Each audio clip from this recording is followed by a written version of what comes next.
on time, I got to tell you that we have an amazing human about to join us. And it is a pleasure. That's a professional speaker talking.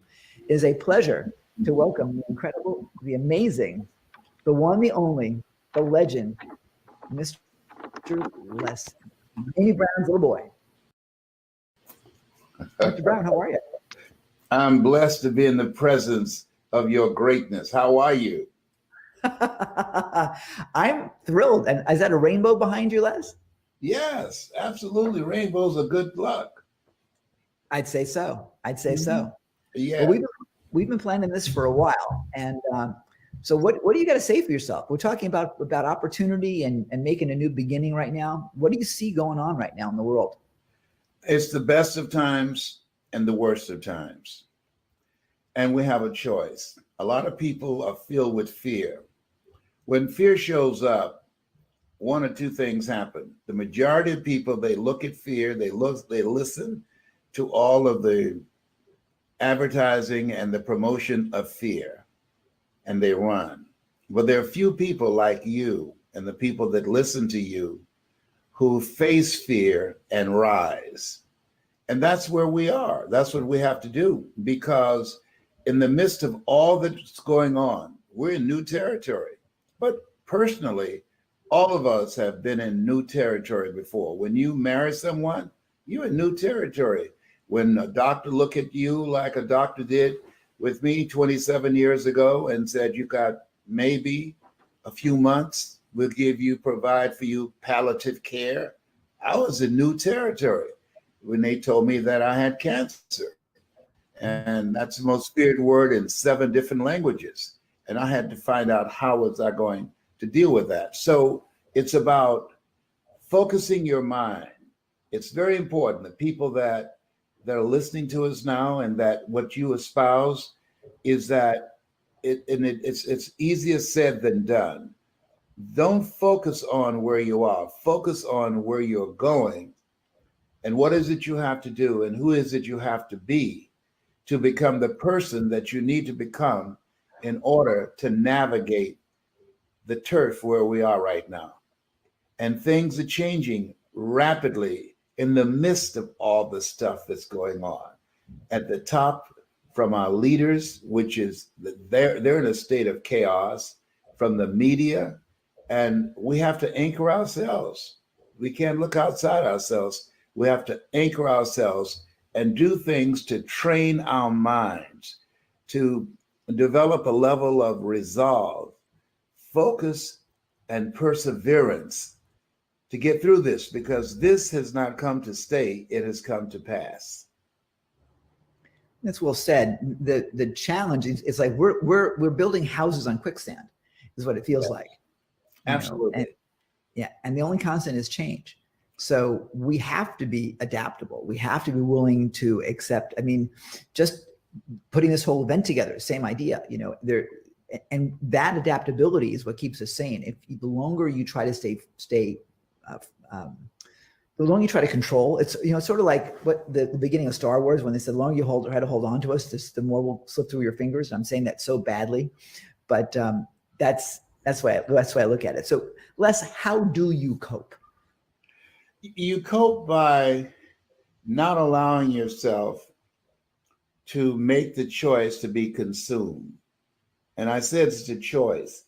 If you watch the media, you're going to be consumed with fear. But if you keep your eye focused on the things that you need to do to take care of yourself mentally, like when I got up this morning, I don't listen to the news. Whatever you listen to the first 20 minutes when you get up in the morning, it affects the spirit of your day. So I listen to motivational messages to program my mind and set my mind the way that I want it to go, in the direction that best served me. Fear does not serve me. God has not given us a spirit of fear, but a spirit of power and of love and of sound mind. So I listen to motivational messages when I first get up. I review the goals that I wrote down last night, the 7 things that I want to get out of today. And I write down 7 things that I'm grateful for. And after I do that, then I take off and start working on my list. my agenda for my life. If you don't have an agenda for your life, you're going to be a part of somebody else's agenda. So this requires discipline and requires focus, because where focus goes, energy flows. And we have never been in this place from in a variety of ways. Number one, yes, when we wake up in the morning, we're inundated with over 5,000 messages, various corporations and media competing for space in our minds. And so we have to take the position to be mindful and intentional to protect what gets in our ears and what we watch. We have the ability to choose the thoughts that we're going to dwell on. We can't control the thoughts that come into our minds, but we can control the thoughts that we dwell on. And right now, we have to be amped up and very dogged and determined to have an optimistic mindset and to embrace the reality that this has not come to stay, it has come to pass, and we will get through this. Yeah. Well, we're talking about opportunity the whole time, and it's about being adaptable. But while this is a bigger sea change than we've seen in a long time, it's not the only one that is out there. I mean, the virus piece is pretty significant. We're comparing it to the Spanish flu and those type of things, which no comparison. No comparison. Yeah. But at the end of the day, I think we've dealt in the minor leagues for all of our lives. Whether it's being in a car accident, or whether it's being in traffic on the way to work, or whether it's your kid breaks his leg playing baseball or whatever. All those things are part of adaptability. Yeah. And those are the things I think that give us the resiliency to be able to deal with something like this now. But you hit on something that I think is critically important, and that really is controlling what you can control. Yeah. And you can control what you do, and you can control not news. You're going to say something. That's the one thing about when we're on video, we can't always tell what someone's going to say or do. But what you're doing, Les, with writing down your goals and writing down your achievements and so on is really, really critical. I've been doing the same thing, and it makes a massive difference in your soul. And I also want to encourage, by the way, our watchers, our viewers, our listeners, start taking some notes, tweet out some of the things you're learning, and write down those takeaways, because you're going to want to use those moving forward. Because what Les is saying right now is golden, and you're going to want to apply that. What would you say, Les? As you look down at your life, what do you think is the biggest lesson that people need to hear from you? If there's going to be a signature that you want to leave them with, what is it? Make up your mind and commit yourself to live a life that will outlive you.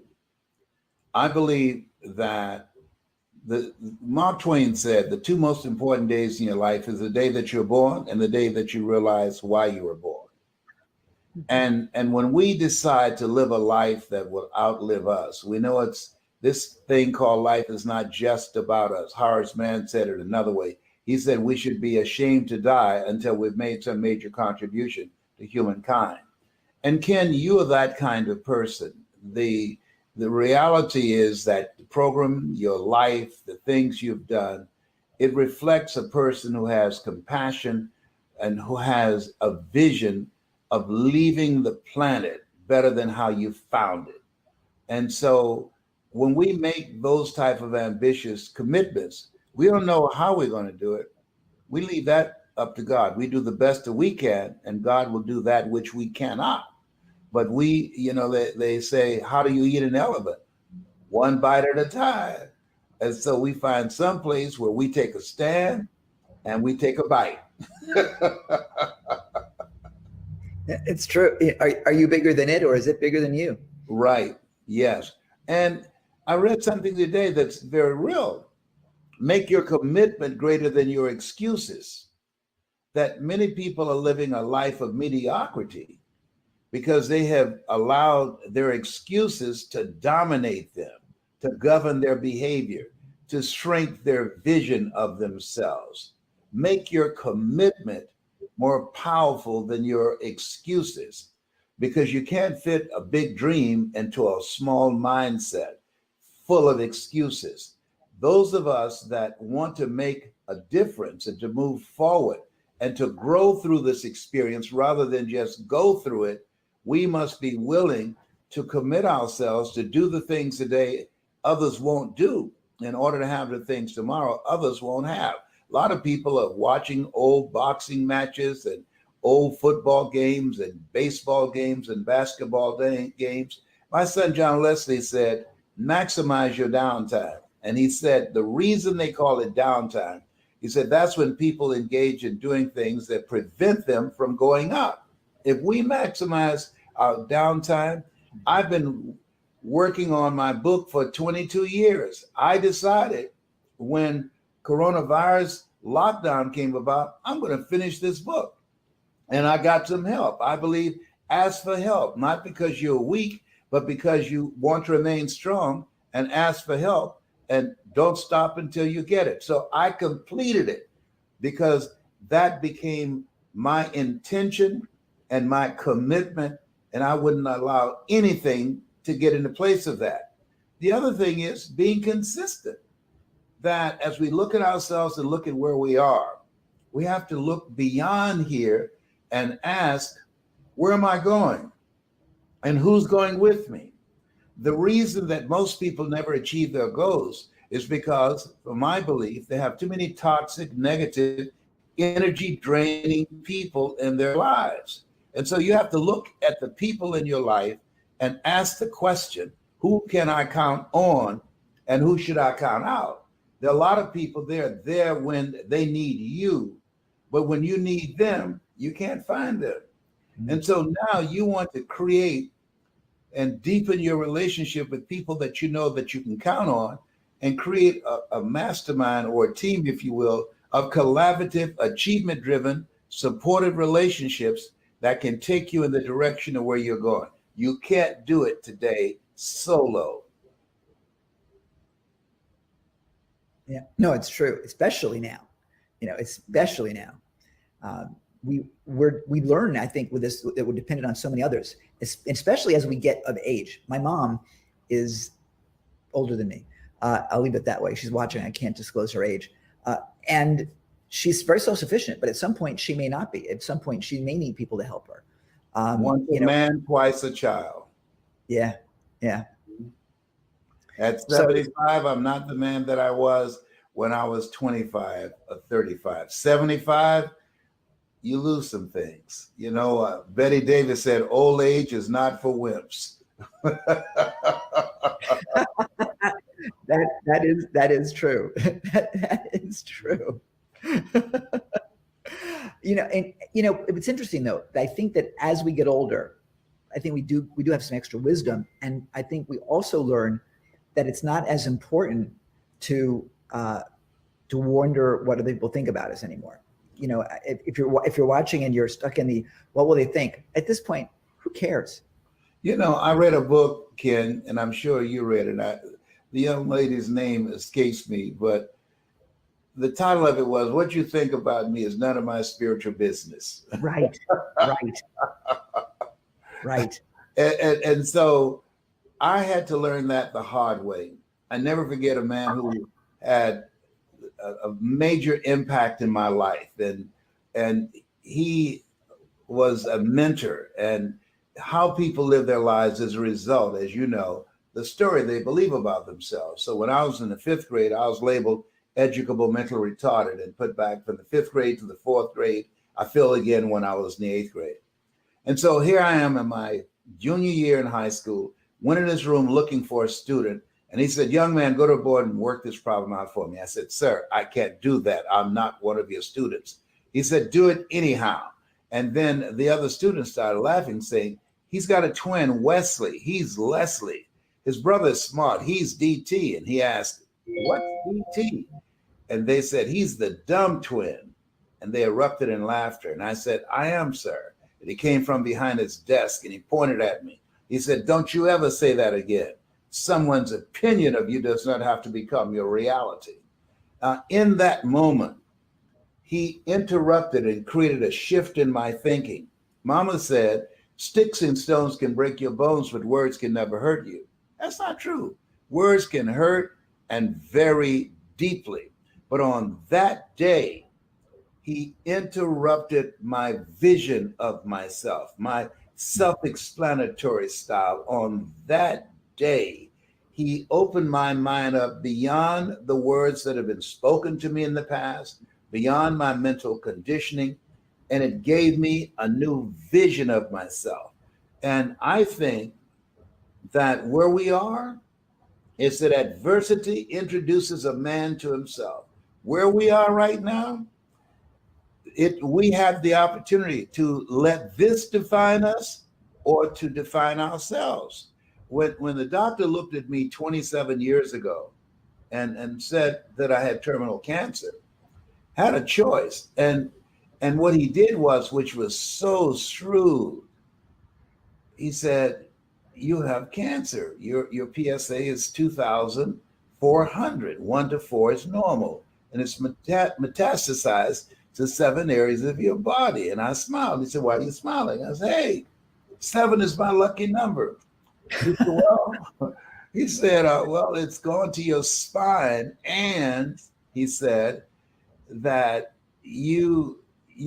all we can do for you is palliative care. And at the time, I didn't know what that meant.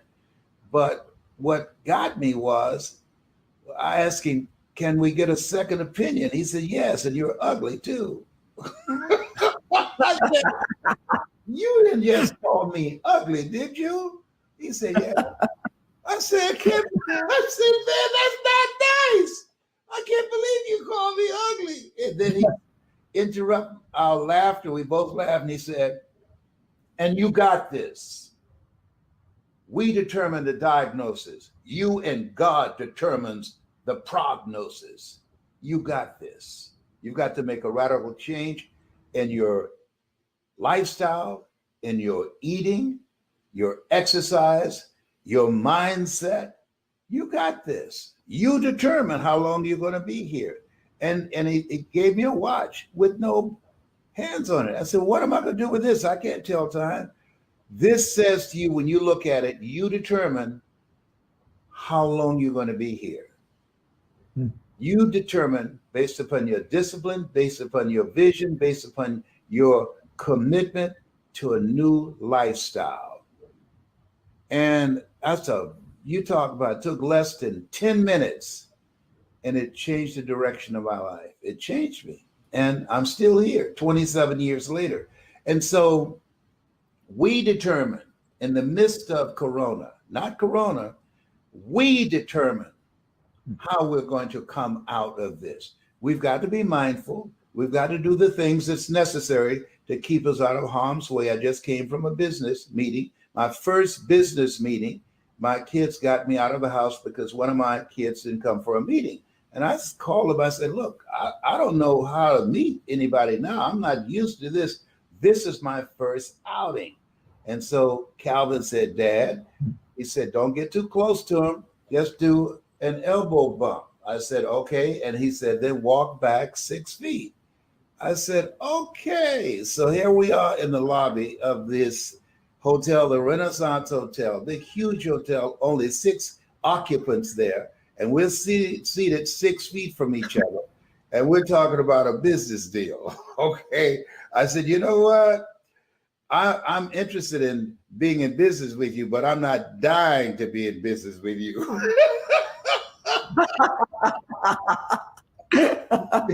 So we're going to have to get to the bottom line quickly and keep your distance from me. Okay. Can you feel it, brother? Up in here, up in here. And we worked it out. And I left as quickly as I possibly could. It's a new time now. I mean, it's completely about it being adaptable right now. And just what we're doing right this minute. For a lot of us, we've been virtual for a long time. I've been virtual for, my gosh, 8-9 years now when I left Atlanta. And now it's like people ask, like, where do I live? I'm like, well, this week I live in Sydney. I'll be here for a while because I can't leave. Like, but really, but the funny thing is that when I will tell people that, I traveled the whole last year. I had a rollerboard and a backpack. That was it. And people couldn't understand that. They're like, but where's home? I'm like, well, right now it's here. It's this hotel. We have to be adaptable like that. We have to be willing to do that. And when the crap hits the fan, then yeah, we just do a Les Brown laugh. We should actually have a competition for a Les Brown laugh this weekend, guys. I enjoy life so much. A lady told me, she came to one of my meetings, and I saw her. She looked familiar, but I wasn't sure. And she said, "Do you remember me?" I said, "I'm not sure. I just have a feeling I've seen you before, but I'm not sure where." Well, when I saw her, she was made up, quite made up differently. She was the lady of the evening. Oh. And so I was going to speak at the Caleb Auditorium. And I said, how would you like to come to the meeting where I'm going to speak to? I'm going to be speaking on living your dreams so that you can leave this corner and never have to sell your body again. And she said to me, how would you like to go to hell? And I say, wow!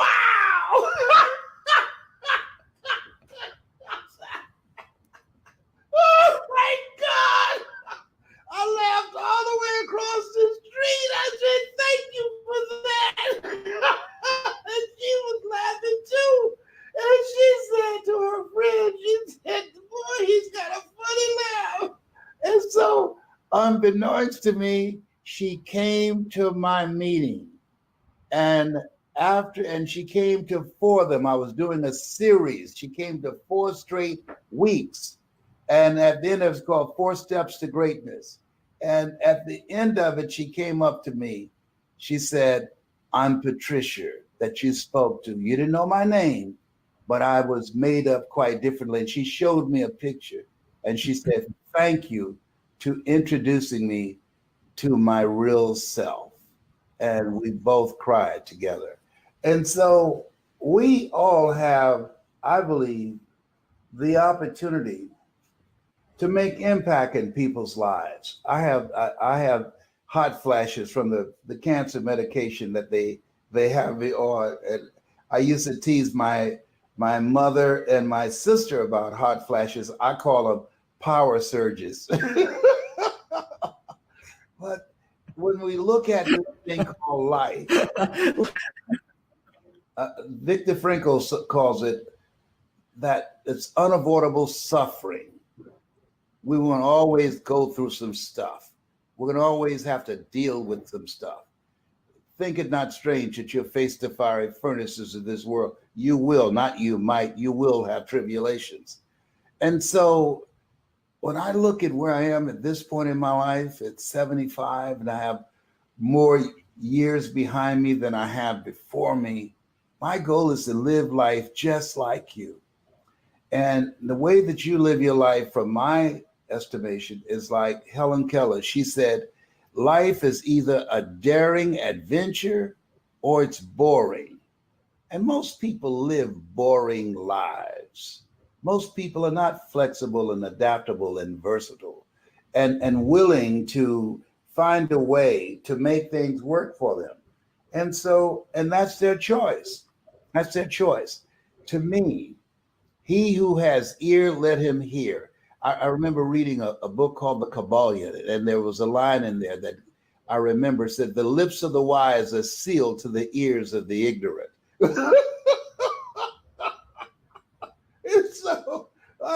And so to me, I think that we have to be not just the messenger, but the message and how we live our lives. And this opportunity that you created, this broadcast, to interrupt people's thinking, to let them focus on themselves, to inspire them to go within rather than living their lives from without and being consumed with fear. To see this as an opportunity, it's a crisis. Crisis means danger and it means opportunity. An opportunity to rethink your life, an opportunity to reset your life, an opportunity to refuel, to begin to readjust and begin to look at upgrading where you are in terms of how you see yourself and how you're going to move forward. We're in that place where Einstein said, the thinking that has brought me this far has created some problems that this thinking can't solve. And so now we have to ask ourselves, where am I going? That's one. Number two, who am I? To get grips with that, to do some thinking. Socrates said, the unexamined life isn't worth living. And then, where am I going? And who's going with me? And those two questions, where am I going and who's going with me? And Dr. Howard Thurman, who was a mentor of Dr. Martin Luther King Jr. and Albert Schweitzer, he said, if you ever get those questions in the wrong order, you'll be in serious trouble. It's true. Yeah. And so this is a time we have to look at our relationships and ask the question, as Jim Rohn would say, what is this relationship doing to me? Am I growing mentally and emotionally and spiritually? Am I becoming a better person because of this relationship? There's some people that are always there when they need you, but when you need them, you can't find them. And so you have to ask, is this relationship an asset or is it a liability? Is this somebody that I can count on, or this somebody that I know I need to count out? I agree. And I think all of us kind of do too. It seems just recognizing the enthusiasm that we're seeing here on the chat that's going on the side, this conversation like that's just nonstop. The Les Brown fan club is in the house right now. Oh my goodness. Oh yeah, absolutely. They'll want to like autograph the screen right now. Thank you. But I will give you a little bit of feedback, Les, that you need to understand. And that is that you're still a youngster. I accept that. Yes. Just so you know, you're still a kid. And I was with a woman. Well, that's another conversation altogether. But I was with a woman who the other almost a year ago now, I guess. At that time, she was 107 years old. Mm. She is now 108. She's still going. And she's going. She has her little iPad and she tells dirty jokes. And she asked me to marry her. She did. She marry her. Well, not because we asked not. Come on, dog. Hey, I said yes. I said yes. Mm-hmm. And then 30 minutes later, she said, who asked who? And I told her, she said, well, then forget about it. If you didn't ask me, then the hell with you. and I said to her, Les, we are over time. They're keeping us to watch our time. But I asked her, said, what's the best part of your day? What do you look forward to? She said, waking up. That's right. Waking up. If you ask me how I'm doing, I will tell you it's the best day of my life. And the reason I say that, if you open your eyes and there's not a chalk outline around your body, it's the best day of your life. That's my story, and I'm sticking to it. I am with you. Mr. Les Brown, you are a treasure. You are an absolute treasure. And when everyone heard you were going to be with us, it was like, oh my gosh.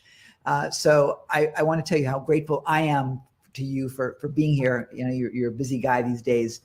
And I'm thrilled to call you friend, mentor, coach. I felt a special connection with you when we met, and I'm so excited, and I'm looking forward to doing some things with you in the future.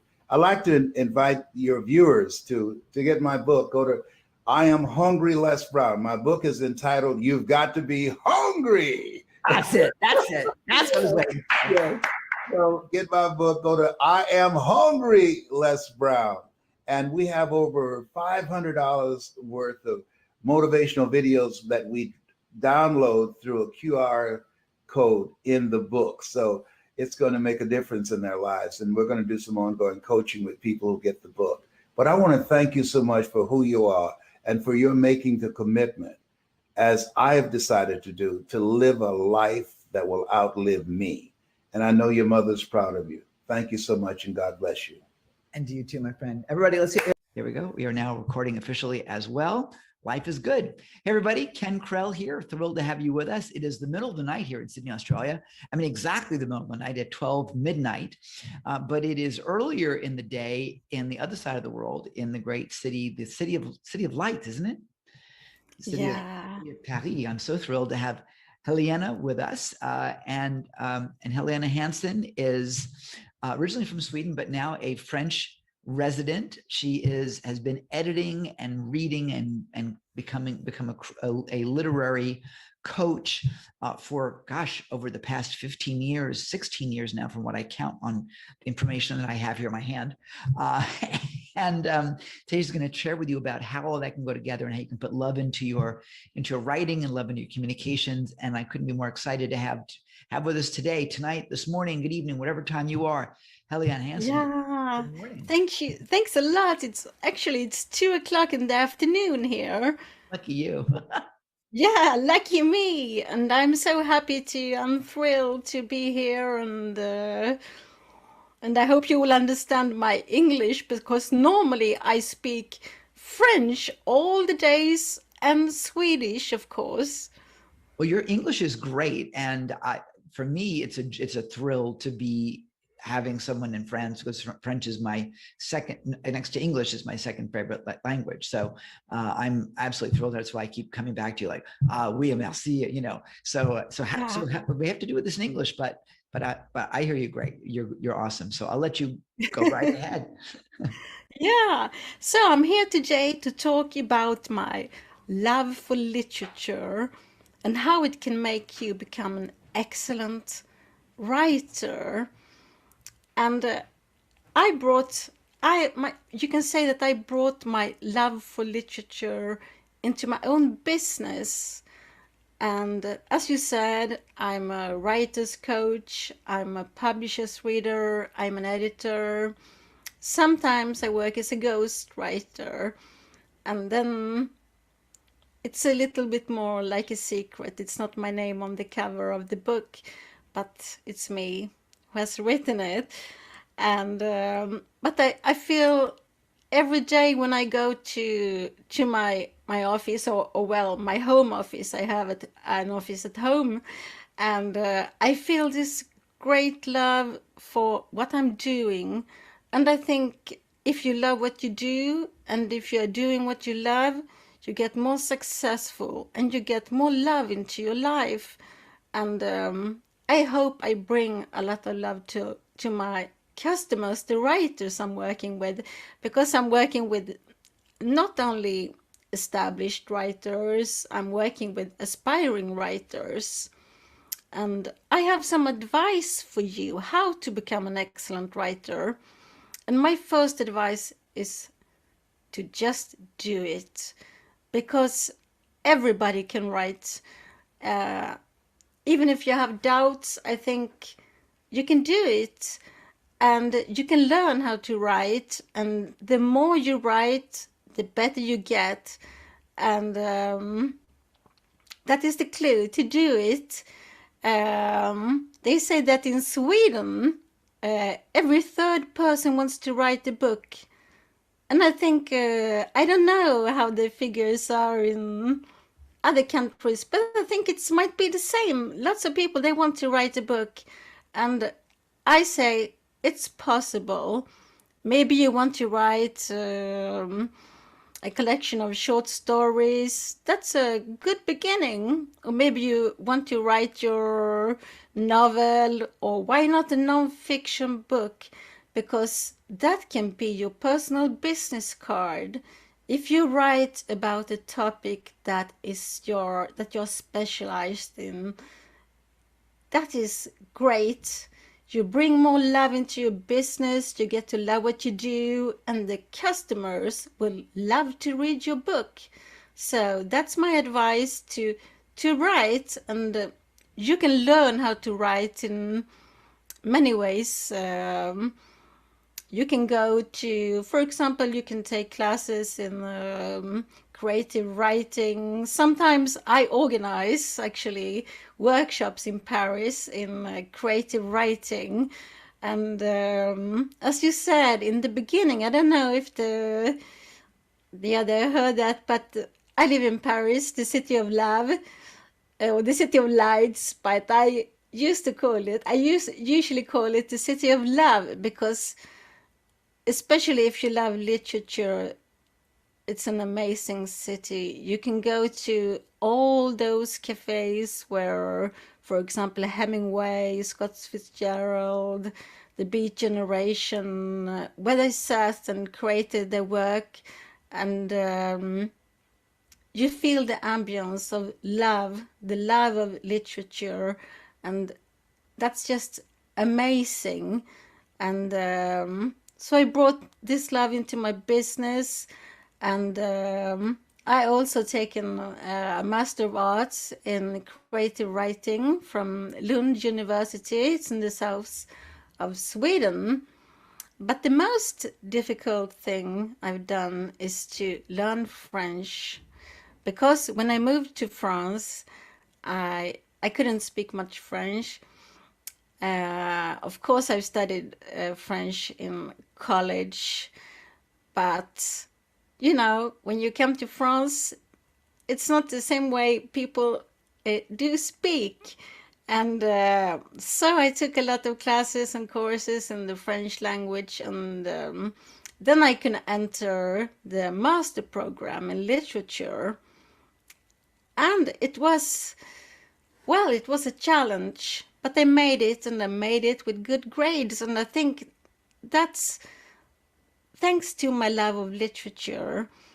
And doing what you love, it makes you can be more, you put more love in what you do, and it becomes so much more easier to do what you love.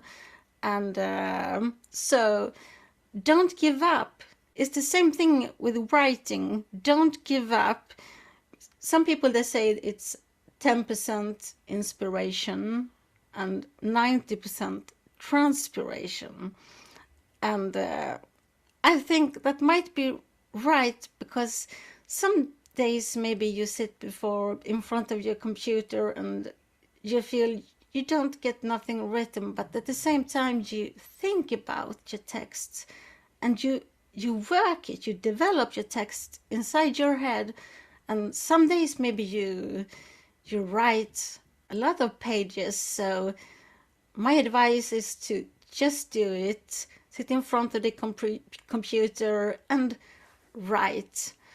And my second advice is to read a lot, because when you're reading books, one can say you can read books in, of course, many ways, but I would say there are two main ways of reading a book. It's reading it like a reader. You get fascinated by the story, the characters, and so on. But you can also read it like an author, and you can study how the other writer has done when creating the book. For example, you can take a look at story structure. It's a very important component. Maybe one doesn't think about that when writing.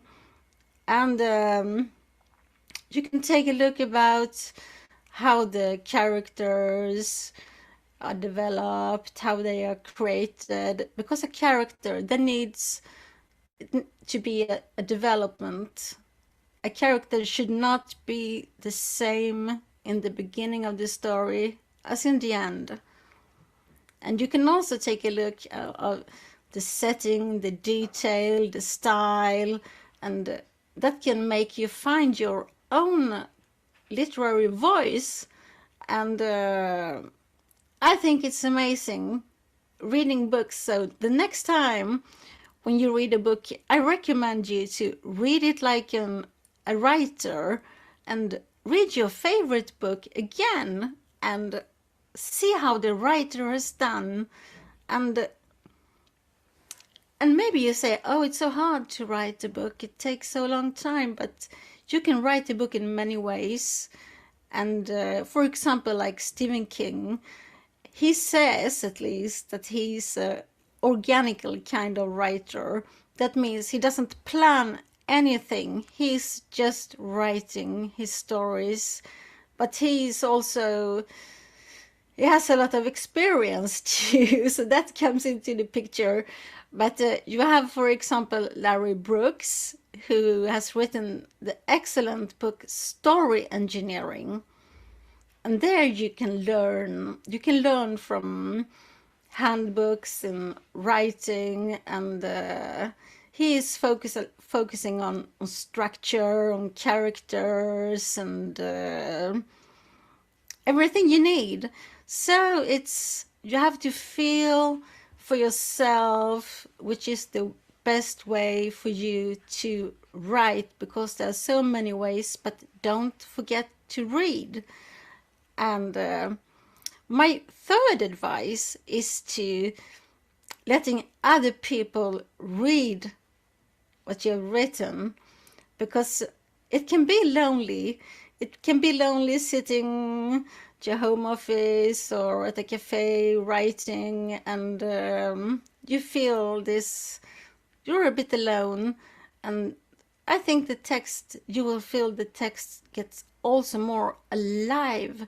It's become a real story when you let somebody else reading it. So that's my third advice.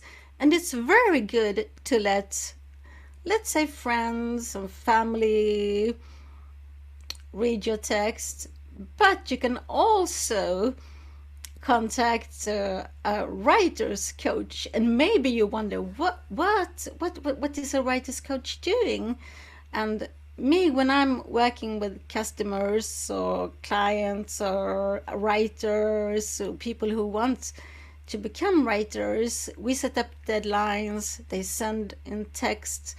I look at a lot of components like story, structure, characters, setting, details, language, and not at least the thing to show, not tell. That is very important, because you have to work with pictures, or you don't have to, but the book gets more interesting, if you ask me, if the reader can see pictures in front of him or her when he or she is reading the book.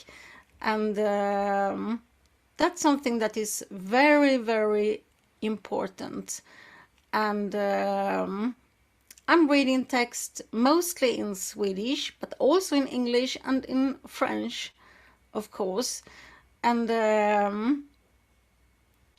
that is my advice, to let your text out of of your computer and sending it to a professional writer's coach.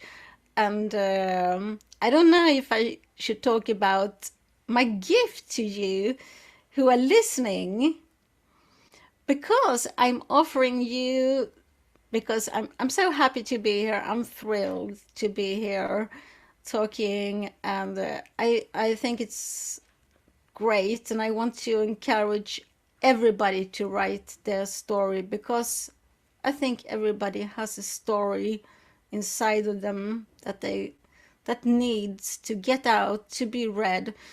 And so you can contact me, and you will get 1.5 hours of free online writing coaching. And I will also get feedback, give you feedback on 1,000 words. And there's a link. We will put it on the side, on the page after, so you can subscribe to my newsletter. But you can also contact me through the contact form on my web page. And I will be happy to help you, because I feel this passion, and I hope you feel passion for literature and writing too, because that is my all my life is circling about around literature and writing, and that is my passion. I think it's as yeah, as passionate to help other people to write and develop their text, to refine their text, as when I'm writing myself. And so I think I've chosen a great job, and I fulfilled my dream. And I think maybe of you who are listening, you have this dream of writing a book, and I say it's possible. I'd say it's possible too, with someone like you, Helena, as a coach. That's fantastic. And I'm grateful for your being here. I do want to jump in for the moment and clarify something for everyone watching, because Helena is speaking with massive heart, but I don't think she recognized exactly what she just gave away. And so I'm going to put a limiter on it to protect her, because she is no way in the world that she can manage the bandwidth of all these people coming in for a 90-minute session with her complimentary. That is above and beyond and crazy. So crazy love. She's in Paris. She's overwhelmed by love today. So I'm going to say that it will be limited to the first few people that actually come on board to enroll with her in that incredible offer. And so when you see on her website that it's, oops, sorry, but maybe she has something else for you instead that she can scale, that'll be where we are. So it's a first mover kind of thing, but I've got to protect you, because I've seen this happen before. And the last thing I want you to do is go, oh no, I really didn't mean to do that. So yeah, anything that when we do talk about giving away a gift, the last thing I want anyone to do is create a challenge for themselves where there's no limitation. And so yeah, I just wanted to jump in. I was like, oh no, she didn't do that. Because I'm like, I'm signing up right now. I want that sucker now. Yeah, you can do that. Right. So before we go ahead and change that on the page, whoever's watching us right now, get in there right now and do it, because otherwise it's going to be gone. Yeah. Because And it doesn't mean, for me, it doesn't mean you have to book your time just now. We can planify it for maybe people can send in text in some month, because to be honest, I'm a kind of popular publisher's reader and a writer's coach. So I have a lot of job and I have a lot of text to read. So I'm very thankful. That's my point. We can't have that you are helping me to. So what I'll recommend is this. And because we're producing it, we can jump in and we can kind of help make those rules.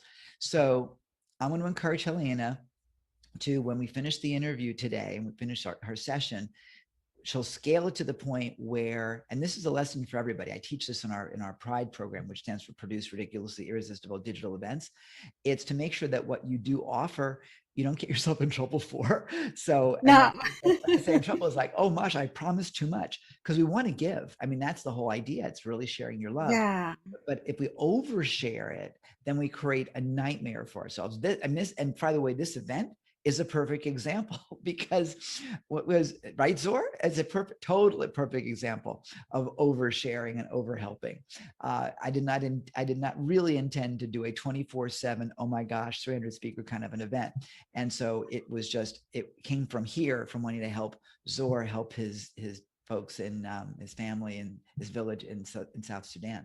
So I'll recommend that what you do is you have a redeem by date, and you see that with any kind of contest or free gift anyway from other people. So that's totally okay. So let them redeem by a certain date, then you'll deliver it within a certain time frame. So there's an expectation, and limit it to say the first 10, 20, 30, 400, whatever you want to use, because you never know, especially when our VIPs get lifetime access to this recording, they can look at it next year and go, oh, I want that, Yeah. right? So we have to make sure we protect you, because you're editing from the heart and you're always busy. So I don't think you're recognizing that, this could be, oh my goodness, what you've given, what you've offered, I'm aware of that. right? What you've offered is so incredibly generous that I just want to make sure that you don't like, what did what I do. So as you guys watch, understand something. This is a limited offer and a first come, first serve. So I can protect this natural beauty here of a human that is hoping change the world by editing and crafting literature for her clients that can truly make a gigantic difference and shift people's experience from where they are right now to where they can be, all because of the way words and stories appear in print. And that is an incredible gift that you have. Thank you. Because I want to spread the love, my love for literature, and I want to, how do you say, encourage people to write. Sure. So let me ask you a question. If I was going to be an aspiring writer, and I guess to some degree I am, I've already got a couple books that are out already and I've self-published. But if I wanted to do the kind of stuff that you're doing, not coaching people, but I wanted to be like one of your clients. First of all, what type of writing do you work with? Are you fiction, nonfiction? Does it make a difference? No, I'm working with both. Interesting. And yeah, but there are some other kind of things you look at or analyze if you're working with a non-fiction book. You're working, it's a lot about structure, it's the title, it's the language. You should be kind of teaching something that is easy for the audience, for the reader to understand, to not to some people they want to complicate the language because, but I think you should make it simple. Yes. Oh, And yes. that can be the hard part. To some people, to readers, they will understand and they will get more out of the book. And yeah, so there are some other things I analyze when it comes to nonfiction books because it's two different types of writing. Maybe it's not so much show, not tell, because you're not writing a story, but at the same time, it's a kind of storytelling.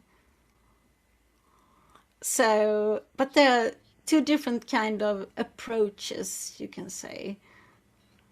As a nonfiction writer, and that's kind of my domain, I absolutely agree with you that the power of story is still critical because people remember the story. So if we're going to talk about whatever the topic may be, training a dog, then telling the story about how Billy trained, Biffy the dog or whatever, and first he did this and first he did that, and then and then I taught him this one little thing. And oh my god, that people remember, right?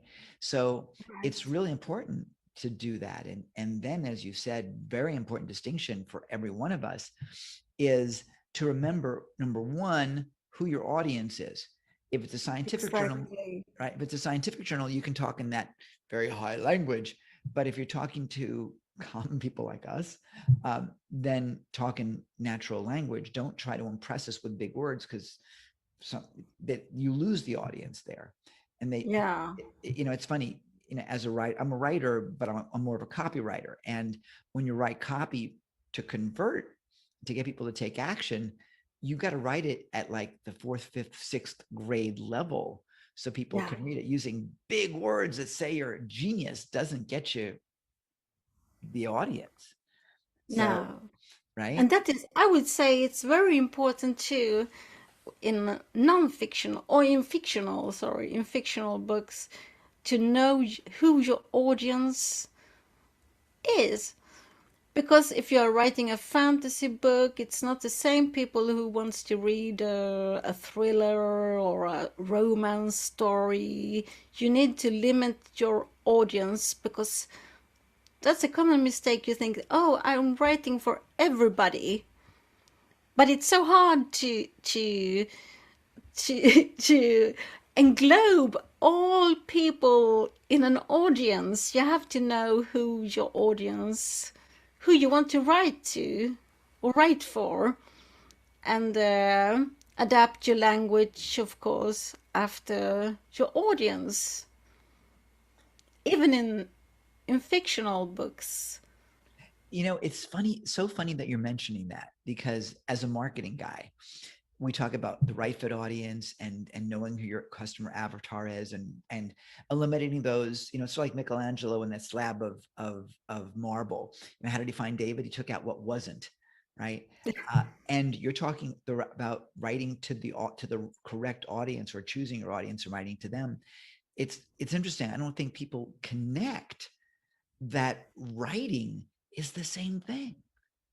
It's knowing, Stephen King, knowing who his reader is, to be able to write towards that person, whoever that market is. I don't even know who that market is for Stephen King, how you would describe their reader. But that's amazing. And I don't know that people recognize that it goes so far into everything that we do, is getting real specific to knowing your customer, knowing your client, and serving. Exactly. Imagine, well, it's really interesting knowing your client. So you go to a concert, right? And when the artist wants to play new music, we in the audience don't want new music. We still want Goodbye Yellow Brick Road at an Elton John concert. We don't want the new stuff. The hell with that. We still want, blah, blah, blah. And Elton John's probably so tired. He wants to have that road be torn up, but Yellow Brick Road has made him a lot of money, so as a writer, same kind of idea. So what kind of books excite you the most? What kind of books? I will say I'm not specialized in any type of genre, or how you pronounce it in English. Genre is correct. Genre. I like it with the genre. Très bien, it's fantastic. Ouais, c'est très bien, c'est comme ça. Merci. So no, I see, I get excited about that. That's just, I'm one of those Yeah. frankophones, Yeah. I love working with all kind of books because I think it's the same kind of craftsmanship.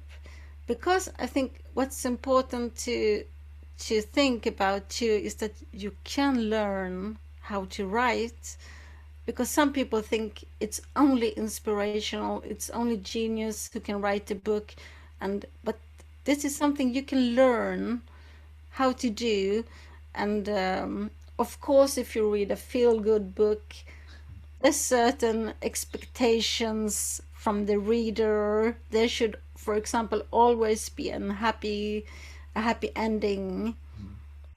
If you are writing a criminal story, you want to know who the killer is, or yeah, because if you are not writing like a, I don't know, trilogy or something, but there is something that's important in every type of book. Elena, And sorry. Go ahead, Zora. Yeah, so I was gonna ask. I love your presentation. It's awesome. I was gonna ask, when you're writing a book or when you're writing whatever, are you a type of writer that normally start with outline and follow the outline, or are you the person that just go with the creativity of the story?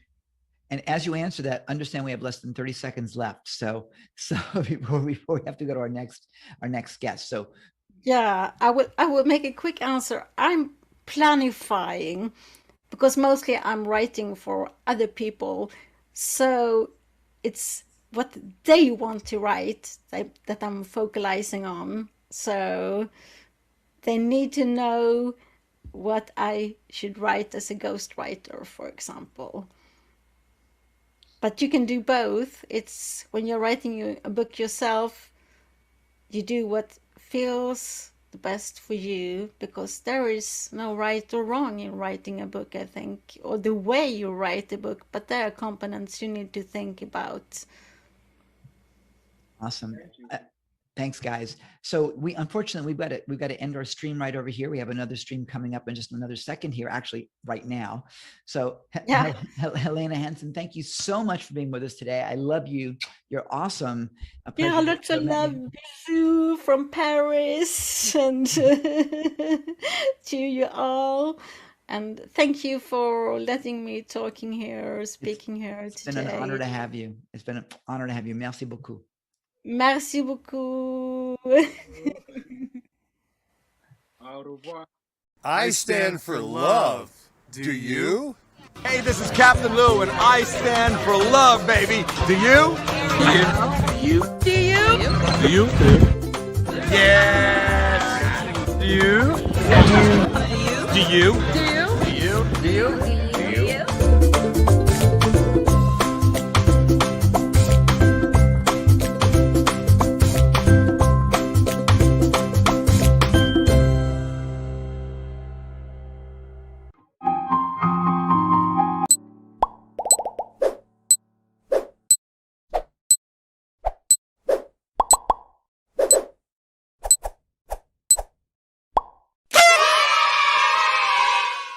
Good morning, good evening, everybody. I'm just going to connect us to YouTube right now as well. So give me 1 second and you're going to be ready for a fantastic treat. Here we go. All right, we are now streaming to YouTube as well, which is awesome for you YouTubers.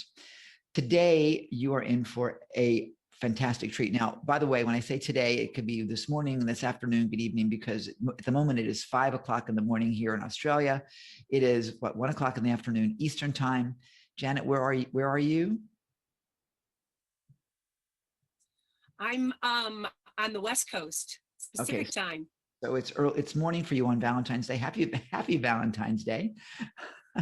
It is a Happy treat. Valentine's Day. It is a treat to have you with you and to have you with you. That's it. That's what happens when you're delirious at 5 o'clock in the morning. But I want to get the show on the road because she's got some amazing things to share with you. This is the incredible Janet Grace, who is a Love Your Life coach, speaker, teacher, and author. And she ignites amazing conscious people worldwide. That's you, by the way, to live your life from above and from love and above, which is what we're all about today and this week in every area of your life. Janet Grace's powerful presentations are based upon the spiritual laws of love to inspire passion and empower change as we come up to meet our highest self to make a difference for good in the world. So relax. Well, relax, but actively listen, because I want you to receive her message of love as you remember that you are love. Ladies and gentlemen, the incredible Janet Grace Nelson.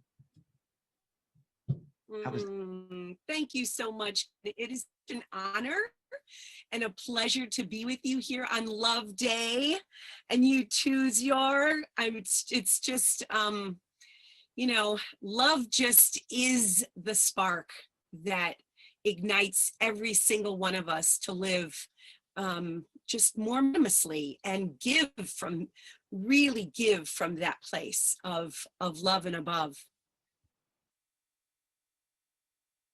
I know Ken's searching for some other things. No, I didn't know that we were bantering for a second, so I muted myself and I was just checking on something from the tech side. So I got to tell you, Jan, that one thing is really interesting is that sometimes people will talk about love and it's just lip service, but you're experiencing that with this amazing woman because just going through our process today, and as we've sprinted to put this event on, there have been a few things that broke, some technology breakages that have been very frustrating. And some people, while they will not handle it with finesse and with patience and with love, Janet's been just like, there's a couple things that didn't work real well. I'm like, I was like, yeah, I know.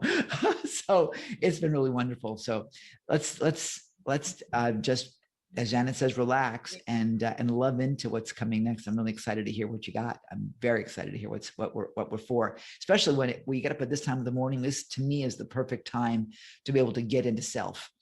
And these early morning hours to me are precious. So to begin or to have woken up to this to host is a treat. So yay. Yeah. Yay. Thank you, Ken. And, you know, when you sent out the invitation to share a message of love on World Love Week, my heart just, you know, said yes. And the more that each one of us listens to the wisdom of our heart, that is the vibrational, you know, frequency of our yes in the world, and follow that yes, and not let the logic reasoning mind get in the way of us doing and being our true nature and doing the things that resonate for us to be our highest self, to be our greatest self, our giving, generous, loving, creative, powerful self. And the world really needs that right now more than ever. So I want to really talk about 3 dynamic ways that we can really use the power of love to create a world that really does work for everyone and create, you know, it starts with our heart. It starts with us each individually. And then as we're in this collective community right now, it's vibrating out. So Ken, you're in Australia and yours in Africa, and I'm on the West Coast. I don't know where Rochelle is, and I don't know where all the the audience is, but because we're speaking about love and the frequency of love, it's vibrating positive energy wherever we are, and it's coming out from us. So it's a beautiful way to start the day. It's a beautiful way for us to give of our unending of good and joy and creativity and solutions for this world. It's true. It's totally true. And by the way, Zora is actually not in Africa. Zora is in Hobart, Australia. So he's just down the road a little bit by very far, actually. Yeah, I'm down in Tasmania, and it's a little island at the bottom of Australia. But yeah, oh, wonderful. Yeah, but I was born in South Sudan, of course. So we bring love everywhere. Anyway, I'll mute myself and back to you. You pause. I wasn't sure if you wanted me to puff in or not. I didn't know if we wanted it to be sensational or if you want to keep sharing. So, you know, this is your stage. I'm here to share whatever, however, whatever works. Well, I'm good. Now that Yeah. I know I think from a bandwidth standpoint right now, because my message apparently is not getting out to you as clearly as I thought, I'll let you run with it. I may pop in. Yeah, but for some reason, you're not coming through clearly to me. Everybody was fine before. Go figure. So yes, I'll mute myself. And Zora, you're doing great. So you guys can hang out together. It looks like you have no issue on your end in Hobart. So go figure. Sydney, not so great. Hobart, fantastic. So I'm gonna move to an island. All right.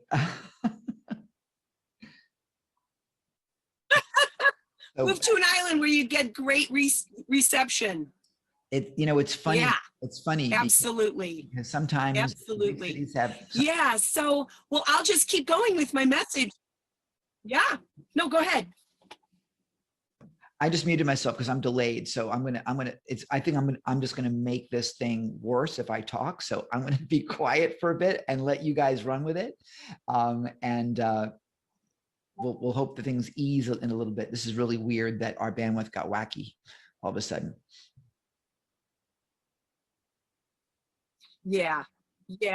I'm sorry it did too. Oh my goodness. I just know that this powerful time in human history, love is needed more than anything. And I am just so elated that I am here to share this message. And what I know is that for the last 2,000 years, the Piscean age was really led by the head, the logic mind, the reasoning mind. And we're now in the age of Aquarius. I love your coach, really focus on the highest vibration that we can come from. And so the energy of love and above is really coming from heart-centered wisdom. So when we can start really participating, living from a place of recognizing that the wisdom of our heart, what is absolutely interconnected vibrationally with everything in the universe. And that as we stay connected to our highest self through a deeper relationship with our heart, we can continue. It's like I was raised Catholic. So, we prayed for people. Prayer is just sending out a positive vibration, and a prayer comes from your heart. So in this, age of Aquarius in 2021, we have to use the power and the wisdom of our heart for greater good, for humanity, for the planet, for what is absolutely needed right now. And so what I want to say is that most people, the dissension, the challenges, the everything that's going on in the unrest and the political arena, focusing on fear, which is not love, which is expansion. So the more that we recognize difference and we start really strengthening the relationship that we have with our heart, with that wisdom center, with the place where we can really resonate from love and above, we get to make a difference in the world just by even tapping into it and starting our day with an open heart. So as I want to just share for a moment, the topic of my talk is called the healing power of love. And there's so many ways that we can recognize healing is just to make things whole again. And it's also a way for us to look at areas that are not whole, that are not working, systematically or working for the greater good of all. And we have an opportunity to say, what area of our lives feel like they need some more love? They need that energy. They need us to come up from a place of our heart's wisdom. So our hearts have a frequency of the same. When we really connect with the relationship of our heart, it is the same frequency of what is going on with the creation of the world around us. So, when you get out of bed and you stumble and you go, "It'll be a terrible day." Well, you are actually claiming that. So we want to be really mindful of the things that we focus on. We want to be mindful of the thoughts that we're thinking. We're then putting out into vibration that's then creating our day, creating our world, creating our relationships, creating our health and well-being, creating our business, the expansion of our businesses, the expansion of the good that we want to do on the planet. So I'm just going to take us through just a moment of just connecting to our heart. So if it feels right to close your eyes in this moment and put your hands on your heart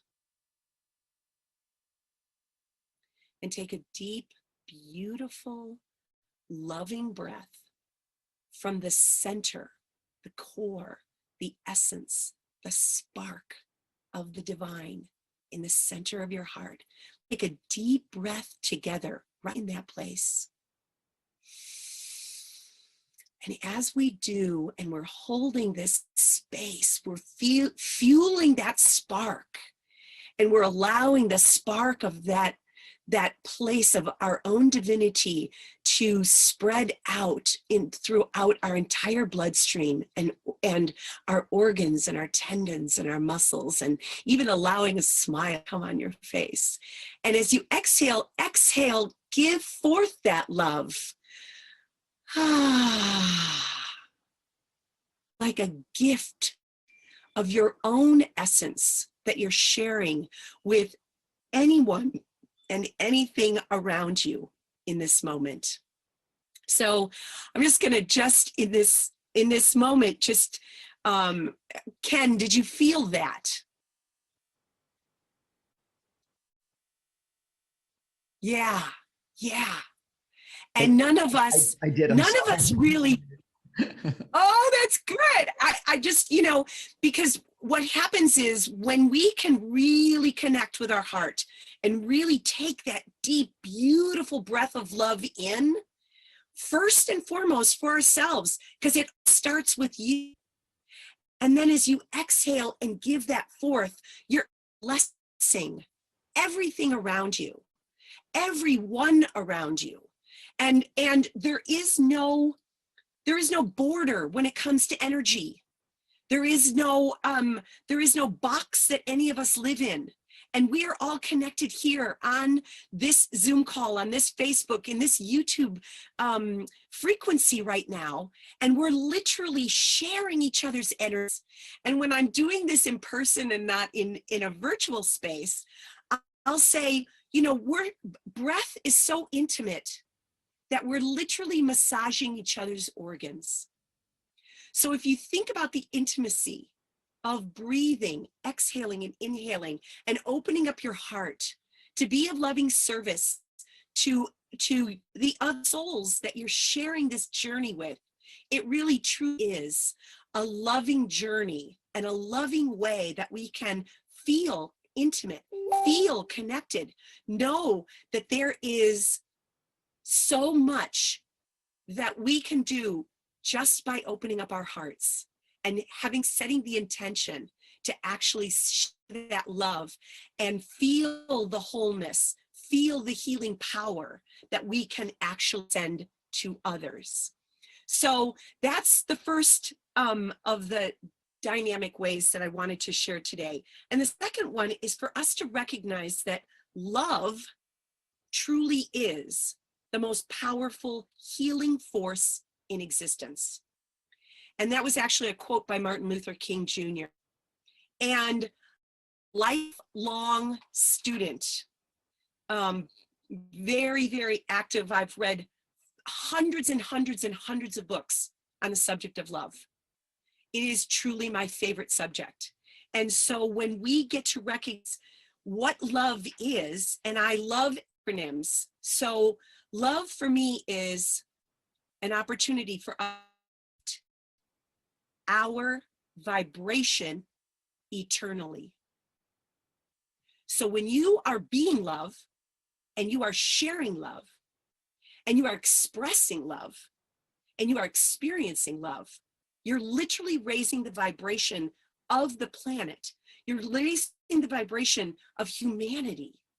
When we can put our attention on the energy of love, which is expansion, and recognize that when we're in fear, anxiety, worry, doubt, we are in constriction and some face of fear. So with our awareness of that, we can say, how can I put love into this moment? How can I breathe love into this experience? How can I lift my vibration eternally? There is no separate good. So as I'm lifting my vibration of love eternally, I'm lifting humanity's vibration of love eternally. So as we have this opportunity to really lift love for each other, for the planet, we are literally healing hearts and healing minds and healing souls and healing businesses and healing our opportunities to be of service and to give. And Zor, it's such an honor to be participating in this way of giving even more love for your incredible cause.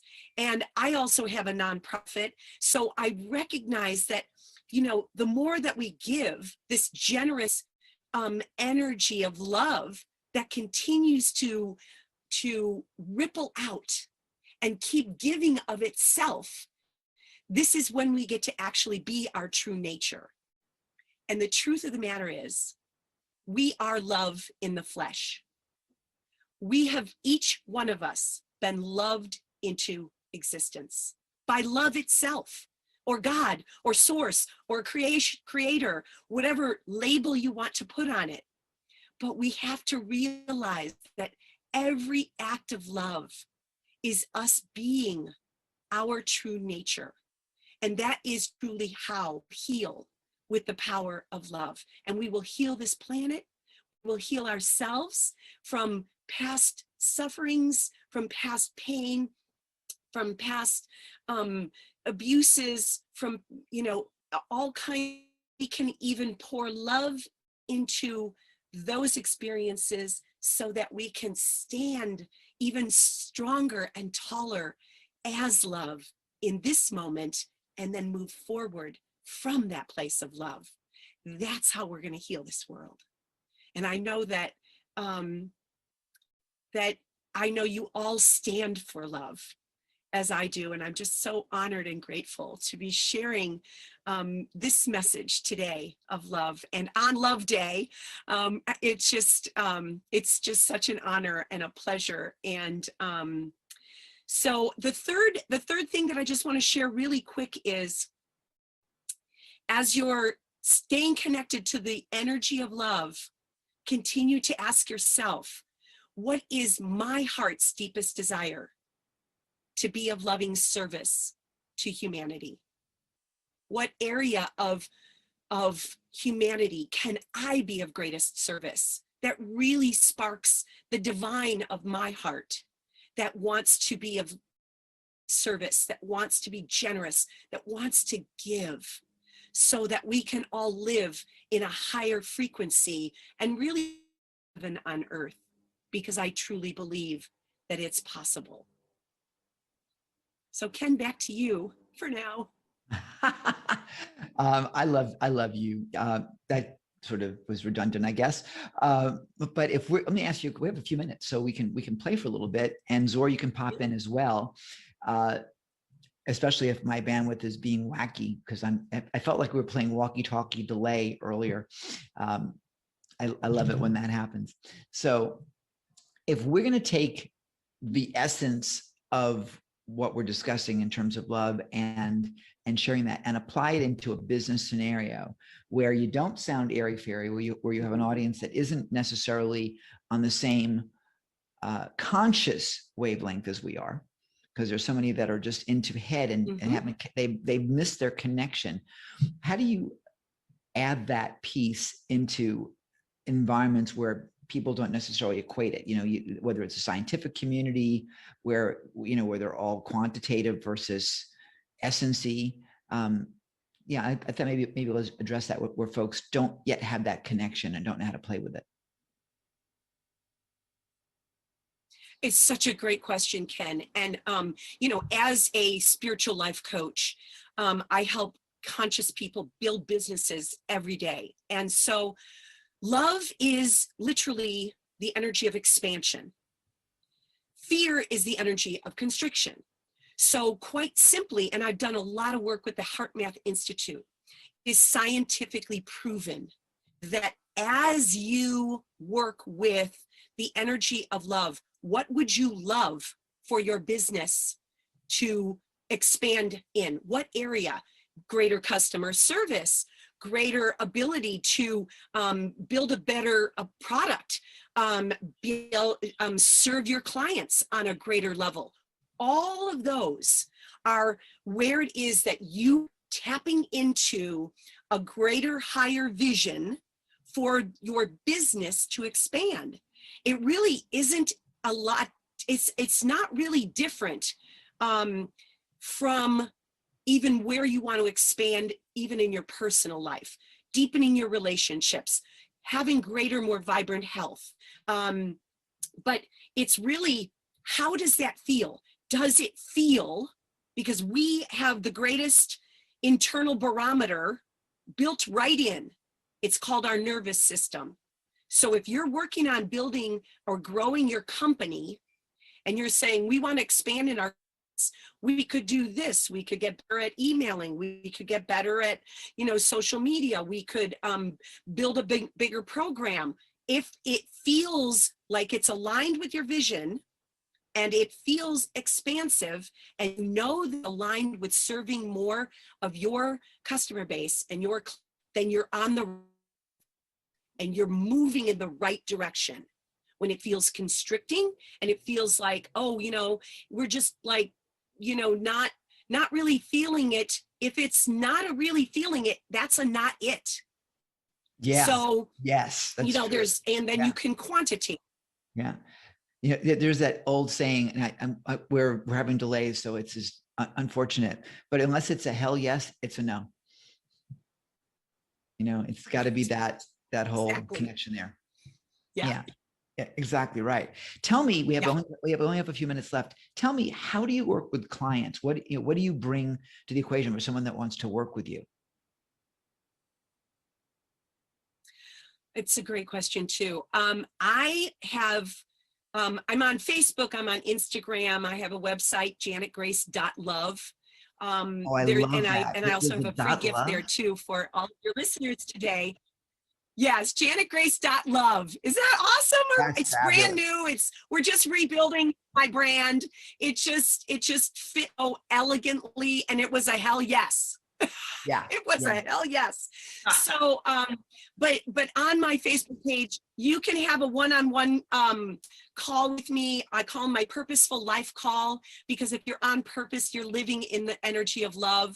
So you can call, and I have a lot of programs, 90-day programs, year-long coaching programs, VIP days. I have a lot of do sacred retreats all over the world. And when the world opens up again, we'll be doing more retreats and doing my sacred love journeys. So lots of different ways to stay connected to me. So thank you, Ken. Yeah, it'll be nice to have the whole idea of a sacred love, easy for me to say, sacred love journeys. That's awesome. Right now, the only journey that we've been having is like here at the grocery store, because we're not going anywhere. But we are. Look at this. We're global right now.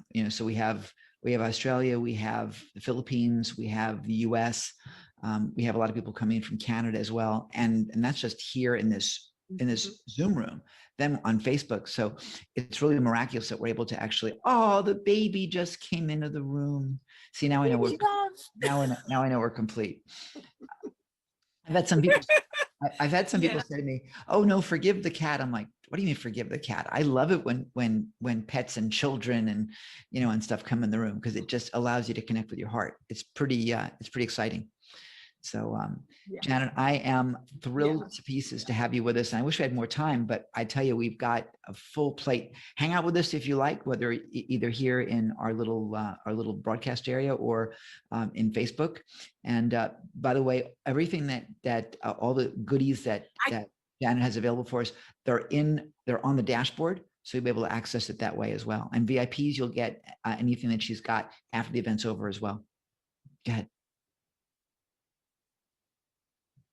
Yeah, and I just want to encourage anyone who's feeling like they really want to connect more to their heart. My 7-day self-love journey, that is one of my free gifts, is 7 videos that are to help you really get in and deepen your relationship with your own heart, and deepen ways that you can bring more love into your life, that then of course ripples out into every area of your life. Awesome. I'm so grateful to have you with us. Ladies and gentlemen, the incredible Janet Grace. Again. Yay. Thanks. Thank you. Thank you all. Happy Love Day. Happy Love Week. I know I'll be seeing you in this space again. Much love. Back to you. I love it. Excellent. I stand for love. Do you? Hey, this is Captain Lou, and I stand for love, baby. Do you? Do you? Do you? Do you? Yes. Do you? Do you? Do you? Do you? Do you? Do you?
is a force of nature. And every time that we connect, I just leave just as I've had rocket fuel. And I'll tell you, it's because the amazing Rich Kozak is rocket fuel for individuals to ensure their brand impacts people's lives and the world. He's the sage voice, listen to this, for impact-driven branding. With 44 years of experience, he's beat me by 5 in every aspect of branding. Rich is a rare individual who guides people in branding that brings them joy. His mid-career radical sabbatical, that's interesting, shaped his life, focused him specifically on what impact-driven brands are doing. And now he's soon to be a 5-time published author. His story is about love, clarity, and alignment on purpose. Rich says that it's about defining your life, not just your business. Ladies and gentlemen, the founder and CEO of Rich Brands and Impact-Driven Publishing, the incredible, chocolatey good, Rich Kozak. How you doing, my friend? Oh, I am so blessed. Happy Valentine's Day. Good morning. Happy Sunday and a lot of love. It's so good to see you. I always love seeing. What an irony that a branding guy would talk about love. Like, what? Okay, we're going to get over that quickly. May I tell you a story? Please tell us a story, Daddy. Well, once upon a time, Kenny, I ran a high-tech ad agency with partners in 21 countries. I was addicted to my job, but I didn't know that yet. I would come home late at night and wake my 2 boys up, and we'd say a quick prayer, and it would sound like this: Lord, thank you for teaching us that there are only 2 things that you want us to do. We're here for 2 reasons: to share love and to praise God, and everything else is man-made. Okay, honey, now go back to bed. Now, the irony that I was addicted to my job and never around, but I could do that prayer. It's like, what? Okay, but fine. I'm over that now. That was a long time ago. But I quit branding when I turned 50, realized I was addicted to it. I quit. I don't do branding anymore. And I was brought back by people asking me for their help, but they were individuals. And I created a process based on the process we used to use with giant companies, $14 billion companies that wanted to move their brand from Germany to the United States, but the legalities were different. And so we helped them. You know, I was addicted to it. It was a buzz, an absolute buzz. But these days I work with individuals, and here's what landed on me. And I realized that the ability to do and see what we do is a gift. It's not a skill. I used to think it was a skill. There were heavy beat marks on my chest from doing, okay, you know, it's like it was about me, but it's not. When you have the gift to see what people can become, when you listen to what they talk about in their life, and you say, can I show you how that maps out? And they go, what? And by the time you're done, you have a picture you've held up a mirror to their heart and said, this is what I see in there. How close are we? And they go, oh my gosh, this is amazing. You actually get to help people not only build a strong platform for their business, but to step from that platform into their purpose. And that's what I do these days. So it is about love. You know, we learn. Anyway, so that was my story, my little story with the prayer. And I am a love guy. We just buried my mom, 100 years old in 5 months. And the legacy that we shared when we spoke at her recorded funeral 3,000 miles away, which I couldn't go to because I would have been in quarantine. It's like, it's crazy. But is that when I went through her house and found her Bible, which is red, by the way, so happy Valentine's Day. A lot of love in here. See, I could wear a red pocket handkerchief and do the same thing. Very worldly, very substantial. I'm just saying. I find prayer lists and I find underlines of asking God to bring clarity into her mind of what his will is in her life, and prayer lists of please help. She is from the South, from Southern United States. So she talks with a little accent. Please help my son, Richard, find a good woman and not spend too much time playing in those rock bands in those bars. That was like, you know, several decades ago. But And so we realized we speak about the legacy that we leave. And sometimes legacy is a legacy of faith. It's a legacy of lessons learned. It's a legacy of mistakes made. It's a legacy of assets built. It's a legacy. There are layers of legacy. And one of my clients talks about that constantly. When it's time in someone's life to take it to a higher level, when they're ready, and it sounds like this, boy, I've done this for 20 years and I really want to take this to a higher level. Man, I've had this business for 35 years, but we've been really successful, but I want to leave a legacy in the world. I want to share this with other people. I want to teach others so they can teach others. I want to train the trainers. I want to write and I want to speak, and people are ready to take it to another level. They think branding is the answer, but they're intimidated, frustrated, confused, misinformed by what branding really is. And I am going to reframe your idea of what it can be. The name of my presentation that I shared with you, or the theme of it, is When Work Becomes Love, Reshaping Your Life.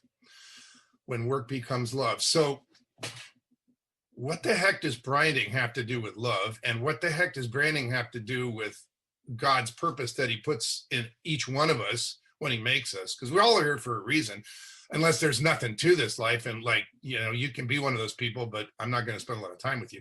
But it's like, we're here for a reason. And we either get to step into that gift, step into that purpose, or not. And when you have somebody who says, look, I had this job for 30 years and I'm over it. I'm going to do what I love, but I want to do it right. They think they need a brand, or they want to take it to another level because they've done it for so many years and they want to do it right.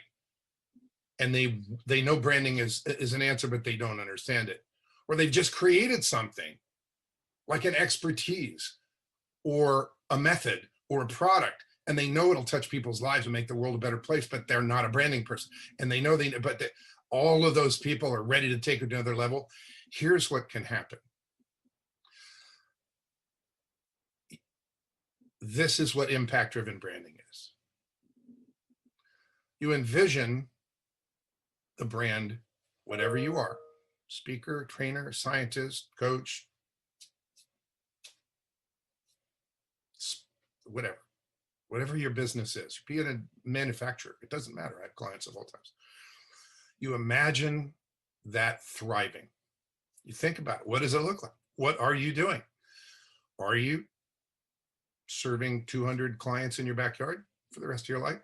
Or are you speaking through 200 languages all around the world? What are you doing when you thrive? Think about that. What's in your mind is in your life. So think about thriving. Now, answer the question. In your mind's eye, who are those people that you are absolutely clear? You can see it. You can clearly see them in your mind's eye that you know you can touch their lives. And you write those down. And don't tell me women feel better, or men get over the fact that they're not their job.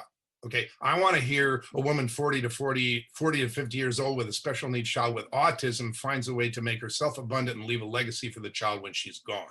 That's a who and a what. That's an impact statement. Give me a who and a what. I don't need 20 of them, and don't make a list. Let them come from your heart. So you write them down. I have a client who added a light wire to safety vests. He's going to change safety all over the world. That's the impacts we wrote for him are absolutely compelling.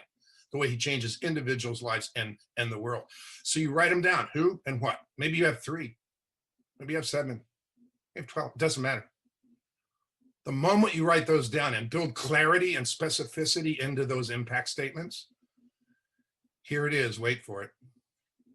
That brand can be defined to be the brand you must become to make those impacts. What characteristics must you become and get credit for? What expertises must you become and get credit for in priority order in order to make the impacts? Everything is impact driven. And when you do it that way, and when you do that work, everything the brand says and does aligns to the impacts. And you get to the impacts faster, and you get to this faster. And you might even discover the purpose of business is not this anymore. It's impact. What if everyone realized, everyone who is ready, because not everyone is ready. Not everyone is ready for impact-driven branding. They haven't gone through their life. They are not at the point in their journey. But when they're ready, what if everyone realized and shifted the purpose of business to impact instead of this? And you'd get there faster anyway. What a world would it be? And so the aha moment for me was realizing this is God's work. God put those desire for impacts in our hearts. Our mind's eye says, oh, I know I can help these people. Okay, so we get on with it. Now you might write down 7 impacts and you will absolutely reach those. You are gonna reach a whole bunch more. Just because you only write down 3 or 12 doesn't mean you're not gonna make any other ones, but you are certainly gonna race to those. And everything the brand says and does aligns and sends you there. What a God blessing. No confusion, no misinterpretation, no waiting, no wasting money on marketing, because everything's aligned. People jump into marketing and don't define who they are and really language their brand. And when that's done absolutely thoroughly, it is clarifying first and then aligning. So achieving clarity and envisioning the impacts you make on the world is such a gift. And the process that I'm doing every day with people, it's based on branding knowledge and branding expertise and branding process, but it's not about, see, your work is not why you're here. It's just a vehicle. But branding will help build a wonderful platform for that work and make it abundant so that you can step from that platform into your purpose. So when a client says, well, I'm not writing any books, and we define 3 books for them, and then they write their first book, or we have it written with them for them, and they start to get credit for their expertise, and then move into and cross the bridge into where they're going, and then get into their purpose, their life becomes more significant. Branding? It's like people don't think of branding as that, but that's what we do all day long. What a blessing. So imagine thriving. Focus on those individuals or groups that you clearly see impacting, and then create compelling, consistent language that transfers energy, so the words you speak transfer energy, shape your impacts, and attract exactly what you want to attract to make your impacts. It's a guarantee because it's the way it's defined. It's going to work because everything is impact driven. What a cool thing, huh? So, and it's all about love. It's all about love. That's the foundation of it. And it's also who's doing it. It's like one of the things I stand for. People call me a heart connector. It's a branding guy. It's okay, but hey. I mean, I used to, on my desired brand triangle, I used to have the word connecting as a characteristic. And so many people said, you're connected with my heart. I changed it to say heart connecting, because that's what people tell me it is, and it's part of the process. Phenomenal. And Ken, I think that's why you and I, we listen to each other talking. Man, there's something about him I really like. It's true. We have this kind of mutual admiration society. It really, the dynamics that we have are, it's fun that way. And we're almost at the point where we could like finish each other's sentences, although we don't even know each other that well, but it really is, it's awesome. But isn't it energy? We do just attract each other's energy, and that's wonderful. It really is, it's special. It really is special. So I appreciate you and what you do. And I'm going to shut up and let you keep going because you're on a roll. Well, words are energy. I mean, let's not kid around. If you said to me, Rich, what do you, oh, you're a branding consultant. Oh dear, gee, another one, like wah, wah. Because everybody uses the word, right? Everybody uses the word branding. So it gets a bad rap because there's a lot of really bad branding out there. But so they say, okay, well, wow, what do you do? And if I say, well, I mean, words have energy. So if I say, well, I manage the 31 iterative steps of the branding continuum, first of all, you'll be asleep. But if I say, when it comes down to it, I put rocket fuel in your branding gas tank, just the words alone have a different energy. And so what if the words that you use to describe the brand to get credit were all congruent with your heart? Yeah. Okay. And seriously, I mean, people don't think about that. Well, we need a brand. They think a logo, oh yeah. Well, I could talk for a week about logos. You want the 5-acid test? Says what it does. Easy to say, easy to spell, easy to remember, has legs. I can talk for a week. You ready? Let's go. I mean, I've been there. You want to talk about trademark? Want to talk about, trade dress? I know things that people couldn't even forget because they don't know, because I've been doing this for so long. But that's not the point. The point is, you think branding is about business and money. What if it's about impact and building a platform with your vehicle that you've been given as a gift so that you can step into your purpose and be even more abundant and create layers of legacy that you can pass on to the world and to your family and to others? It's like, branding? Yeah. Welcome to my world. What a blessing. And so,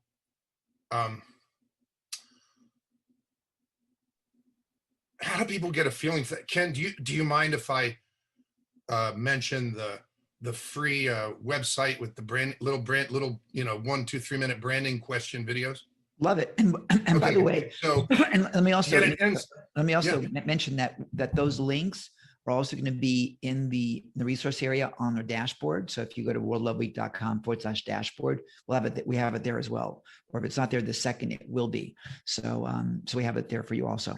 Well, I'm going to do a little bit of a surprise. What's on that list is surprises. it's a kind of a Valentine's Day bonus. Little ready. Could you do that again? Yeah, do that again. That was nice. Yeah, okay. So sorry, old school, thebrandyoubecome.com. Thebrandyoubecome.com. I love that. I mean, the whole brand. Okay, but not just the business brand, the whole brand, like why you're here. Got it? Okay. Thebrandyoubecome.com. That gives you access to, I think there are 8 little 1 minute, 2 minute, 3 minute, total 18 minutes videos answering really common branding questions with straight talk. Yes, it is I. My mother was an English teacher. It's a predicate nominative. It is I answering them with no airy fairy language like Ken was talking about. There's no essence talk. Okay, there's just straight answers about branding questions. Including the last one that says, why does Rich Brands only want to work with people determined to make an impact on others' lives in the world? So that's free. Go get them. And to get them, I'll get your email. And then anyone who just signs up for those and gets that, I'll get an email. I am going to send you a second gift. And it is a free ticket to a half-day event that I'm doing on the 27th of February called Branding You with Impact. And it is a charged event, but I will gift it to you. It's middle of the day if you're on the West Coast, Pacific time, it's 11 to 2:33, something like that. East Coast, it would be 8 to 12. Of the United States, sorry, because I know we've got people all over the world. So for the first time in your life, you come to that, you will hear and see and feel branding as a process that makes you more significant and enables you to step from your well-branded business platform into your purpose with ease. You'll see what it is, how it works, when you'll see how work becomes love and when branding becomes God's work. And I would love to gift that to you. So www.thebrandyoubecome, sign up. When I get your email, I will send you the gift of the free ticket for that event. That's Blessings. awesome. And for those of you that watch this on a recording in a year or 6 months or whatever, sorry. Well, I'll timing, come up with something else. timing is of the But essence.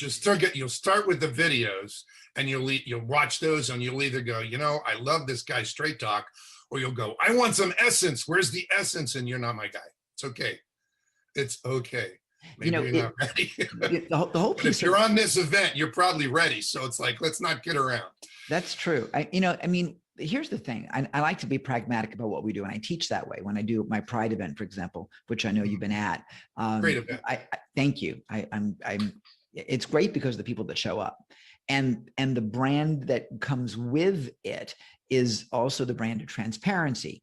So my whole perspective and why I'm so happy to have you here is that when we talk about branding, we talk about making an impact, and we talk about just doing business per se, when you come from truth and you come from your real purpose for hopefully serving your community. And I'm just not talking about your customers, which should be fundamental. It's serving your collaborators, serving your joint venture partners, serving your suppliers, serving even the Uber driver, the people that you're in contact with. If you don't, Just a choice. yeah, is recognizing that you can't do what you do without everybody in that entire food chain, that entire supply chain, if you will. And that's critical. I mean, if you don't win the scenario, and yeah, you want to negotiate your best terms and your best deal and everything, but when you do it with integrity, and if you goof, we've had a lot of with this event, for example, we've had all sorts of fun technical challenges, opportunities to learn where things haven't worked, and we've had to pivot in a lot of ways over this past few days. But when you do it with the accountability that goes with it, people love that. Because so I did want to make sure, I know we have a very little time, so I want to say where I'm going with this instead of starting a story. Here's where I'm going. It's going to end with saying the world seems to work against us until clarity comes. Great. And then things begin aligning because we make them align. So that's where I'm going. And I worked with Lisa Nichols with Motivating the Teen Spirit. Lisa's from the movie The Secret, and I worked with her for 3.5 years. What a God blessing she is to the universe. And she used to do, she taught emotional healthiness skills to teenagers, and talk about things like negative self-talk and the way, you were born perfect, but then things happen and you start, hearing things, oh, you're not that good. Oh, let your sister do it. Oh, you suck at this. You'll never amount to whatever. Right. And you start loading stuff, and then you start believing it. And then so you go and get a good job. So you're going to prove that you're going to get this job. And then you get addicted to your job. Guilty. And then you realize your job's not why you're here. And the moment you choose, you know what, I'm going to reshape my life. Like, I resigned a career to reshape my life. That's pretty rare, and I was able to do it, so thank goodness. But most people can't. But when that clarity comes and you have something to give, and now everything is based on what I see when I thrive at that, and everything lines up, and the language aligns, because what comes out of our mouth creates the world. And so when the language aligns, and language is extremely important, the language of a brand that's consistent, and that it transfers energy. When all that aligns, the world aligns. And so really it feels like the world's working against us until clarity comes. What a blessing that all of us get to help others step into clarity. Yeah, that's and, for sure. With all the one woman who was on here before, with their heart and with their energy, with what their brand is, but they think it's just a business, and it's going to go beyond that. It's like it's going to be hard to get rid of me. Just be forewarned. But literally, I had a woman write me yesterday, a client. She goes, "You're stuck with me." I'm like, praise God. I'm like, okay. All right, go. I was gonna jump in and ask, you've been talking about question of clarity and the impact-driven statement. It's quite interesting actually, but I feel like I've seen you at the Pride event, and I've been there as well. And what I've noticed, including myself, is the fact that when we are trying to message our branding, that messaging part, sometimes we are lost in the clarity, and And so my question was around, how do you help your, client and to navigate to, to get that clarity toward their messaging and around their whole brand? It's an excellent question, and I'll give you a simple answer, but I could talk for a year, but I'll give you a simple answer. There are 7 steps to impact-driven branding. And I don't have I'm preparing a landing page to offer an impact-driven branding blueprint on some advertising that we're doing, which says, here are the 7 steps, get started. So there's steps, there's just steps. One is imagine your brand thriving, writing down the who's and what's of the impacts, and then asking yourself, well, in order to make that impact, what must the brand become? Must it be technology centric? Must it be loving? Must it be, aggressive? Must it be strategic? It's like you ask yourself, and the process extracts what's necessary to make those impacts. It just lines up because of the process. And so it's not difficult. It's rigorous. It's not difficult. And so how I help is I facilitate the process, listen deeply with, I'm a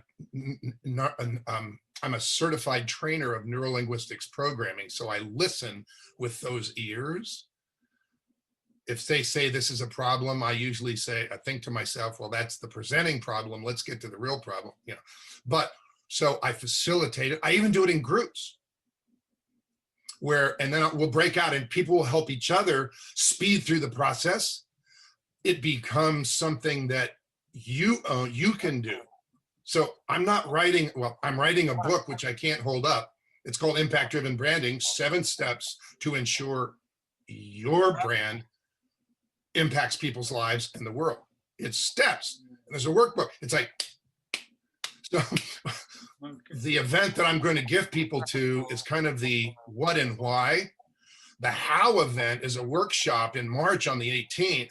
That's like, well, we take one impact statement and you're working the whole way through the process and you look down and you go, wow, it's a process. Like I totally get it and I'm doing it. Yeah. Do you need a branding guru? No. Hallelujah. I mean, what, so everybody thinks they need a branding go, hey, that's why I'm writing the book. So it's easier than people would think. And it's just a process. Thank you. That answered my question pretty well. I'm pretty sure that book, when it come out, it will be a hit because with like you said, clarifying that message is very important. And if there's a step to guide you through that, then if somebody sends me their email to rich@richbrands.org, just sends me an email, put me on the list for the book. rich@richbrands.org, and that includes you. rich@richbrands.org, just say, put me on the list for the book. Believe me, you'll get an invitation. It should publish, I'm thinking April. It's mid-April. Okay. Well, awesome. Are you guys there? Okay. I think we went to silence for a second. We are at like, it's time to say goodbye. I feel like singing the time to, but we're not going to do that because I'm not a singer. Rich, I'm thrilled to have had you with us for this segment here. I know you're going to be back as one of our segment hosts over the next few days. Oh, I'd love that. That would be really great. I will coordinate that with you. I couldn't get you on today because we needed to make sure we dialed it in ourselves so we know it was going to work and not going to work. So I want to thank you very much for being with us, and you and I'll be in touch to get those details. And I'm here to support what you're doing. I love what you're doing, and thank you too. Thank you, both of you, for hosting this and creating World Love Week. God bless you. And to you too. Hang out with us if you like, or hang out in the Facebook group, whatever. I'm going to bring Madeline on in a second here because she is amazing. Go ahead. I see your fingers. Go ahead. And remember, now is the time to define the brand you will become. Amen, brother. Thank you. Good work. Awesome. Thrilled to have you. Take We're care. gonna bring on. I love this man. He's awesome. And look also at his backdrop as to how he's very cleanly and clearly indicated who he is. I love it.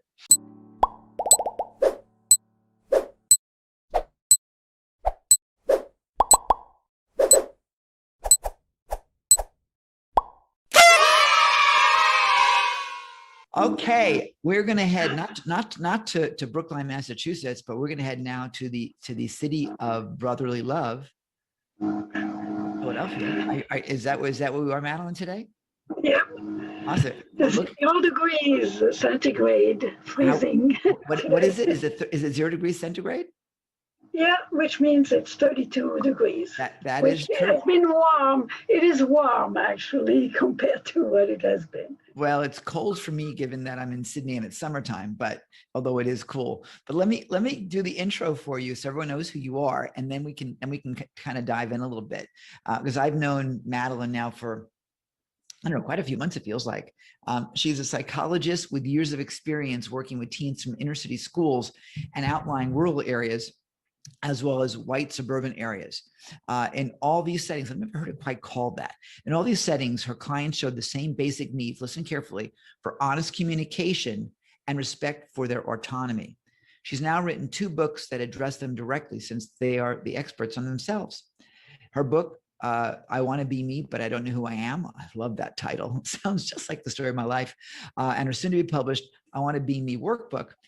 Madeline coaches her readers to greater awareness, autonomy, independence, and resilience. And I got to tell you, from what I've discovered about teens these days, that is so critical, because the teen suicide rate is up 8.7 times what it was in the past. So a woman that is basically here to save lives, the incredible, amazing Madeline Boscovitz. Yay. Thank you, Ken. Oh, God. I don't know if I can live up to this introduction. And Joe, Well, hell, you wrote it, so for God's sakes, you better. And Joe, I am thrilled to be meeting you, not quite in person, but Yeah, no, it's awesome to meet you. Yeah. so this is and I want to. I'm sorry. I Oh, want to. I was just replying to your comment. I think there's a little bit of delay. No, yeah, it's awesome to meet you. I can't wait to hear what you get to talk about. I mean, the title of the book is already has caught my eye. So yeah, nice to meet you. Thank you, Joe. So this is very exciting. Thank you, Ken, for for this opportunity to talk, Mr. Quell, Oh, no, to an no. international audience. And while my experience is entirely American, and I'm addressing American children and teens and young adults, I think human development is pretty much the same despite cultural differences. And I want to start by apologizing, because I am actually going to be using the script, and I'm going to do what our previous speaker said not to do, and but I still be on camera for you. Yep, hang on a second. Let me make you a co-host so that you can share your screen. Oh, And did you want me to do that? I was just going to be looking at the camera. And whichever you want. I thought you. script at the I same was time. multitasking, so for some reason I thought you wanted to share your screen. So no, go ahead. No, I think it might be better this way. So. Okay. I'm going to do exactly what he said not to do, but I'm a psychologist and a teacher, and it's hard to get away from that model. So the title of my talk today is not I Want to Be Me, but I Don't Know Who I Am, though that's coming up soon. But it is the 5 essential skills that schools do not teach. So let me start by saying that is not a criticism, it is a comment, and it needs to be understood what the issue is. So historically, children were expected to have the emotional and social development when they reached school age, and so that they could function in the classroom. And I think by and large, it was happening certainly in America. But for some reasons, or many reasons, it's not happening for many children and teens nowadays. So schools have tried to adjust. Elementary schools now, some of them are offering children some quiet space to engage in mindfulness meditation, to be in touch with their own feelings and to calm down. And I think that's a plus. In high schools, though, teens are really assumed to be ready to learn the material. There is a hurry to get it done. And any teen that shows a lack of ability to do that, a lack of presence, is often excluded, punished, isolated, and often shamed, unfortunately. So let's reflect on that this is the week of love, and let's send love to the schools and the dedicated staff that work so hard to teach our children. And let's not forget the teens that we live with or work with every day. They are certainly in need of love, the difficult ones in particular. So let's give them the skills also to love themselves. And this is what my book is about, and why I address them directly, is that it's important for them to get the wherewithal to be persons that they love. So I'm in the process of creating an educational program where I have the guidebook and the workbook that will be published this spring. And I am working actually on a web course to teach the book in the classroom, hopefully as part of a curriculum in health education. So let's just look at what we expect of our children between the age of 10 and 20. I've stretched it a little bit just to cover a whole decade. And because it's a decade of incredible transformation as they grow from dependent children to independent adults, able to function in the world as an adult. And this is an enormous challenge for them, and many teens are very much challenged. And yet, so it is really not fair that they get a bad rap. So let's look at the 5 essential skills that teens need to learn, to practice, and to mature in order to have a successful life. And I want to point out that we start practicing those skills in adolescence, but it often takes a lifetime to accomplish them. So wait and see what I'm talking about. So the first one is self-awareness, which also promotes good overall self-care, and I will go into detail later. The second one is the challenging emotional regulation, acceptance and management of our feelings, not denying them or repressing them, but accepting and managing. The third one, effective behavior management, the one that so many of us have so much trouble with, and I will go into some detail as to why. Then good pro-social skills are needed to enable us to have a productive and pleasant life, and to be able to love, as our previous speaker talked about. When we love ourselves, we're able to love. Finally, the ability to make insightful decisions, considering consequences and potential outcomes. So all of this, of course, is covered in my books, and I will go into a little more detail, or a lot more detail. So how do we promote this good self-awareness that fosters self-care, autonomy, which means taking charge of ourselves, responsibility, independence, pro-social behavior, and solid decision-making? Is that all we're expecting of these poor adolescents? Well, it is, as much as possible. So as we make them more aware of themselves on the inside and the outside, they learn to focus on their traits and behaviors, to see who they are and how they present to others. They also uncover their strengths and weaknesses, and ultimately realize that they can choose the identity that they want to project in the world. They can choose to improve on their qualities and to manage their behaviors.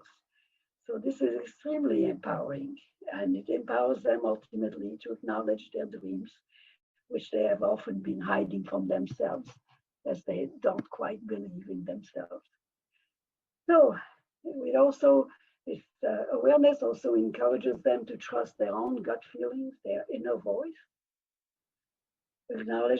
Helps them to acknowledge what they need, and then engage them in becoming what I call their own good parent, because this is all our job, is to learn to leave our parents' authority and establish our own direction as we grow into the teen years and become, therefore, our own good parent, because we want actually a kind parent, and one that will foster healthy, what we call self-talk, how we talk to ourselves. Again, the previous speaker mentioned how we need to talk to ourselves kindly, and so they learn to reject the negative comments that they often hear. Oh, you will never amount to anything, and you just can't do it, and you're expecting too much, and who do you think you are? All of these, they become aware that these are not necessary, and they don't have to espouse them. So, as they recognize when they're being treated well or not, and this is essential for getting along in the world, to know how to be treated. So I'm going to use here an example that was created with a client, not a teen client, but an adult client who was a new high school teacher and who had a very, very difficult class in which she could not get the teens to settle down or to do any work or to even pay any attention to what she was doing. And she was very distressed. So I gave her a copy of my book. I'm not allowed to sell it to patients, so I give it to them. So what did she do? She had the genius idea, after reading my book and understanding some of the teens' needs, she had the genius idea of inviting them every single class to take the first 5 minutes and write down privately what is on their mind, what they would like for themselves, where they're at, and whatever else they wanted to write. And when they were done with those 5 minutes, they were on task. They were able to participate in the class and to listen. And the question is why? Why did this help? Or how did it help? So she offered them respect. She acknowledged their status as being anxious and agitated and angry. She acknowledged their need for some way to become able to listen and study. So she helped them become more aware of themselves, take stock of themselves and their status, and center themselves. It can be as simple as that in the classroom. So let's get on to the next piece, which is emotional regulation. That's what we call it. That's the jargon. And it's helping teens recognize and accept their emotions without judging themselves. Emotions are healthy responses to what we experience. There is nothing wrong with them. And we don't control them. We cannot control them. Even though every client comes into therapy says, I want to learn to control my emotions. And I say, well, no, you can't control emotions. You can control your behavior. And that's a difference. And that will be the next piece. But right now, we're helping teens learn how to manage and regulate strong emotions so as to be able to choose their behavior. So I need actually to move back in time to a much earlier period of development, because emotional regulation really starts during the terrible twos. That's what we call them in America, when the little child becomes a little bit autonomous and wants to have his way and comes upon frustrations. And we're not used to them opposing us, and that's why we call them the terrible twos. But it is a very exciting time for the child. And what does he do when he has to struggle with a frustration? Very often, he, for lack of any ability to do anything else, he throws a temper tantrum. He feels the emotion in his body and sort of loses control of his body in struggling with the frustration, and we call that a temper tantrum. The best way to help the child who throws a temper tantrum is to let him or her recover by themselves. Not interfere with it, not shame, not punish, not yell, not prevent. So as the child recovers, he engages often in what we call self-soothing, taking care of his hurt. He might go and grab a blanket. She might be sucking her thumb and picking up her teddy bear whatever it is, they find a way to take care of themselves as long as you don't remove that frustration. It's very important. So punishment teaches the child to disregard feelings, and giving into the tantrum is the worst thing you can do because it teaches the child that manipulation is the way to get things done. And it's just not right. And I have to say that in my practice now, I'm retired now, by the way, Ken. But in my practice, I often saw older children who were still allowed to throw temper tantrums at 10 years of age, 11 years of age. So I had a young boy who was 11 and who actually threw a temper tantrum in Walmart. And his mother was very angry with him as she brought him into the session. And we talked about it, and I first clearly set limits that, it's been okay until now to have a temper tantrum when you're frustrated, but, after next Monday, that's no longer acceptable. So you're just at the limit now. You can still do till Monday, but not after next Monday. So, and when you're frustrated, what do? You take care of yourself. Do you go read a book, listen to music, dance, punch a ball? What do you do? Whatever it is, that's good. And what if you wanted that poster so badly? How could you go about getting it? What could you do? Let's use that anger for you to figure out what you could do.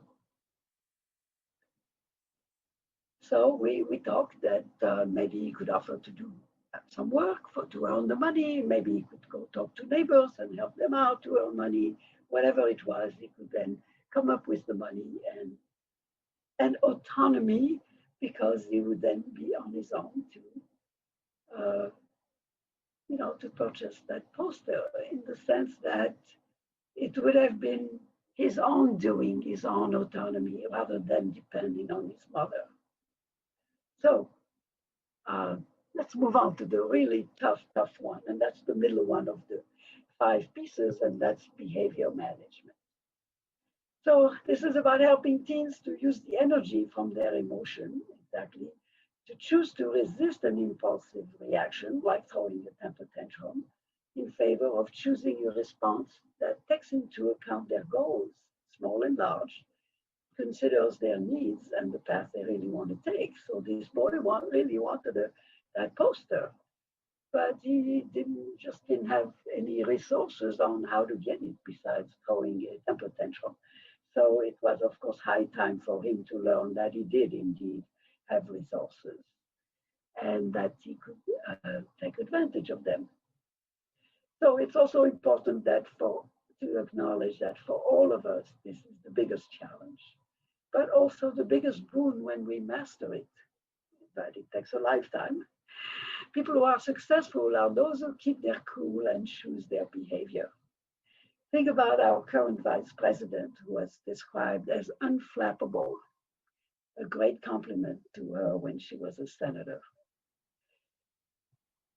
So how do you do that? How do you get that across? Of course, in my books, there are all kinds of exercises that train the teens to learn those skills, but I'm just going to use the old days example. Long before computers and other modern items, we were told to count to 10.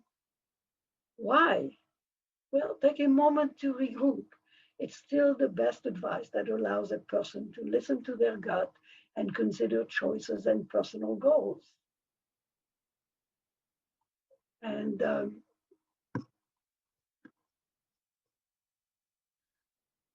there's an example here which seems to have disappeared. No, it's right here.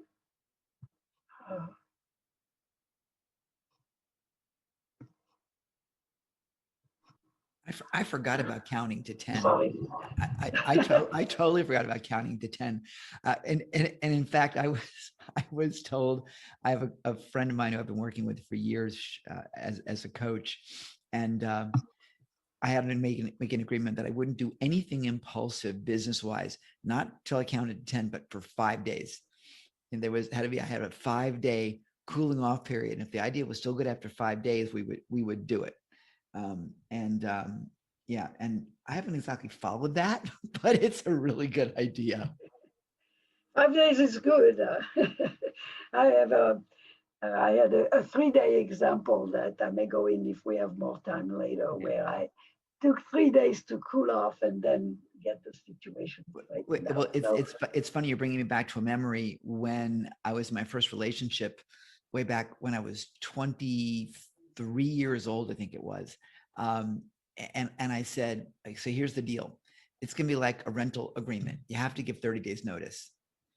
And so we have a fight because at that time everyone was breaking up, like, have a fight, break up, have a fight, break up. And I was like, I don't want that. I want something stable. So I said, okay, so here's the deal.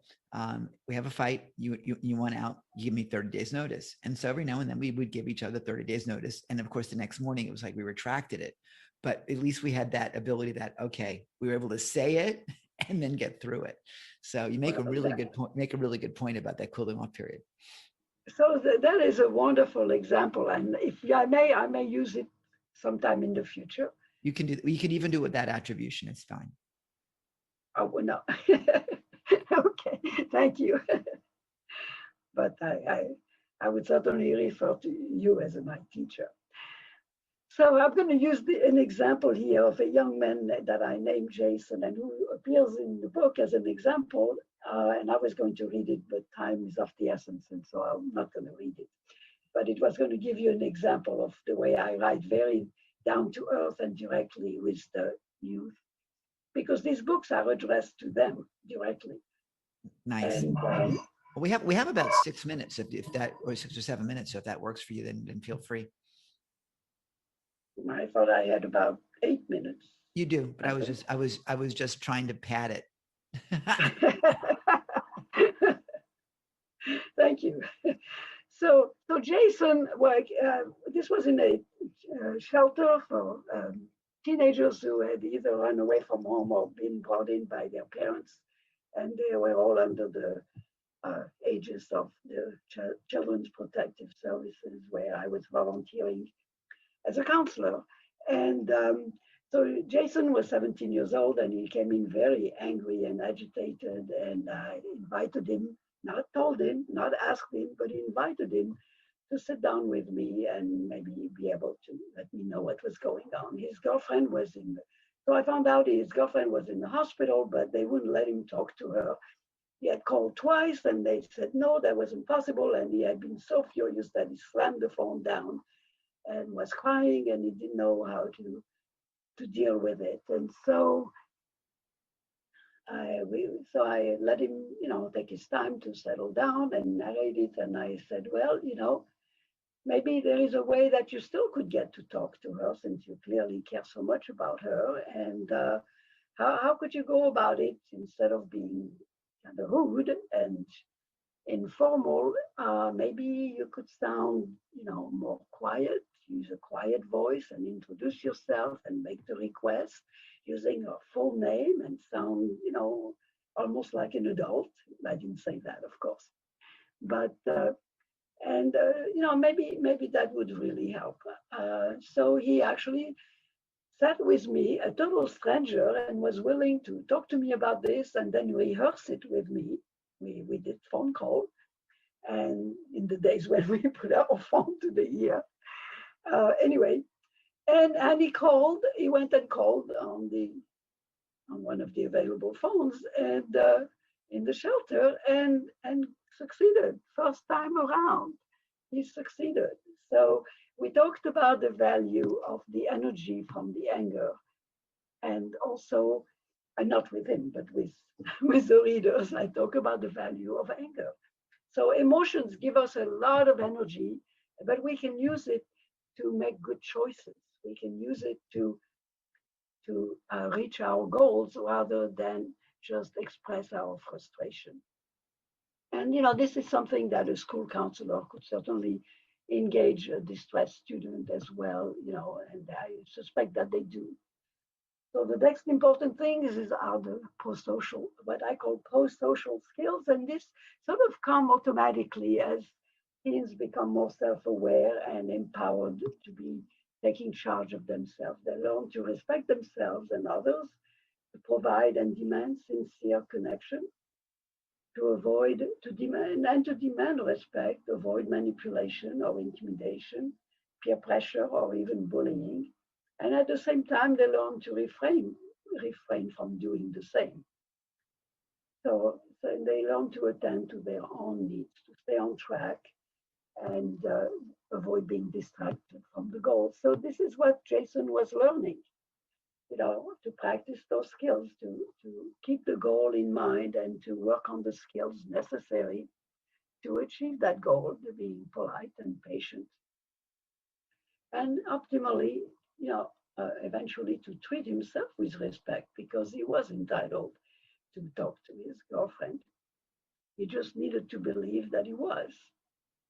So the last piece of the 5 pieces is insightful decision making. And now, some of you may be laughing, and it takes forever for all of us to learn how to make sound decisions that use critical thinking and self-knowledge. In the book, I actually use, believe it or not, what I call yes-no decision trees, where you have a decision to make, you have a yes path and you have a no path. And if all works out, the yes path leads to yes, I can do it. But everywhere you get a choice to yes or no. And it looks like a tree. I use it horizontally with big labels. And I think it works. I also have demonstrate one for a decision I had to make, which I also put on YouTube as a verbal demonstration. So these are the 5 skills that promote self-confidence, allows teams to believe in themselves and their dreams, feel empowered to pursue them, and become resilient in the face of obstacles and challenges. So I am going to show you the book.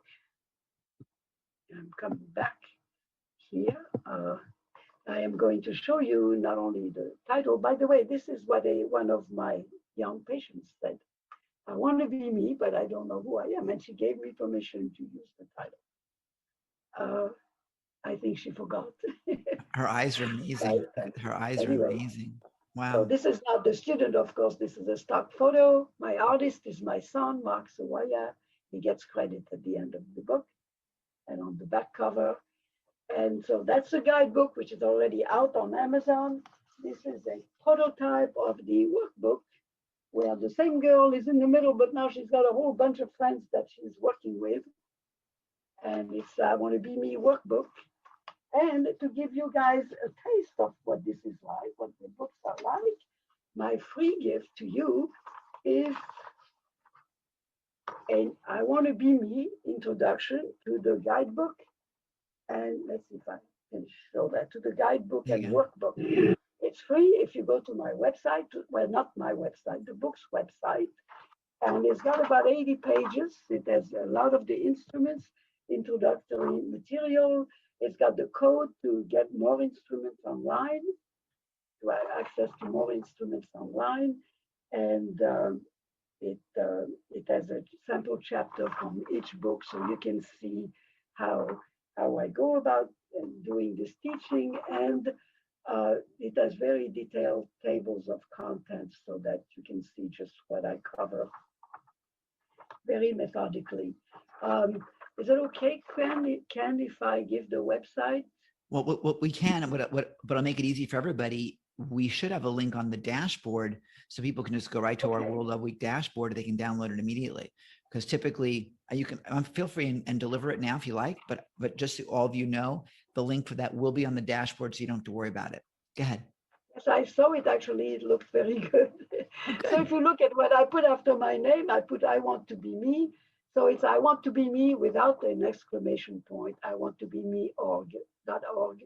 Oh, cool. That's a great name. It's an easy one. It is an easy one. Go and you sign for my email list and you get the freebie book. Fantastic. It's a download that you can get immediately. Fantastic. And it will be there either forever or until like my previous speaker said, either forever or until the next speaker, the next gift comes along. There you go. Exactly. Beautiful. Madeline, So I am I- so honored to I have you enjoy with it. us today. You are a gem, and we've got to land this plane right this minute because the next broadcast is starting like right now. Okay. I love you to Hands pieces. down. Take care. Happy Thank you. Valentine's Day. And Happy I World love Love you Week. too. We'll see you soon. Thank you, Joe. Bye, guys. Bye-bye.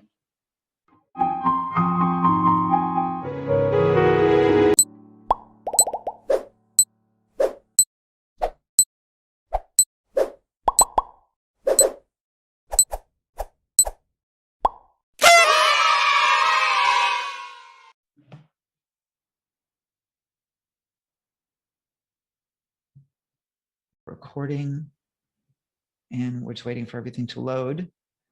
In 1 second here. We are now live on Facebook. Yay. Hello, Facebook. Waiting for YouTube to finish doing its wonderful thing. And we'll let that populate on its own. So let me go and say to everybody, yay, welcome. We have an incredible, delightful and delicious guest today, the incredible Catherine Lob. Now, Catherine, let me get her bio up here, her intro, so I can present her to you in the best possible way. And let's see here. I had it up a second ago. You know I did because I told you I did. Yep. Let's go get it. Yep. Here we go. Nope, that's not it. Here we go. All right, ladies and gentlemen, boys and girls, we've been talking behind the scenes over here, and I'm really excited to bring her on because she's very, very cool. Catherine Lob hosts the Celestial Spoon podcast. She's an award-winning inspirational author, a speaker for stress reduction, a psychic, and a spiritual guide. And yeah, she's told me some things that she's done. It's pretty cool. She helps people feel better with her positive outlook, describing her own battles and winning her battle with deep depression. She's an advocate for mental illness through her campaign, Brighten Your Day with Turquoise, hence the color, because turquoise is a calming color. I didn't know that. She guides others through her spiritual skills to feel invigorated and empowered to go forward in their own struggles. Catherine psychically delivers information to people from the spiritual realm, their guides and angels that benefit them greatly with their lives. I am so excited because I want to like jump in and find out exactly. I may even be afraid to find out what the guides are saying about me. Ladies and gentlemen, the incredible, outrageous Catherine Lob. Woohoo! Thank you. Hello, Ken. It's great to be here. Thank you so much. And I'm excited because this whole storyline basically that we're presenting to everybody around love is what I want to talk about, because we're all here to make a difference in the world. And I'm noticing one by one, more people are stepping up and saying, oh, I need to make a difference. So I share my own journey of where I've come from and overcome. And a lot of it has to do with my spirituality. And World Love Week is a perfect time to be sharing. Yeah, it's a special week, and today, of course, is a special day. So I'm thrilled to pieces that you're here. So let's talk a little bit about what you've been doing and the message you have for everybody today. We have a bunch of time available until the incredible Pam Heath joins us next. So let's rock and roll. Okay, so basically, I thought my life had to do with being a wife and a mother, raising children. But once my children were out of the house and it was just myself and my husband, of course, 2 little dogs, we began fighting a lot. And I started noticing that I wasn't happy all the time. Actually, it started when my last daughter was still in the house, and I became suicidal very often. And I never made any attempts until 2003. 2003, I was fighting with my husband in our workplace. We had a little factory, and it had to do with one of the employees where I felt like I was one of the employees in a peon where we were partners, and the man controlled everything. So that began my journey of insecurity because I now felt like I was squashed down. So during a fight at home, I tried taking pills. I got a whole bunch of them down. My husband held me down for a whole hour, and he couldn't believe how strong I was because the the driving me to leave this planet was so strong. It was no longer me. I felt like it was the devil really pushing his way, saying, you need to come with me. Well, after an hour of holding me down, I said to him, well, you need to let go of me sooner or later so I could go to the bathroom. And with that, he called 911 and they came and they took me to the hospital. And it was then that I learned that if you get to that point before you act, you need to reach out and say, I'm struggling and I need the help. So either reach out to a friend or a professional or get yourself to the emergency room, and you'll find so much better things to come your way. But hold on, sorry. That wasn't the last of it. It continued. And every time my husband and I had a major fight, it was like, I can't afford to support myself. And at the time, my teenage daughter, the first time, and I felt there was a wall up and nowhere to go. So after then, we went into therapy separately and then marriage counseling, but it really didn't help. And I have to share something really graphic to let people know why I am where I am now. It's where during these marriage counseling sessions, my husband told me that I didn't turn him on because I was too fat. So for at least 15 years, we were not having sex. And that really made me insecure. So of course, every time we had a fight, that's what went through my mind. It's like, well, he's in control of my life. And I'm fighting the tears now because I have those feelings. And he died a year ago. And I feel like I'm haunted by a lot of these feelings. And it's my time to shine. And it sounds sad sharing my story and all the horrors I've been through, but I have to share it so other people know that you're not alone. And there is help for you, no matter what situation you're in, even if it's just stress because of the COVID that we're going through, the pandemic. You're worth something. And it's really time to look at your life and say, oh my God, did my husband treat me that way? Did my wife treat me that way? Or just simple everyday things that are piling up. You may be a mother and the kids are stressing you out. Or you may be an executive in a large company and you feel like there's this wall because you have all these people that you have to be responsible for and you're falling apart. So listening to what I have to say and what I've been through is very important for you to look deeply inside and understand it in yourself. Now, last year was the worst of it all. It started out nicely because Valentine's Day, my husband was already sick with cancer. He was already in hospice in the house.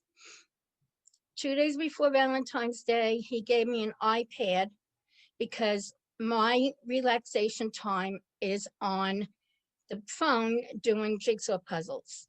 So he said, this is just to do your jigsaw puzzles because I know how much you love doing them and how it helps you. And it does. That's my relaxation and that's my meditation time. Well, 2 days later, I was going to sleep like 3, 4, 5 o'clock in the morning, and he would be getting up like 6 or 7. So he was laying in bed and I laid down next to him. I put my arm around him and he took it off of him and proceeded to get out of bed. And it's like, well, where are you going? I don't understand this. I want to cuddle with you. And I felt like he threw me away. I felt like I wanted to be next to him because he was on his way out and he wasn't letting me. So that day I became suicidal again. I got in my car and I kept on saying, how am I going to crash my car? If I do it, I have to make sure that I die because I don't want to struggle after this. I'm sorry. And I ended up going back home, and I thought about just driving into the house. And I made it up until 3 feet before when I slammed on the brakes. Then I went inside and I said to him, I don't understand why you're treating me like this. What did I do? I've been taking care of you. And he just said, you don't understand. And I didn't. So I knew that he had a hand BB gun or whatever type it was, and it wasn't used yet. I went and took it, and I kept trying to figure, how can I make this work? I know BBs don't kill, but maybe if I keep pointing it at my heart and just keep shooting. But I couldn't get it to work. So I was already on many antidepressants, anxiety medication,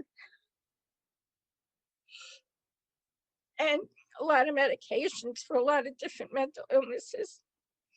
I was given an extra one because my doctors knew that he was dying any time.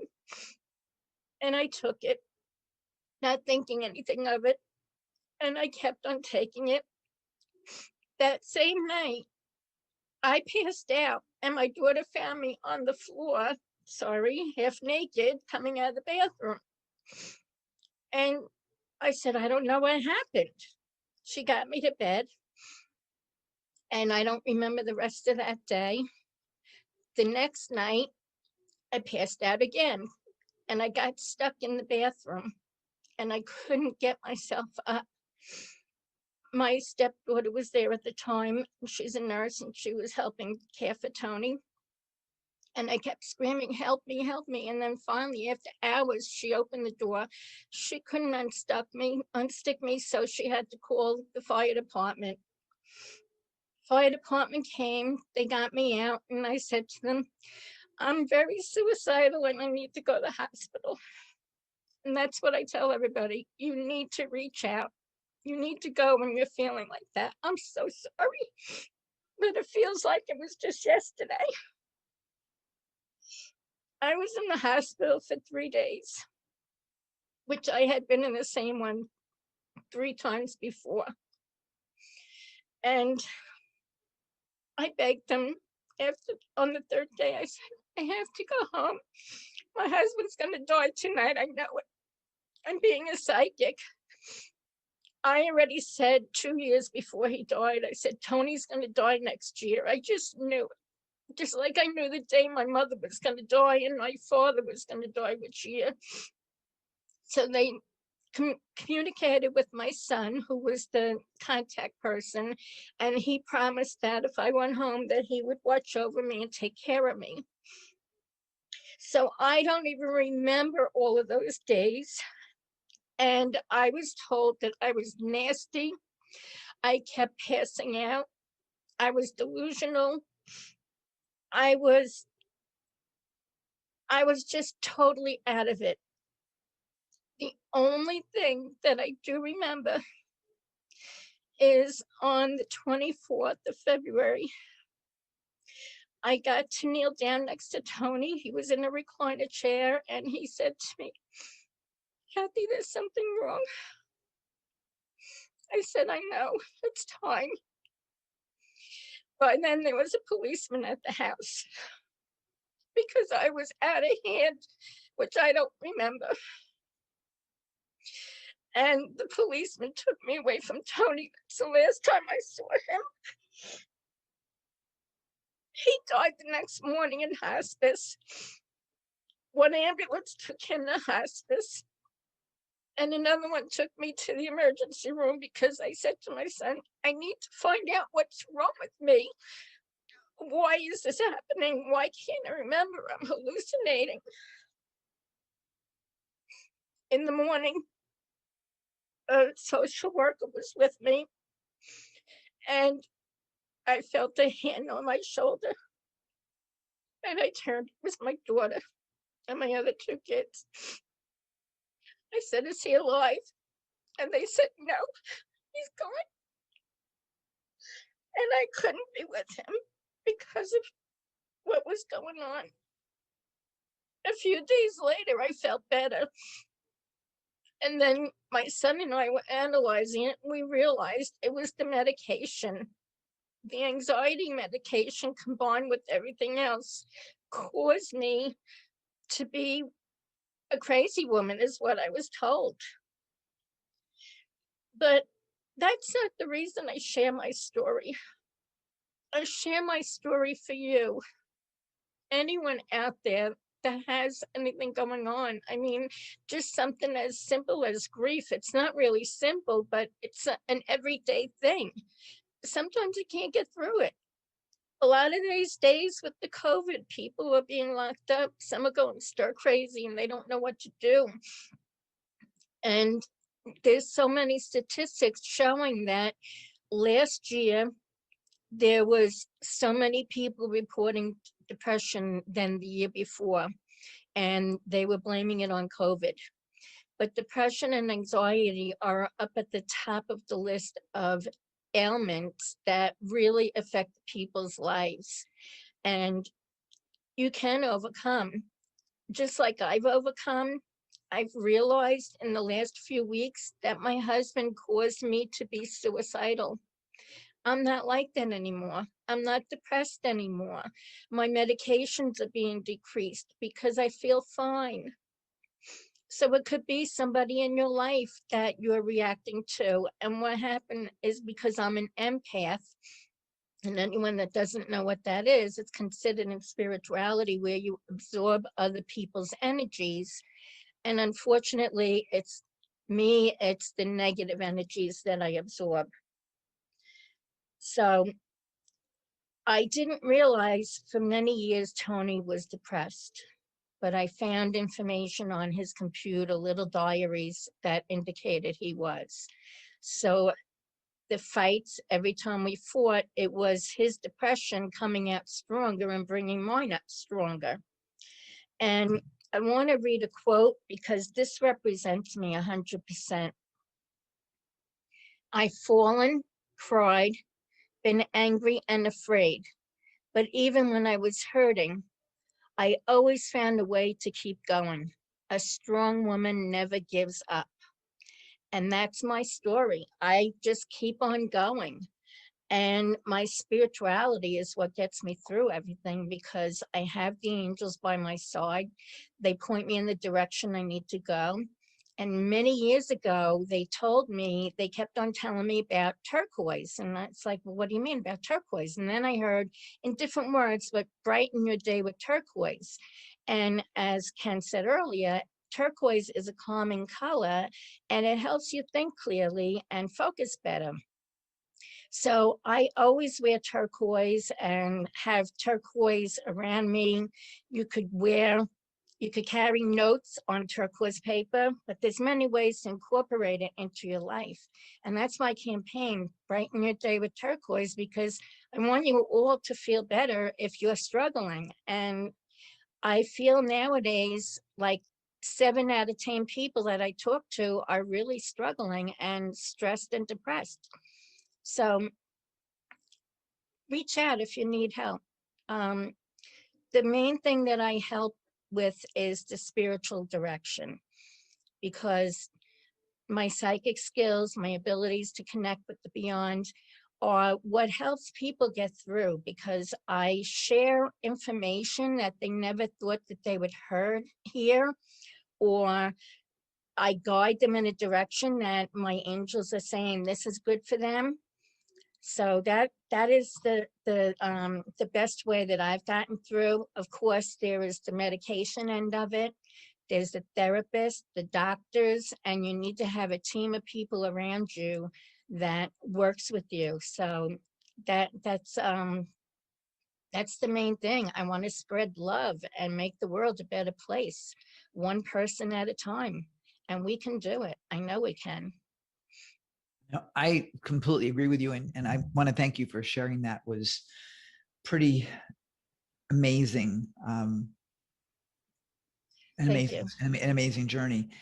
And it's interesting that you shared that, because so many people don't recognize that being, and I don't want this to come across the wrong way, but being in a toxic relationship where you're having negative energy rub off on you is not healthy, at all. Love or not, if that's what you're in, we need to repel negativity. If we can't cope with it, if we can't manage it, sometimes the best thing we can say is, I love you, but I'm going to love you from a distance, and to recognize that it's not you at all. And I can tell you, I think all of us have a journey in some way that when it gets tough, we say, this shit's got to stop. I don't want to be here anymore. How do we get out of this madness? And I will tell you that I've thought about suicide a number of times over my life. And I remember I was in a yoga class doing downward dog, thinking about how can I kill myself, and it was like, okay, this is stupid, Ken. And I thought it was like, and I just kind of watched from above. I was like, this is really dumb. I'm doing yoga and I'm thinking about how to, but I was in pain and I wasn't loving my life. And how do I stop that?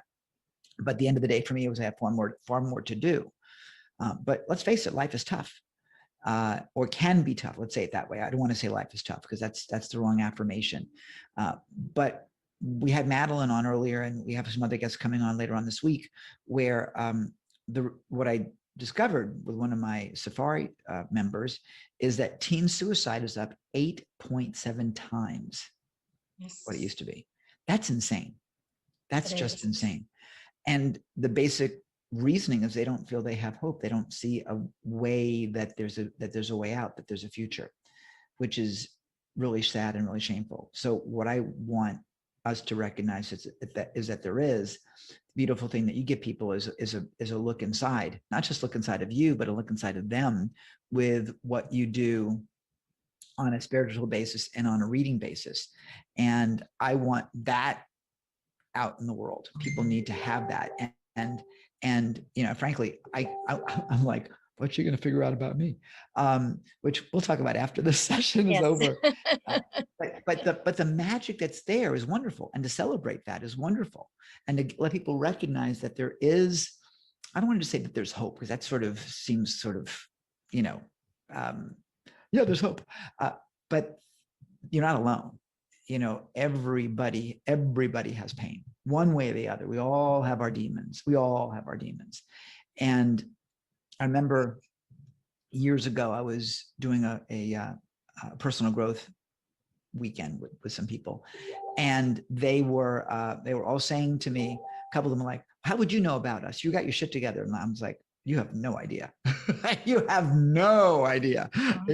Outside's great. Inside's like the blender's been going on, so don't let anybody else convince you that you're the problem or that you're the only one that's messed up, because everybody has a mixed master going on inside of their brain, inside of their heart, inside of their body. We all have that. Even the people with so-called perfect lives, you have no idea. None. Yes. I agree 100%. I've been in a lot of networking groups, and I would be keeping my face, hi, how are you? And everything nice and fun and fancy. But then as soon as I left and on the way home, oh, well, I need to do this, but that's in the way. And, one of my big problems that my husband didn't like was that I'm a hoarder. And so there wasn't a lot of free-flowing energy, but we fought on that very often. And I moved recently, so all of my stuff is in the garage in the basement, so I have clear energy. But I would just put on a front, and once I walk back in the front door, it's like, here it goes again. Yep. And I would start crying or whatever. And it's exactly like you said. Everybody at some time in their life has these thoughts. And I just want to share really fast the second time, because it was November of 2019. I was sitting across the room from Tony as we were fighting with a pair of scissors, and I just kept going over my wrist. And it just kept going over my wrist. Every time I got to that main vein, I lifted my hand and I went around it. Kept going around and around, didn't have the nerve to get into that vein. In the meantime, Tony called the police, and when they arrived, he said, she's drawing on her arm with scissors. He did not know I was trying to cut my wrist. God. So I want the other people that are looking into your life to pay attention also, because it could be as simple as that. You know, you think they're drawing on their arm, but they're actually trying to cut their wrist open right in front of you. You need to find what's happening with them so you could be supportive of them and help them get through whatever's happening. Yeah. Yeah. And the bottom line really is support, letting people know they're not alone. There's all sorts of sadness out there, but the other side of it is there's all sorts of opportunity. Let's take a look at Pandemic Land, for example.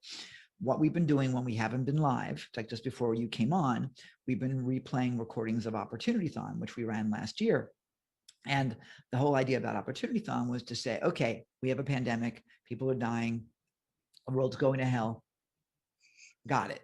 And can you control that? No, you can only control you and your own experience. So how about if we spin it and we pivot our attitude and say, what can I do in my world to take command and control of my life so that way I'm in charge? I'm not a victim anymore. I'm the captain of my ship. I'm not in the engine room. I'm the guy given the directions, or the lady given the directions. Okay. And so we ran this 28.5-hour event with that whole attitude. People need to be in that state where they recognize they are in control. And if you feel you're getting out of control, yes, obviously get help. I'm one of the lucky ones. I got help many, many years ago. And I still have people I talk to when the pressure's on and so on. And I do the work, and we have to do the work. I mean, think about this. Do you like your teeth? Do you like keeping your teeth? Let's put it that way, right? Well, guess what? Then you probably brush them every day without even thinking about it. You don't brush your teeth, you don't shower, things don't go so good, you know? So taking care of your mental state, taking care of your spiritual state, taking care of that is equally as important as doing a daily run and getting some cardio, or eating healthy, or simply brushing your teeth for that matter, you know? And I know you said you put everything in the garage. I would tell you to blow up the garage. No, for real. I would tell you to blow up. I mean, my mom has, I wouldn't necessarily say she's a hoarder, but she doesn't like throwing things away. Yes. We found in the cupboard, like, groceries that are 10 years old because they were on sale. It's like, Mom, I mean, she had me eating cookies that really were 10 years old. So see if they're any good, Ken. So I made a video. My mom tried to kill me because the chemicals in those cookies were like disastrous, And so I was like, Mom, please don't die for a while, because I really don't want to have to clean out your apartment. My kids said the same thing. Right. So just don't do that to us. So, but here's the thing. I took a feng shui class a number of years ago. And the big thing is throw your shit away, because the more space you have, the more room you have for great energy. So, and I'll tell you, I've moved a bunch of different places over the past years, and I've got things that are missing now from the last move. God knows where the hell they are, including my favorite recipe book. But who cares? At the end of the day, none of that shit really matters. So I'm going to I'll challenge you to do the dump the garage challenge, and just throw that. Don't even look. Just blow it up. Like the basic question: when was the last time you ever saw it? 1971. No. Yeah, it doesn't need to be there anymore. Yes, I have the comfort of knowing. Yeah, and get rid of it. My problem is I can't throw it away, so I donate it. Fine, that's fine. Donate it. That's even better. That's even better. I'm working on it. Okay. And I wouldn't say problem. I would say challenge or opportunity. Now, this challenge. Point, thank you. Donate. That's what I did with a lot of my. Yep. Yeah. So I would dump it, and you will find just all this energy opening up. Here I am teaching you that. Anyway, we're about to head over to our next speaker. I am thrilled that you're with us. I know you've got a couple of gifts for us, so we're going to pop those into the on the dashboard. So worldloveweek.com/dashboard, and there'll be a link to all the gifts from all of our speakers, including the amazing Catherine. I got to tell you, I'm humbled by your ability to share and the way you open yourself up to us. You amaze me. You're amazing. I stand for love. Do you? Hey, this is Captain Lou, and I stand for love, baby. Do you? Do you? Yes. Do you? Do you? Do you?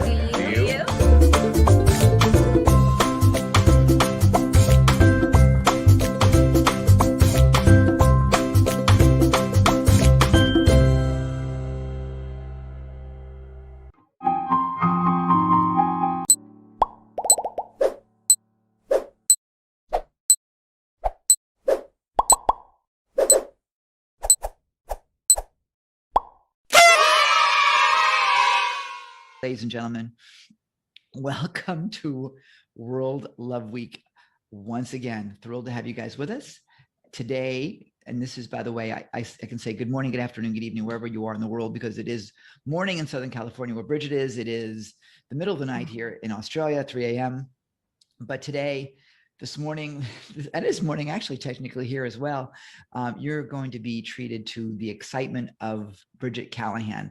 And I tell you, I'm thrilled to have her with us because when most speakers, executives, and entrepreneurs go to create a presentation, they really have no idea how to convey what they want to say in an engaging and compelling way. But after working with Bridget, her clients show up with PowerPoints that are easy for them to deliver. The audience ends up retaining the concepts and remembering the speaker as the true expert that they are. They don't have death by PowerPoint, in other words. Bridget's on a mission to end the tyranny of those boring PowerPoints or keynotes for that matter. And she's passionate about helping people and speakers create presentations that engage and inspire their audience and turns them into raving fans. Today, you're going to discover how to break through slide shame. I haven't heard of that before. Slide shame, good way to call it. How you can love your slides again and how your audience is going to love you for being nice to them and nice to their eyes. Just even look at the presentation she's delivering right now, just to your eyes as you see her elegantly in the screen with the right lighting, with the right backdrop. Ladies and gentlemen, Bridget Callahan, how you doing?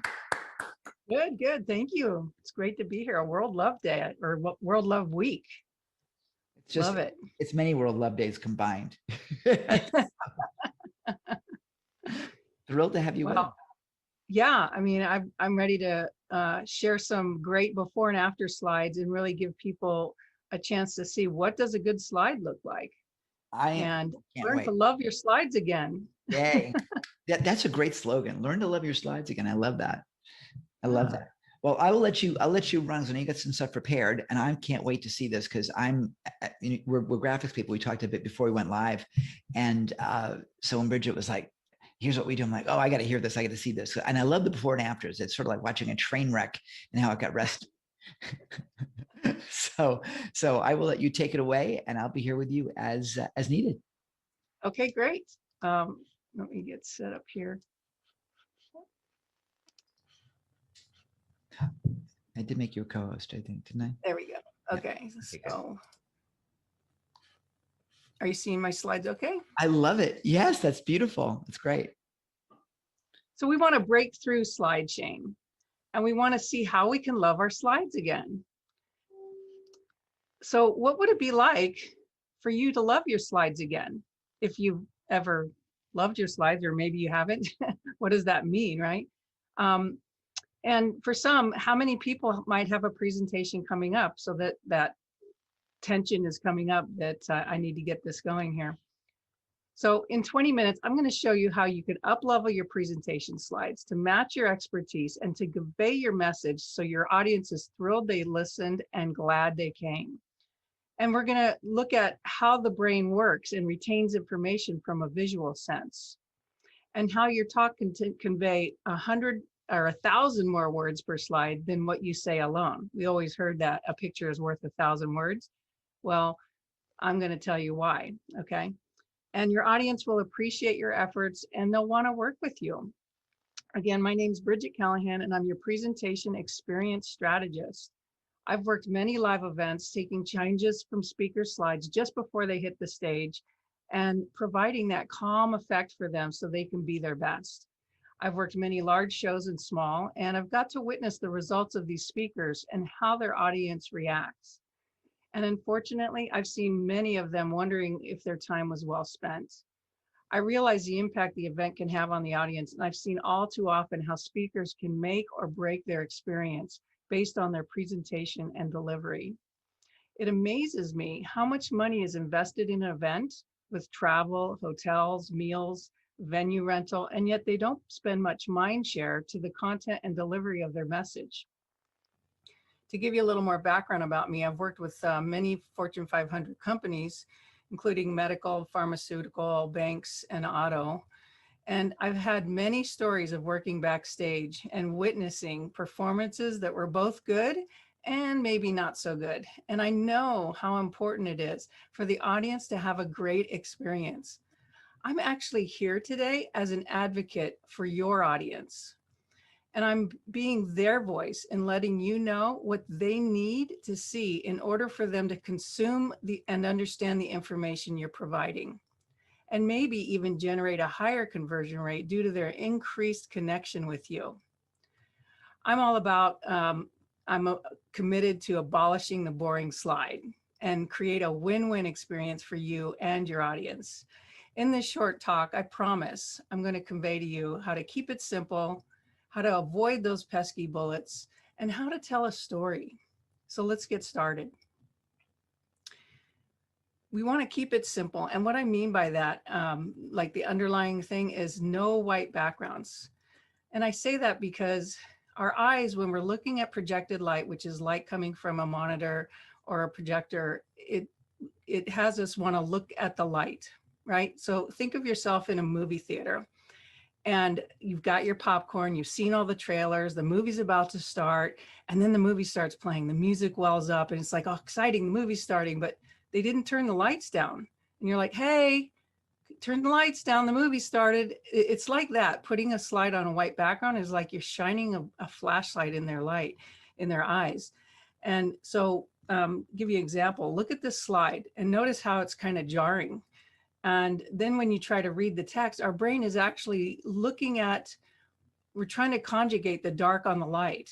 And when I show some future slides, you're going to see, like if I go back to this slide, notice how our eyes go to the light, the letters, it's easier to read. So when you look at this, we have to conjugate each shape and then each letter and then each word and then put them together.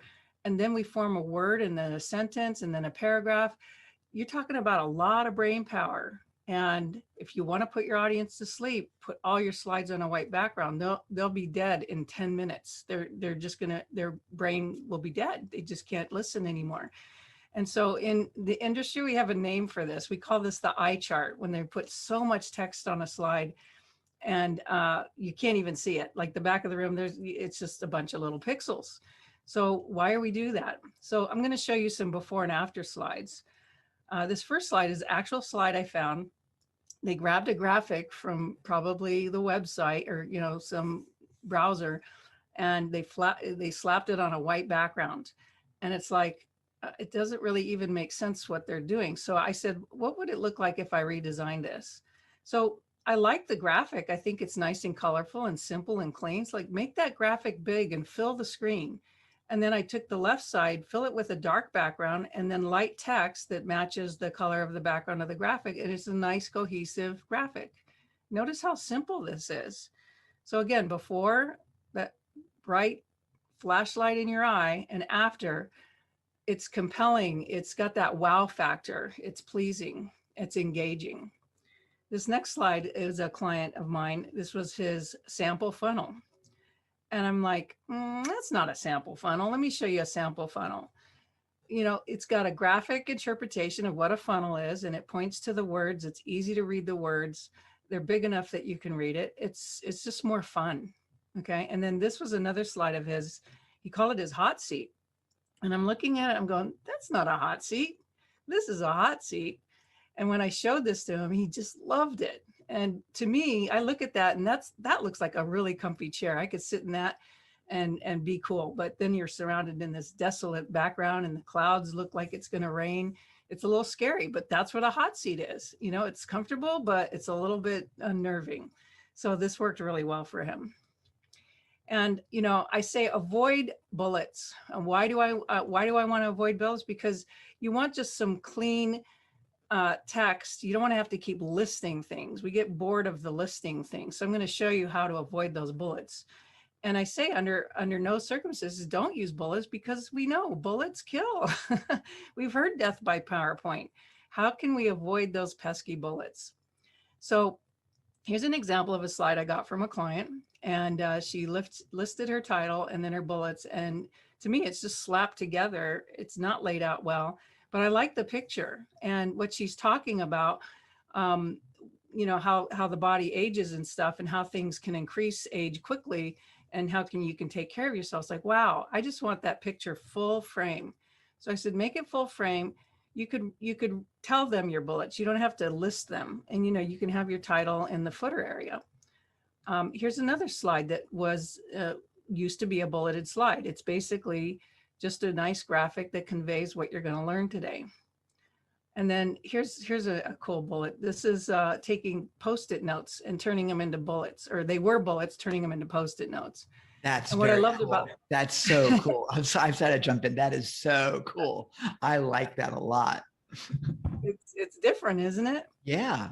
I actually did this for a guy who was a former executive of Microsoft, and it was hard for him because he was looking for the bullets. Yeah. That's stunning. That is so stunning.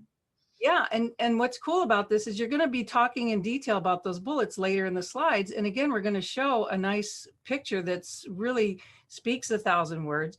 And we would take that Post-it note and put it in the corner of the picture so it related to that bullet. Sure. And you might have 2 or 3 slides that go with that bullet, you know, or that Post-it note in the corner. And then here's the last one. I don't have the before slide, but imagine this slide was a white slide with 4 bullets in it. And this is what I turned it into. And she was talking about, you know, how do you stay in faith? You can't be halfway. And this was an animation actually created in PowerPoint. It does it in PowerPoint, but I found that sometimes PowerPoint hiccups up, you know, does a hiccup with the animation. So I actually created a video. So there's a video embedded into PowerPoint. Okay, so number 3 is we want to tell a story. And we heard all these things about when you're talking nowadays, you want to tell a story. And we like storytelling. And how do you tell stories about boring statistics? Well, if you watch the news nowadays, they create all kinds of story around COVID and hospitalizations and the different strains of virus. You know, the stories are getting strung all the time. And when you listen to that, you might look back at what you're talking about and how can you create a story about it. So I love working with people. If they don't quite have a story, we can work together and formulate that story so it's more engaging, more compelling. And then we mirror it with pictures. So here is a slide I designed for a client. This was their title slide. So it invited them in. This was their walk-in slide if it was a live event, so they know what they're coming into. And you can see the pictures in the background. It's a combination of a couple of pictures, but it really talks about living well in the wireless world and how to beat that invisible stress with ease. They're talking about all those, you know, invisible things that are like G5. I can't explain exactly what she was talking about, but anyway. Then here's another one. So she speaks to parents about problem children and how do you deal with that? And she just had text on the slide. Imagine just text on the slide. And then we threw this picture in there, made it a duotone, but look how it just has such more expression. And then this is one of her detail slides.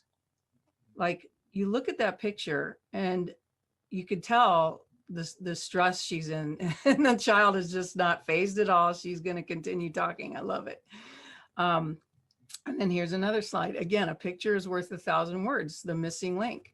You can talk to this and tell a great story. And while they're looking at the picture, they're remembering what you're saying. So that picture embeds in our brain and it mirrors with the story that you're telling, and they're going to remember it years later. So here's an example of a client that I work with. He used to be a former marketing executive for Wendy's, and he worked when they coined the phrase, "Where's the beef?" So some of us older folks, we know that commercial. Never heard of it. Never heard of it. Before my time. It's before my time. Oh, okay. Well, look it up. I think there's one video of it. I'll call Clara Peller. I was devastated when she died. Yeah, when he interviewed her, he says that she's the one. She's definitely the one. Yeah. Very, very character, very much a character. But this slide, when I look at slide sorter view and I look at the slides, I see, wow, this is interesting. This is engaging. Not quite sure what they're talking about, but I want to listen. And that makes a great slide deck. If I know exactly what you're talking about when I look at slide sorter view, it's too much. You want to have slides that need you to speak to it. You know, I tell speakers, if you want to put everything on the slide, then start your slides and walk off stage because they don't need you. They can just sit there and read through them. And they're like, what? So you want to give them something to look at, but you also want to speak to it. So this next image, we're talking about know your customer. This is all about marketing, and it's important to know your customer, what your demographic, psychographic, that kind of thing. And as he's talking about it, look how bright this image is. When we look at a photo, we look at a face. Is there a face? Okay, are there eyes? Are they looking at us? If they're not looking at us, where are they looking at? So we look for eyes. Are they looking at us? If they're not looking at us, what are they looking at? So we look at eyes, then we look at what they're looking at. She's looking at his hands. And then after the eyes, we look at hands. What are the hands doing? Because we can formulate so much what's going on in that microsecond of looking at those 3 points. And aside from that, look at the store. Look how neat it is. Look at all the products. Everything's well laid out. It's just, you can swim in this picture is what I say. And then this next one, offer your customers something they value. This tells exactly what it is. You can tell this lady values shopping, and she's got a great face. Her lipstick matches some of the packaging. It's just a great photo. And this is a found photo. These photos are found. They're out there in image banks that are low cost, and there's several image banks that are no cost. So it's just go out there and find some photos that speak to the stories that you're telling. This next one, effective communication is what is remembered and acted upon. This is a bulleted slide. That's the title I just showed you. So I'm going to click through the bullets. So you must entertain, you must engage, you must inform, and you must have a call to action. Now that doesn't look like a bulleted slide.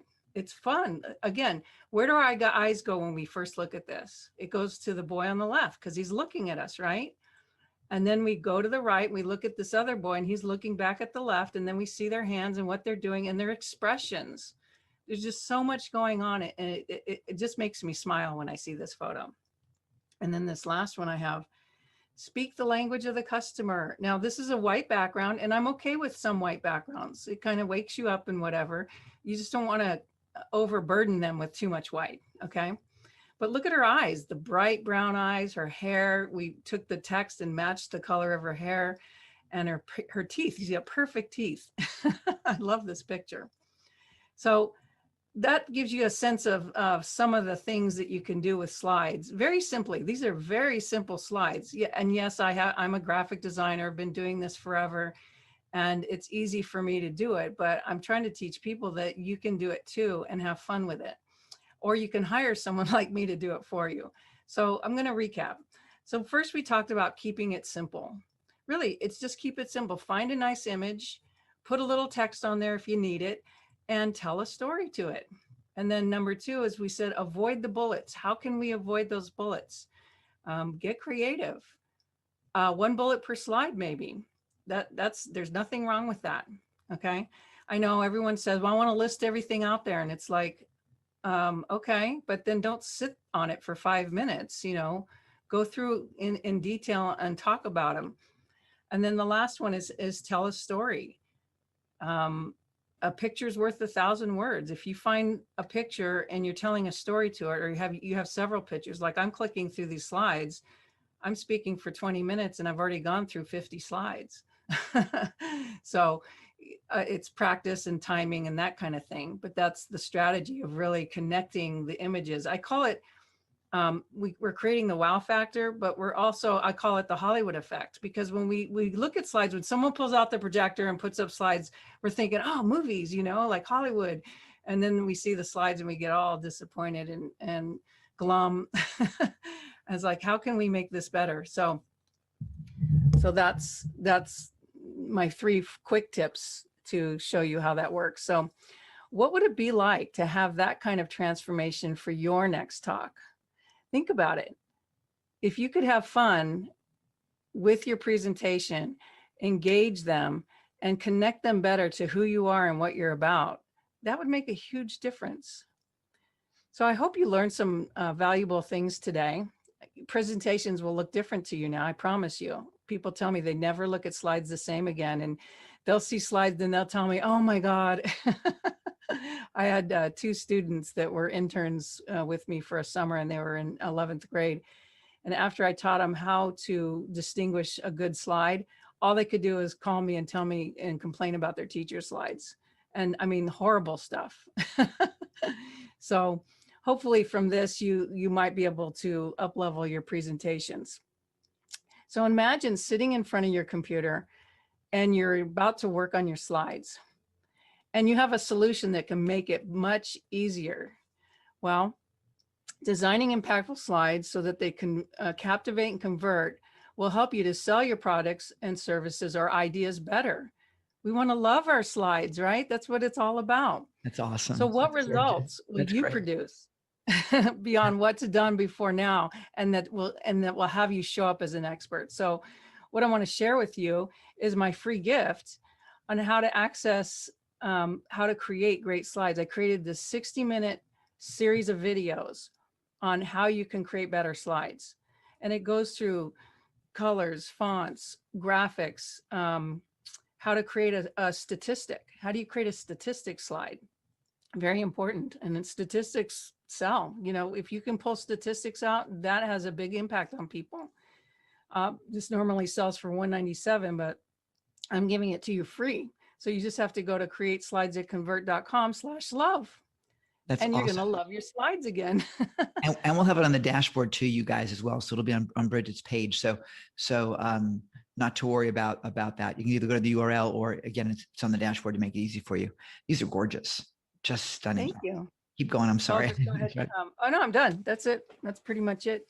I You finished a little early. did fine. You're great. It's funny. We talked before we started about how I have one person that was a purple fanatic and just destroyed the color purple, because there's some really nasty colors, shades of purple. I guess it's nasty shades of everything. But I tell you, this is gorgeous. This slide is the color, the drama of the slide, the yellow that goes with it. Just stunning. I got to tell you, for me, waking up at 2:30 in the morning to do this presentation, and for what you did for my eyes are in such gratitude to you. I got to tell you. No, I'm serious. I mean, the quality of what you're saying, what you're demonstrating is so beautiful, and you put time and energy into it, and that does show that you love your audience, and that means a lot. Oh, damn, you took my slides away. They're gorgeous, and to have that experience. I hadn't thought about white slides the way you mentioned it. And, I've been doing presentations for 39 years or more, maybe. Got to check the calendar again. Things change every year, damn it. But, and I've been a big offender in the past. I mean, a real big offender in the past. And even, as I have new presentations coming up next week, trust me, I'm going to be going back, and I've done a bunch of similar stuff to what you're doing, but you have it finessed so beautifully that it's like, I want what she's having. I've never seen the bullets done graphically the way you have it. That those Post-it note. Oh, that is so cool. That was so cool. And your kid with the call outs, for really creative, really creative. And even your animations, luckily enough, the way you did them here in Zoom came out looking fine. That can be dicey in a lot of cases. You want to keep it tasteful and simple. Yeah, sometimes people overdo it with technology because, I have some new stuff and there's too much glam and glitter running around. I really do. And you make a good point about you have 50 slides in 20 minutes. So what? They're not heavy slides. I mean, they may be big files because of the graphics, but so what? You made it so engaging. And I was like, what's next? What's next? So you really did create that. And I am a skeptical audience. I will tell you, I'm very, I mean, when I see people do slides, and I saw a couple of slides, I think I saw a couple of slides with Calibri. I hate that font. I want the person who designed that font. I want to take them, tar and feather, them, rip them apart. I mean, it's ugly. It's I mean, and it just, ooh, it's nasty. And yeah, for God's sakes, at least give me like, it's Calibri, by the way, is the default font that Microsoft puts in Word and PowerPoint and so on. And it just misses everything. It's just nothing to that. And if you like it, I'm sorry. And then you look at Apple, and their default font is Helvetica Neue, which just has a little bit of extra pizzazz than the regular Helvetica, which is a fantastic font. That's McDonald's font. So, seeing those distinctions, if someone puts Calibri, immediately I don't like them. I mean, I'm judgmental. It's like, no, they've given me something that is nasty. They haven't customized it. They've gone with the default, and it just has nothing. And what you did, with some of the different fonts and the way you married them together is really classy. So, yeah, I'm raving. I'm just like, she's great. I love her. She's awesome. So I will say, number one, I mean, I know I have the link because you gave it to us because we're producing this, but I wrote it down. Literally, I wrote it down like right here because I'm going to that link. So you guys, I recommend that you, if you haven't done it, either go to the dashboard or Creative Slides That Convert. I love that.com/love. And I'm going to go through that. What's cool about that is you're going to get into my membership site, and it's going to be a paid site soon, but everyone who gets in now, it's free. You have access, and what you have access to is this free training. Plus you have access to my once a month look over my shoulder as I fix your slides office hour. Oh, I love that. I tell you, I love that stuff. It's like you know, when you're driving down the road and someone's in an accident, you're like, right? Yes. That's all they show up as looky-loos. No one brings slides. No one has questions. They just want to look. Yeah. It's like, it's like when I watch the news of the United States, it's like, I'm so glad I don't live there anymore. It's like, oh, you guys are really messed up. It's like it's watching the train wreck. Sorry, Americans, but I am one of you. And I'm, anyway, it'll get better at some point. It'll get better. But yeah, when I see that, Entrepreneur Magazine used to have a guy that did, Jerry somebody or other, that used to do ad fix-ups, the before and after, and it was great to see the before, and a great way to learn, by the way, really great way to learn. So if you can get into those events that Bridget is doing, I would recommend it, because that's really where you learn, because you're in the actual real life strategy rather than just watching something in a book past tense type of scenario. I love the experience. With the live office hours, we get to interact and people can ask questions. And I had one person go, it's too late for you to help me with your slides, but I'm speaking tomorrow, so I'm working on my slides now. How do I do this? And I showed her how to do it. And she sent me the greatest testimonial the next morning and $50 in Venmo. I love it. She says, my slides look so much better after 5:59 p.m. yesterday. Thank you so much. Yeah. Doesn't that make you feel good? When you can have that definite impact on somebody. That's so cool. Well, I've seen so many audiences take out, you go to these big events, sales meetings, they spend lots of money on it, and they spend a lot of money on the banners outside and the badges and all that stuff, but they don't put any mind share to the slides, the content on the slides. And it blows my mind, because what is our mind share on most of the day? Yeah. It's on those slides. And so I'm very passionate about, abolishing the boring slide, creating this win-win situation with the audience and the speaker. And, whether I do your slides for you or whether I teach you how to do them yourself, it doesn't matter. We're abolishing this boring slide and creating a new experience of how presentations can be conveyed. You've done great. And we got to land the plane in about 15 seconds here. So okay. I know, and I'm really enjoying this. And I've loved watching. My eyes are grateful to you. So ladies and gentlemen, Bridget Callahan, check her out. Go ahead, grab her free gift. I got to tell you, massive value there. I'm going to grab it, and I've seen a lot of stuff. So I'm telling you, you got my attention, and that means a whole lot. Bridget, thanks so much for being with us today. I can't wait to do more with you and learn more about what you're doing and see more. And you may have just gotten yourself a client today from me as well. Oh boy. So all right. Thank you, Ken. Thanks so much. I stand for love. Do you? Hey, this is Captain Lou, and I stand for love, baby. Do you? Do you? Do you? Do you? Yes. Do you?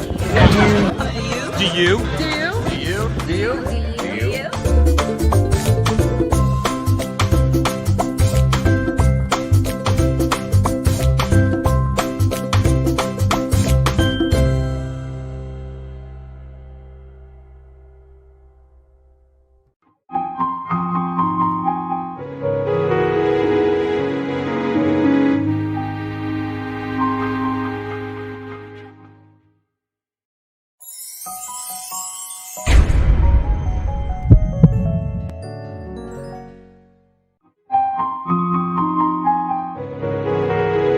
Ladies and gentlemen, boys and girls, we are in fact live. That is LIVE live here on where the hell are we? We're on Facebook, we're on YouTube, we're on Zoom. We are like in the planet. It is now exactly 1 p.m. here in Sydney, Australia. It is whatever time it is in your part of the world. Frankly, since I'm not there, it doesn't really matter. But for you at the moment, we have one of my favorite people who I love playing with, being just, we have the best time together. Her name is, I was going to be cheeky. Her name is Jill Lublin, and I adore her. She is an international speaker. I'm going to do her bio the right way because it's only right. Then I'm going to go tease her. Wait a minute. I lost my screen. What are you guys doing to me? Okay, you're taking away my entire bio. They can read it on the screen, for goodness sakes. Get that off of there. Jill Lublin is an international speaker on the topics of radical influence. That's true. She's a publicity, networking, marketing, and referral and kindness expert. She is, to me, the queen of cool and the queen of kindness. She's the author of 4 best-selling books. I just increased it because I want to be cheeky, including Get Noticed, Get Referrals, Guerrilla Publicity, and Networking Magic, which, by the way, is on my bookshelf right this very moment. And I can prove it to you in a couple of seconds if I grab it. Her latest book, Profit of Kindness, went #1 in 4 categories. She's a master strategist on how to position your business for more profitability and visibility. She's a CEO of a strategic consulting firm and has over 25 years of experience. Jill teaches a publicity crash course, which is freaking amazeballs. If you can get a hold of it, you should. She consults and speaks over the world, all over the world, and now digitally all over the world. Jill also helps authors create book deals with major publishers and agents globally. Today, you're going to discover how loving publicity helps you create more sales. Ladies and gentlemen, boys and girls, put your hands together, put your body, put it all together, put your hair together for the incredible, the amazing, the beyond sexy Jill Lublin. Woo, woo. Ken, you're amazing. And it's such a delight to be here with you because I love you. And that's perfect for this theme, isn't it? Yeah, and you wore red, the color of love. How beautiful. Of course, we show up fully, and I'm delighted, absolutely excited to be here to really support everyone listening in how to create that powerful publicity that gets your word out, that has people fall in love with you, and that creates that expansion of your business so that more people know your name. That's important, right? Yes, it's true. And you do it in such a way that is elegant and with panache, far more classy than I could ever imagine. So I'm going to leave the stage to you for a bit and let you wow our audience because you are freaking phenomenal. And that's a technical term, by the way. That's like a feline nominal. I have 4 cats, so it works.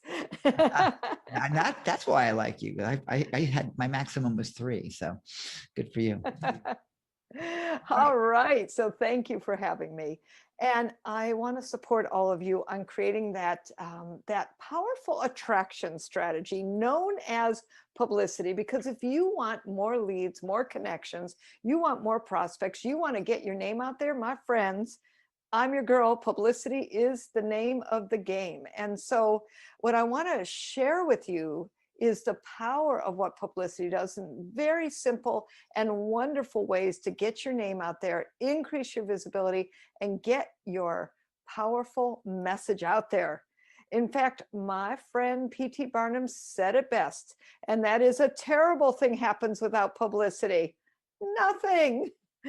And if you want something to happen, publicity is your possibility. And I want to tell you what publicity does for you. Okay. So first of all, let's get down, let's get up. Let's make sure that you know how to check this out. Ready? Wait for it. blow your own horn, even if it sounds like a kazoo, or even if you feel sometimes like a kazoo. You got a great message, and let's get it out so that you can be the star you are. You deserve to be the star you are. So what publicity does for you is it gives you high return on investment. It increases your prospects. It gives you more sales, gets you increased trust in the marketplace, gives you more credibility, more visibility, more clients, makes you more money. And well, it saves you money. And you might be wondering, how does publicity save me money? Because guess what? You don't have to do expensive advertising, and it gets you more exposure in the marketplace. And I only mean the good kind, because here's the deal. Publicity is going to help you shake, rattle, and roll, because it's going to give you influence and impact, my friends. Publicity equals influence equals impact. Write that down. In fact, make sure you're taking notes, because I'm going to give you great content all the way through. Now, the power of your message and what it turns into, in some cases, could be a book. I have two major books that you're seeing on the screen right now that got over six-figure advances. Why? Because they had influence and they have impact. But hey, I've worked with people who, well, maybe you never saw their message out there, but they had the right idea at the right time. And that's how, for instance, I got them a book deal as an example. But let me tell you, my friends, it isn't always just about having books. You could be a consultant. You could have products and services. You could have a nonprofit. The reality is, with publicity, you need to be focused on what I call planting your publicity garden. What does that mean? I want you to plant seeds, beautiful seeds, so that right now, perhaps, it could be the moment that's your moment to get your publicity out there. What do I mean by that? Well, you might have a story that's right for COVID, for quarantine, for the first quarter of 2021, for love. You might have a story that's perfect for what's happening soon, like to plant your publicity garden 3, 6, and 9 months ahead, right? Because we want to keep planting that beautiful garden. We want to keep creating the power of your message. Because here's the next thought, is that it's all about your message, right? All about your message. And, in the word message, check out that word message. Look at that word message right now. Okay. Are you looking? Yes. And what are the first 2 letters of the word message? It's me. Well, okay, it's not me, it's you, but it's me. And the word message is me. And last 4 letters of message, what is it? What is it? Wait for it. It's sage. So in the word message is me, sage. Isn't that interesting? Now, in the word message is also mess. The first 4 letters are mess. We do not want you to be a mess, my friends. We want you to shine with a message that matters out to the world in a way that solves people's problems. So that's the point, is that you're an expert and you solve people's problems for whatever you do. And believe me, through the years, I've worked with many kinds of businesses, all kinds of industries. And let me say, across the board, this message formula is going to work to get your name out there and create that outstanding message that makes other people pay attention to you. So here's the question. What's the problem out there? I didn't ask you what you do. I said, what's the problem out there? And define that, and then give people 3 solutions. Make them really easy. Keep them really simple. Keep them in 5-year-old language. As much as I'd love you to dazzle everyone with your brilliance, the truth is you got to give them great solutions and real things to do. So that's a really good key that will help you create and be the resource for the media. And they want you. All kinds of media, podcasts, blogs, I want you to be in all kinds of places, traditional media, digital media. It's all good, it's all perfect, and it all matters. All right, so what we're looking at here next is focusing on your, what I like to call ooh, ah factor. That's one way to get into the media, one way. And it's really a super easy way that often is overlooked. What do I mean about your ooh, ah factor? Well, I mean that you got to use everything you've got. And so what that looks like is, for instance, in March, it's International Women's Day. If you're a woman, you can be getting media. Yesterday, February 17th, was Random Acts of Kindness Day. Well, although I like people to practice conscious acts of kindness, I did write a book called The Profit of Kindness, and I absolutely want you to be more kind consciously, right? And in Random Acts of Kindness Day, we can talk about that. So how could you be using everything you've got? My Hispanic clients go to Hispanic media. My Christian clients will go to Christian media. My African American clients will go to Black media, and so on and so forth. Use all aspects of who you are, your ethnicity, your religion, anything that you can to create that niche that's carved so that you can stand out and get more attention in the media. That is a good thing, my friends. And so with that, let me show you a great example, a couple of them. This is one of my clients. She is a psychologist. Well, the angel on the slide is actually not my client, but I do love the mask on the angel. I think it's really precious, because here's how that happened.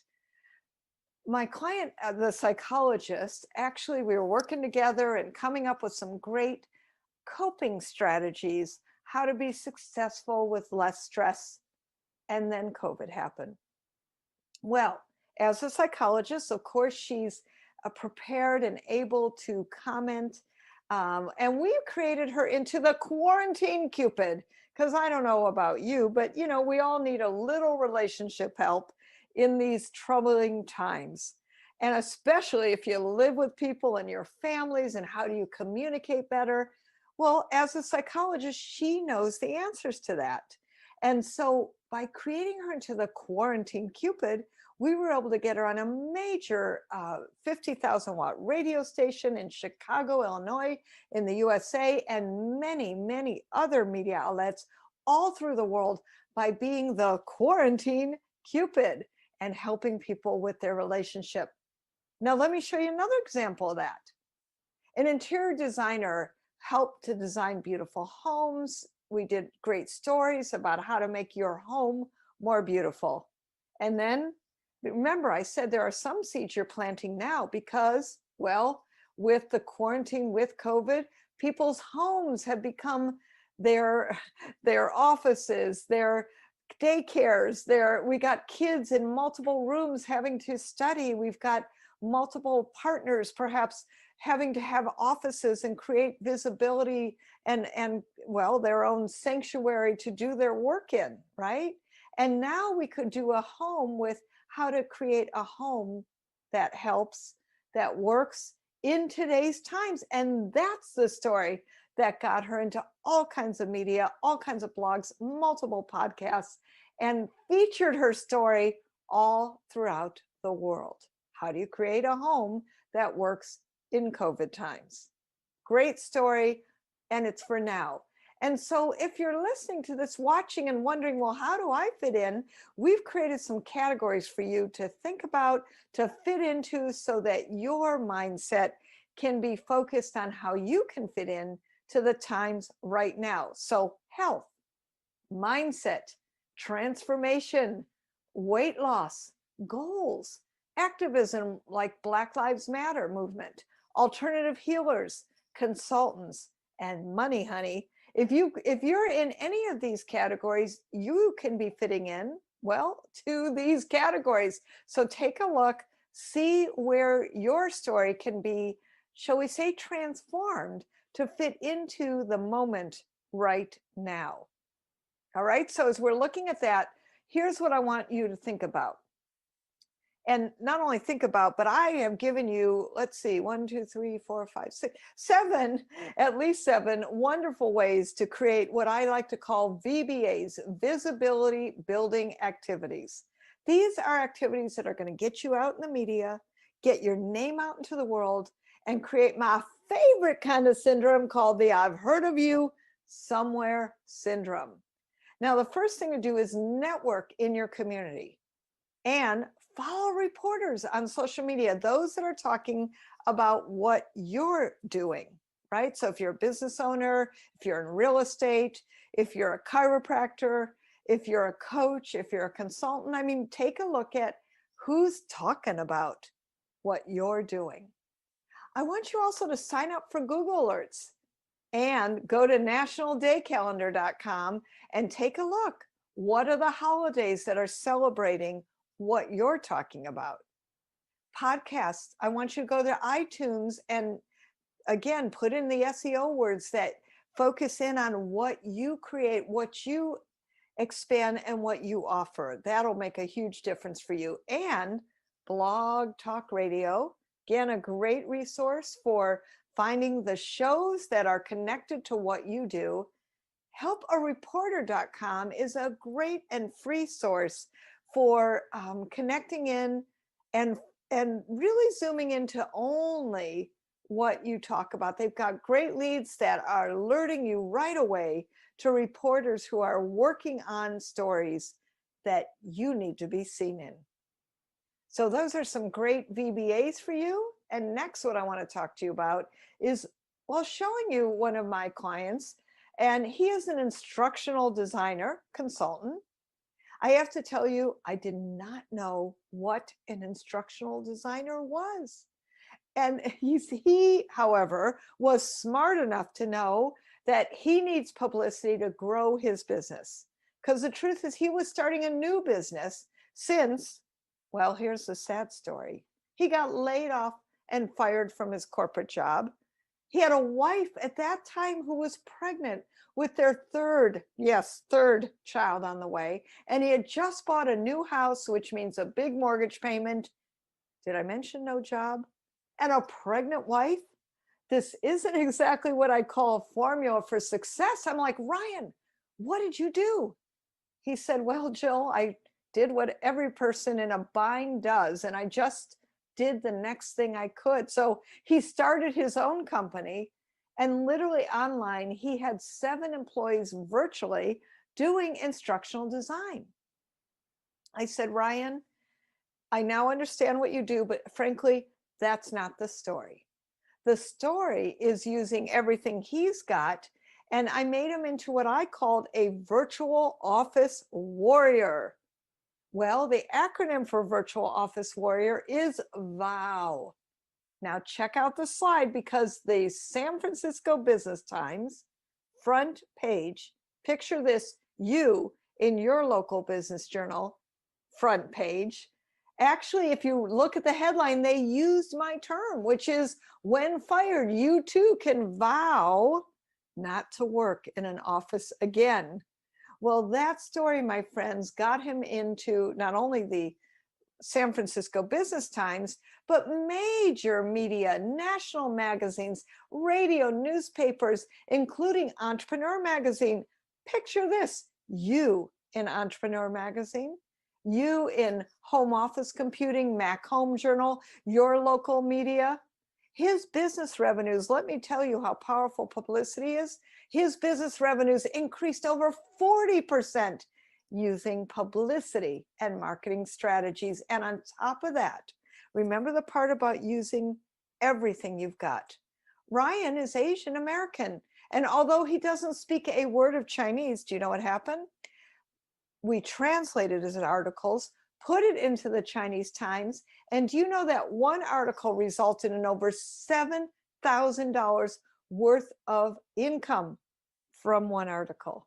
And Ryan literally launched his business from zero and laid off, because actually when he came to me, he knew the power of publicity to grow his prospects, create business, gain him recognition, get him trust, and frankly, get him clients. And that's what happened using the power of publicity. He created a thriving consulting business. Go, Ryan. Go, Ryan. Yes, he is now shake, rattling, and rolling. Now, let me show you how we did it with The Profit of Kindness. That's my latest book that came out. And as much as I'd love to tell you that, well, I got a lot of publicity because I have a new book out, that's not the story. Just like for any of you authors, whether you're self-published or traditional, even business owners, sometimes you'll be getting into the media, remember, using everything you've got, sliding in because of something that happened in the news. Perhaps it's celebration of Black History Month or whatever's going on. You want to be watching and looking and seeing what's going on so that your media message can fit in. In this case, in the United States, we were having a lot of problems. Well, we're still continuing many of them. And frankly, what we've had was the divided states of America. And that was a story, my friends, that actually got me on multiple Fox News networks, really all over the United States. And then I've been on, I bet you didn't know this, Ken, the front cover of a national magazine in Australia, one in also Persian. And then on top of that, I've been in literally 75 radio podcasts and counting, Inc. magazine twice, Forbes magazine twice, super duper fun stuff. And one of the things that this all happened was, and you can see more on the slide, by the way, the reasons why this happened is because we pushed the right button. We pushed the right button. That's what I want you to do. I want you to push the right button. You remember the Staples wonderful, that was easy. That's the right button that I want you to push. Love the easy button. Love the easy button. Don't you? I know, that's so much fun. And one of the things that God had planted for me was a seed in my heart to create kindness circles. And when the pandemic hit, I said, now's the moment, we're doing them. So one of the things we're going to invite you to right now is to come participate in my kindness circles. And you can register by going to jolublin.com/kindness circles. Come on in. Let's create kindness. Let's create a focus on kindness for your business. So here's the thing, my friends, and go ahead next, because what we want to create in you being like in Entrepreneur Magazine, for example. So check this out. Remember in the beginning, I said to you, you have to plant your publicity garden. So check this out, that the June issue of Entrepreneur Magazine, the writer's deadline is January, 6 months ahead. The production is March. So particularly in magazines, even TV, radio, even podcasts, listen, we're booking ahead, typically at least 3 months on most podcasts, on most media, the exceptions being when something big happens, well, then we just go, right? Okay, let me show you some more here because, and Ken, I think what we're going to do is go straight to yes, because here's the thing. When the media says, can you talk about that? And then Ken, we're going to bring you in right after, because when the media says, can you talk about this? Here's what I want you to say. I want you to say yes. I want you to say yes. I want you to shake, rattle, and roll and say yes. No matter what the media asks you, it's a yes, my friends, because you deserve media attention and you're the star. But here's the thing. You need to understand the system for working in the media. You need to have a blueprint to do it the right way. And so what I did was I actually created that blueprint and I offer it to you and do it with you live and interactive in a one-day virtual publicity crash course. And literally we craft your message so that the public and press embraces it. And we actually do 3 documents that day. We're rolling up our sleeves. We're getting it done, and it's all in a virtual day. You can do it from the comfort of your computer, hopefully with some shoes on maybe, but I'm good if you have your slippers. It's all good, because here's the deal. We are going to get your publicity done. You don't have to keep wondering about it. We're going to do it We're going to create it, and we're going to make you media savvy so it gets done complete, done the right way with systems in place so that you can continue to do it for any project that you're working on. And super good news for all of you. The truth is this publicity course was actually over $1,000 US. And what I've done in the pandemic is actually made it so affordable, so simple that all of you can join me, because what I know is your message needs to get out there. And so it's only $197. Super great value for you. And how you're going to register is you're going to go to publicitycrashcourse.com.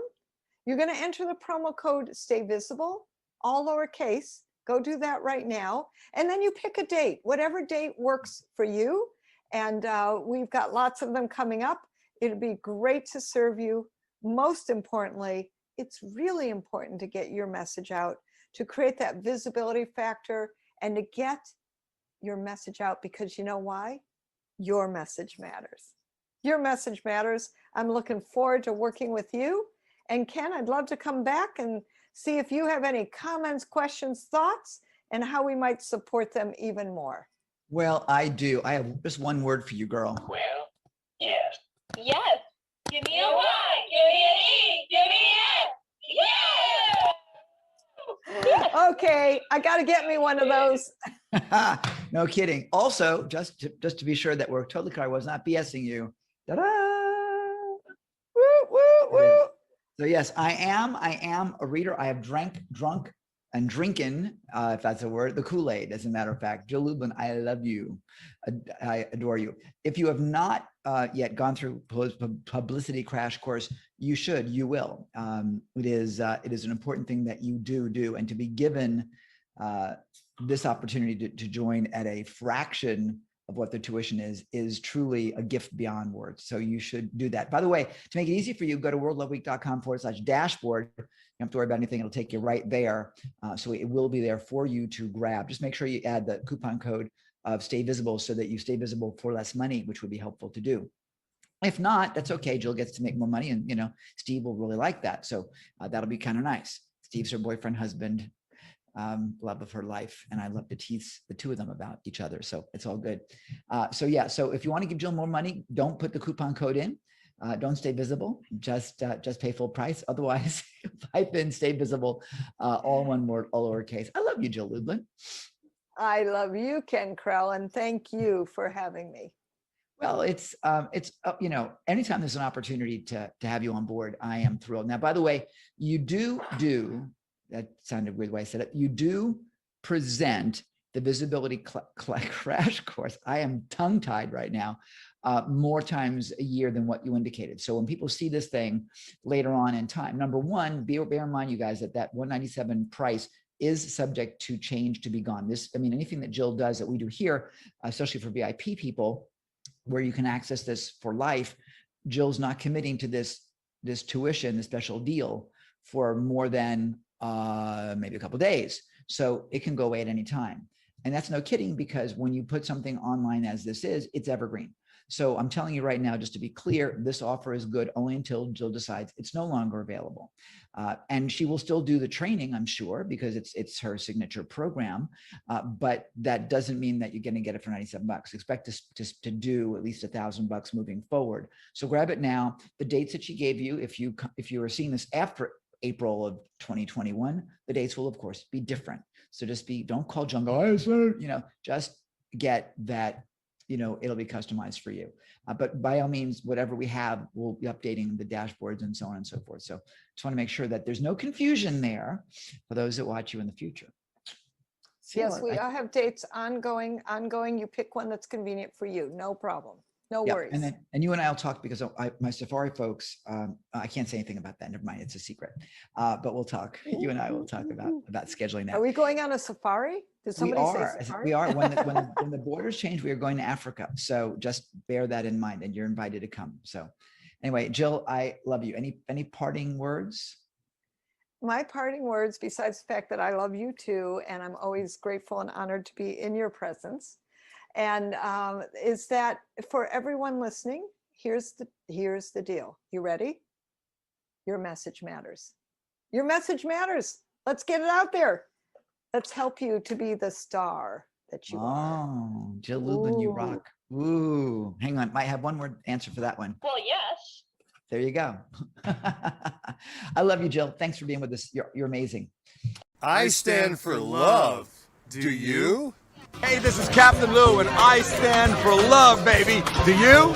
Do you? Do you? Do you? Yes. Do you? Do you? Do you? Do you? Do you?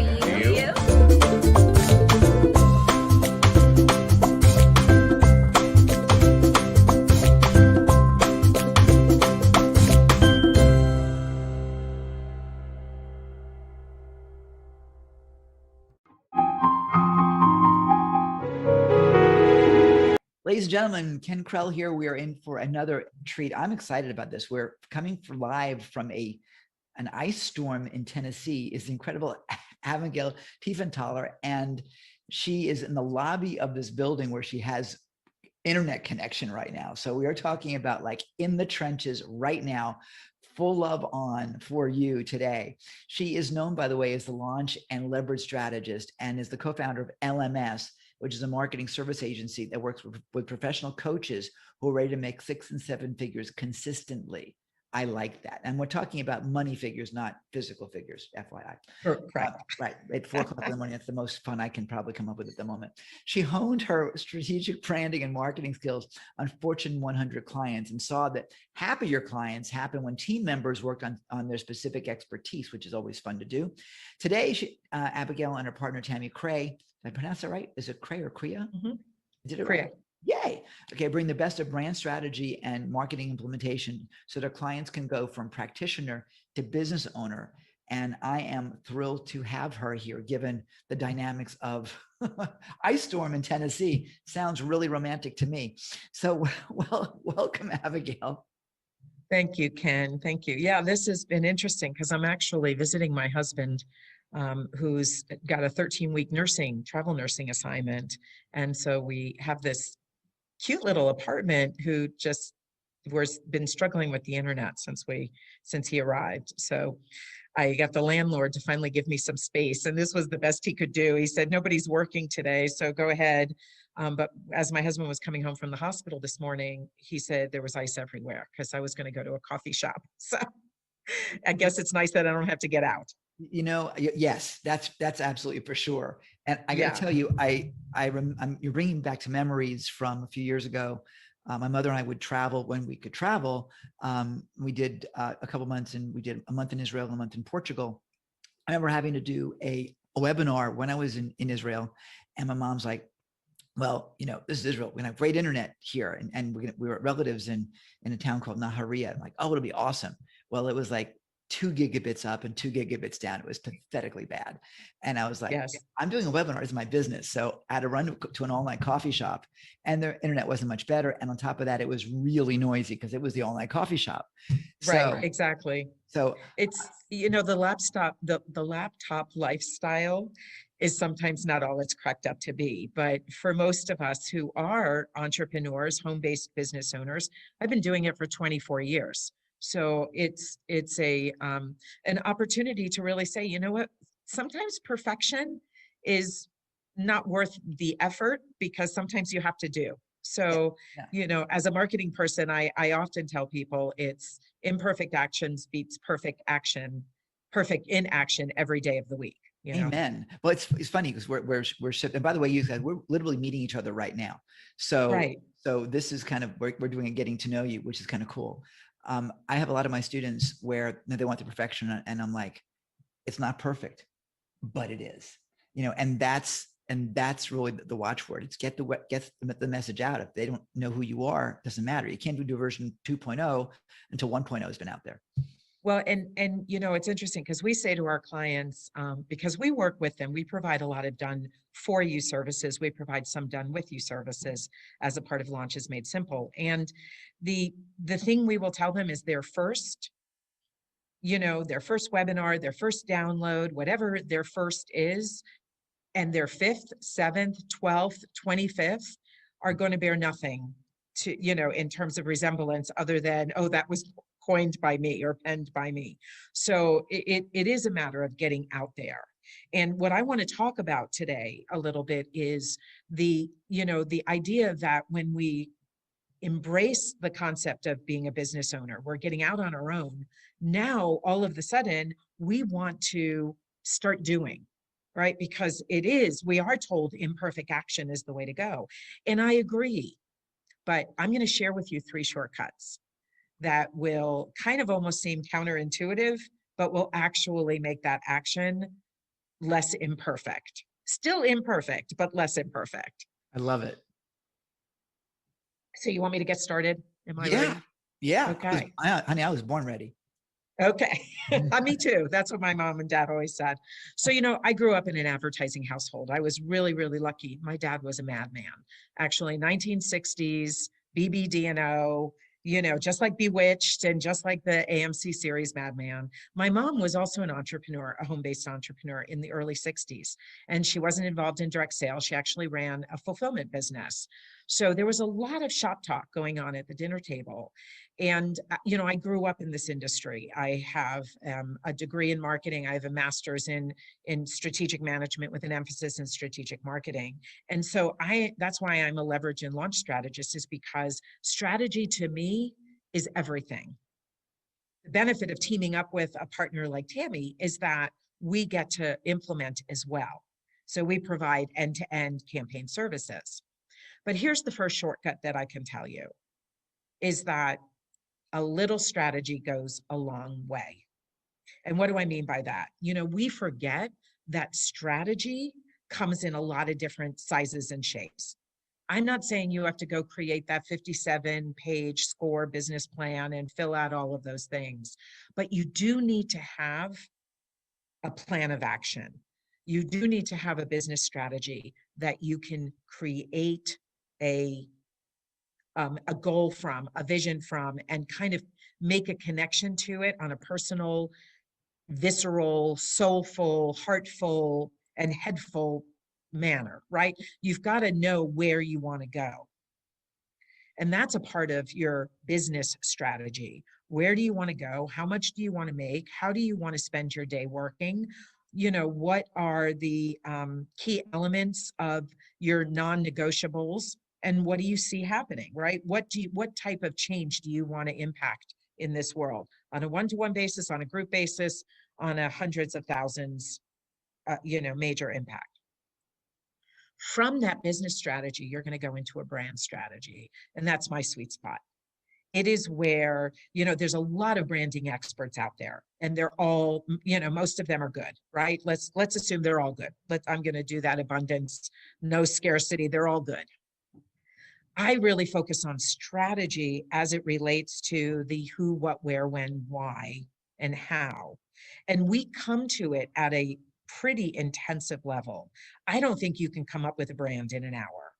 I don't think you can come up with a brand in a week. I think your brand is your soul of your business. So it's always evolving. And if you don't do the strategic work to identify the who, what, where, when, why elements of your business, when you get to marketing, which is really the execution and the tactics, you're going to struggle. You're going to create paths to nowhere. You're going to have bright, shiny object syndrome. You're going to, stop 4 feet from gold. So before the tactic is the strategy. Yeah. And it is probably, because it's a hard deliverable, it's probably one of the hardest things to do. It's also something that needs to be done every 90 days. You want to look strategically, are you on course? Does your brand strategy match your business strategy? Does your business strategy, is the execution working in alignment with those, right? So your brand strategy addresses who I am, what I do, and why I do it. That's the you part of the business. And it's really important to be connected to that, because your business strategy is requiring you to go out to goal. And you're going to have challenges getting to that goal at times throughout the journey. If you're not connected, you're in trouble. Then you want to know who you're doing it for, why they need it, and why they're willing to pay for it.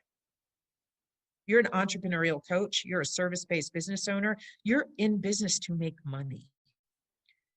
So you've got to know why they're willing to pay for it now. Why is this problem so pressing in their life that they're willing to identify a solution, contract with somebody to make that solution happen?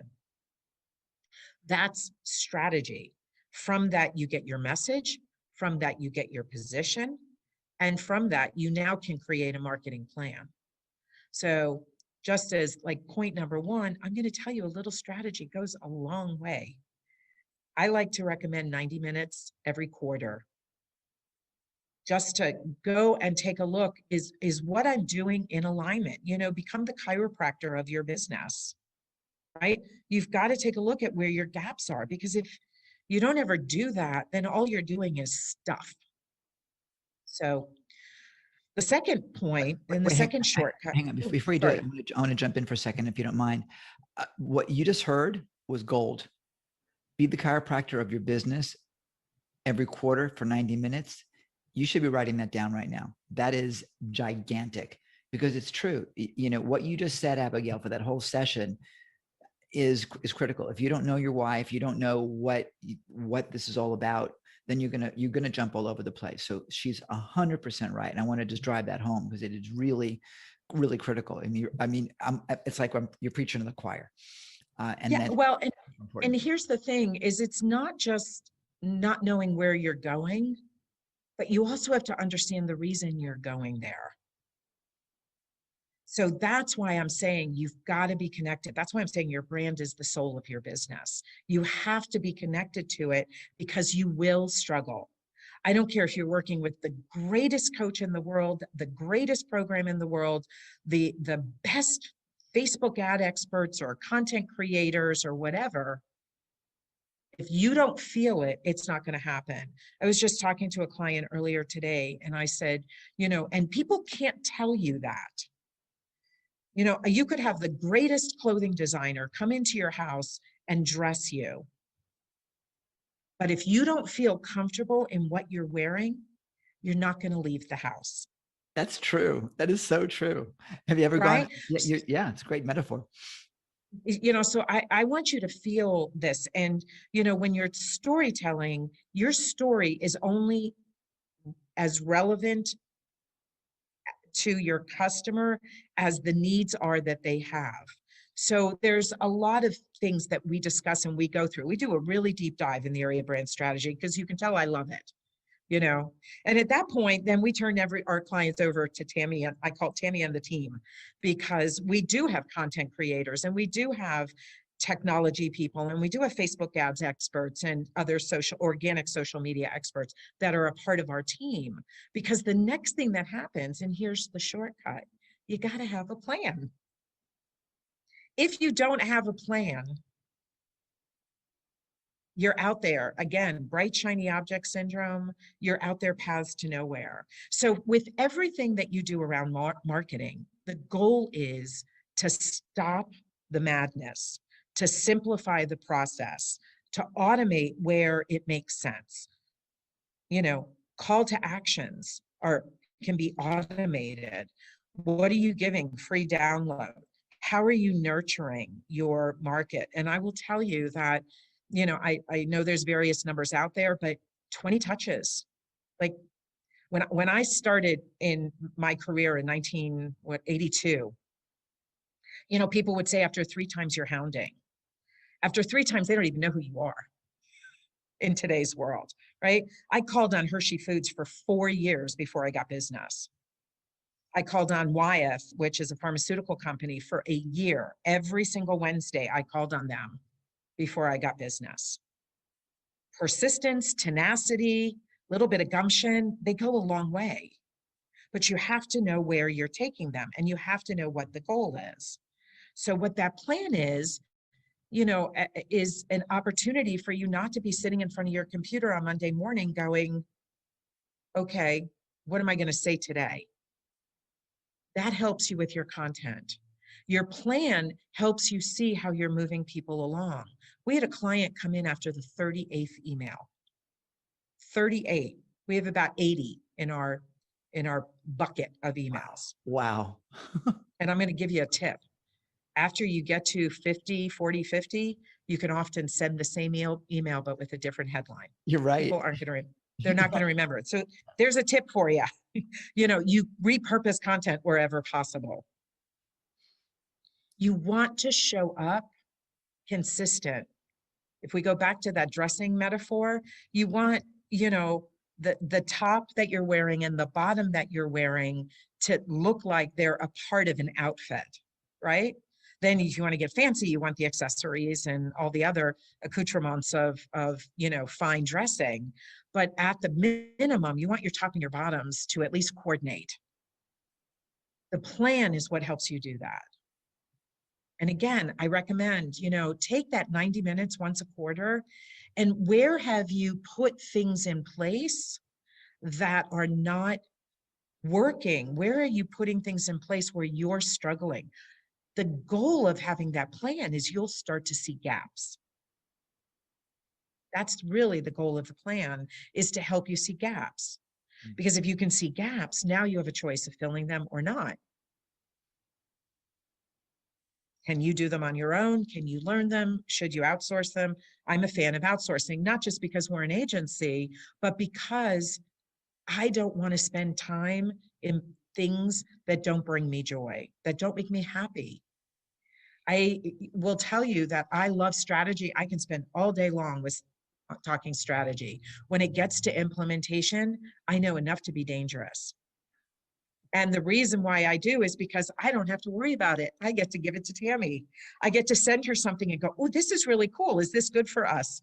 And she'll go, yes or no. I'll look at it or I won't. But she geeks out on that. I geek out on strategy.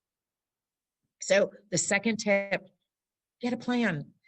As roughed out as it can be, you will find that once you start the discipline of creating one, once you start, you'll get more and more intricate.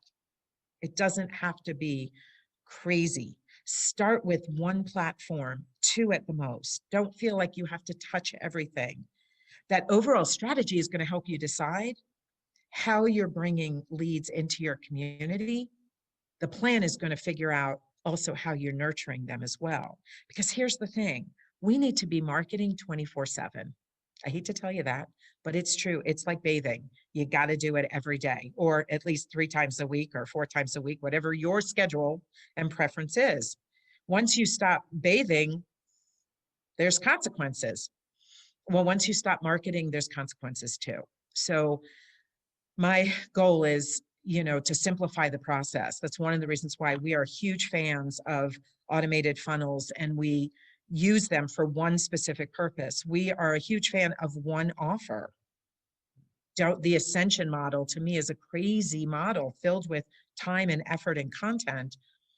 One program that you can upsell against and downsell against. And we've been doing that for years. So I love you. That is, it's so renegade, but I believe the same thing. I mean, I can go both ways, but yeah, it's great. This is it. We overcomplicate what we need to do. And we can't, I often say, I pardon my French, but an ass can only ride one saddle at a time. That's true. And I think that might be from Sweet Home Alabama, if I remember correctly, the movie. But, you can have 6 horses in a stable, right? There's nothing wrong that you could have 6 offers, you could have 6 avatars, you can have 6 marketing messages. Not that I recommend that necessarily, but you can only take one out at a time. Yeah, it's true. I'll give you a little example, and I don't want to take up too much of your time on this because you're on a roll, but I just bought myself a new toothbrush, a new Sonicare, right?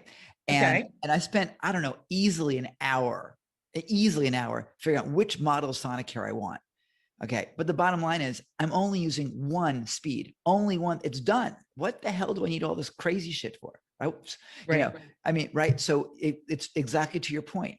Focus on that one thing and be the best at it, and people will want it all day long. So thank you for saying that. That is music to my ears. And at 4:20 in the morning, it means a lot. It's good music. Well, good. I'm glad. I mean, I remember somebody saying from the stage, if you're going to be a plastic surgeon, be the best nose plastic surgeon or hand plastic surgeon or breast reconstruction plastic surgeon. You want to be known as, whether you only want to work with 10 clients a year and charge them $25,000, or you want to work with, more and charge them $5,000. Be the best. And this is the thing, expertise, while it's really important because it adds to your pedigree and your credentials, it only takes you so far.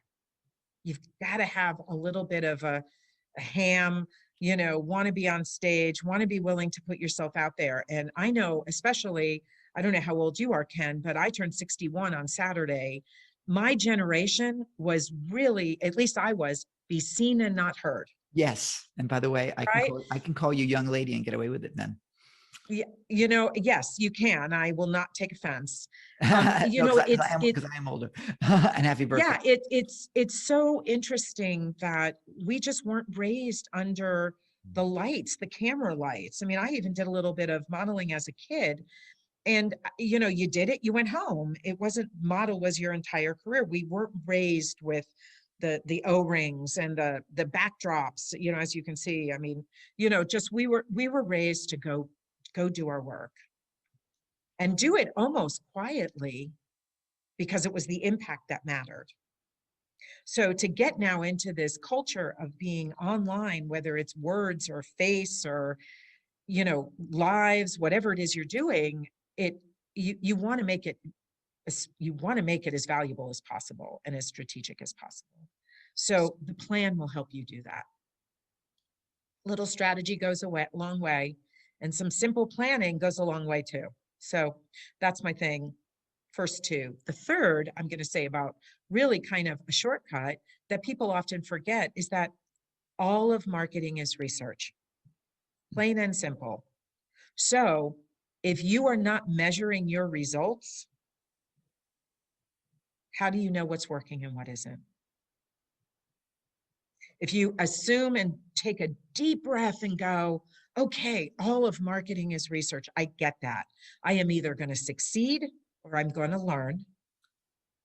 But in order to succeed, I need to know what my goal was, going back to the strategy.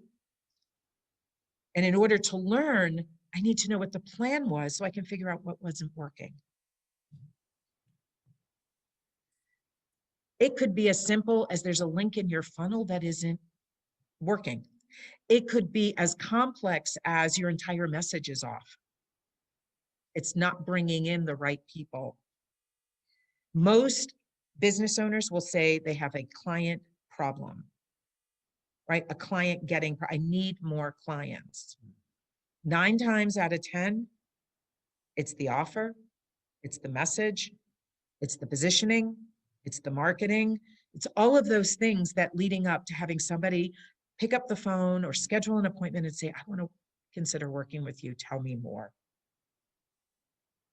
So if you're not measuring your results, some people call them KPIs, key performance indices, or some people call them ROIs, return on investment.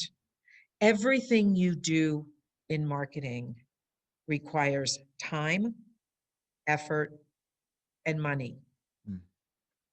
Whether it's money expended to participate in something, or whether it's money lost because now you're giving time and effort.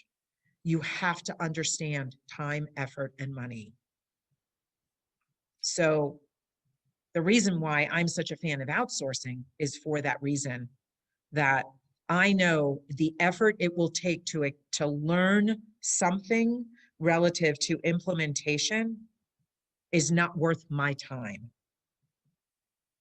And you've got to be able to step boldly and courageously into the confidence that comes with, I am good at what I do. I've got an offer that will impact and create results and transform. So now I just got to work with more clients. But the missing element of getting those KPIs or ROIs or whatever you want to, however you want to label it, is what am I doing in between? That's what's going to help you figure out how to simplify and be more effective with the amount of time, energy, and money you're expending. You are 100% right. This, I got to tell you, I've been taking notes. I don't usually take a lot of notes, but I'm taking a lot. I hope you guys out there are taking notes on this, because you need to be implementing what Abigail's talking about. This is gold, you guys. This is totally gold. 35 years, Ken. Right, right. You know, I've been doing it for 35. Tammy's been doing it for 35. We love what we do. We really do. And, you know, I always get so frustrated when we're talking to a prospect and they say, I've already invested thousands of dollars figuring out my brand. Well, then why aren't you in action? Right. Well, because my coach tells me I need to do this. I had this whole long conversation with somebody recently, and she goes, well, I've been doing it for 3 years. I've been following my coach's advice for 3 years. And I said, and how's it working for you? Because you're on the phone with me looking for something. Right. So I'm a little bit like a chicken. I don't get subtleties well. I'm pretty transparent. So I'll tell you, like, go and do this if this is what you really want to do, because you're going to play full out if you want to do it. Yeah. Yeah. I have a client who came into my Safari program, and she's like, I want to do an event. And I said, okay, great. She said, how much time should I have for a runway? I said, figure 6 weeks or so, 8 weeks max out to get it right. So she did it in about 2.5 weeks. And it was basically her way of giving me the finger and saying, I'm not waiting, I'm going to do it. And worst landing page ever. Just horrible landing page. The design, not anything what I teach. But son of a gun, she had 8 people show up. She made $18,000. Right. She implemented it, and I can't swear that it's not perfect, but it is. So you're 100% right. Go ahead and get yourself in place, rock on, and call it done. And there you go. It's fantastic. So well, and here's the thing. Hopefully what your client found was that, I wonder what would have happened with a little bit of planning. I wonder what would have happened had maybe, is everything integrated and aligned? Maybe if I had started earlier and gone out later, given that lead time Ken recommended, I might have had 28 people show up. Sure. Now imagine the possibilities. Absolutely. But I tell you, but the point is, she did it. And what you're experiencing with some of your folks was 3 years with this coach, and where's the results? Not there. Why are you still doing the same thing? Yeah, well, in this case, the thousands of dollars this poor woman has spent on marketing, I felt so bad. And she bought some good programs, and she was working with some good coaches. I know the industry pretty well. And part of it was, you get something in your mind, and you're like, I can't do this. I can't call myself a coach. There's a coach out there who says, I hate the word coach. Yeah. And then there's somebody else who will, say, well, you shouldn't, you shouldn't tell people what you do, because that's a part of your process, not who you are. And I'm like, you know what, though, this is it. For somebody else, it might have worked fine.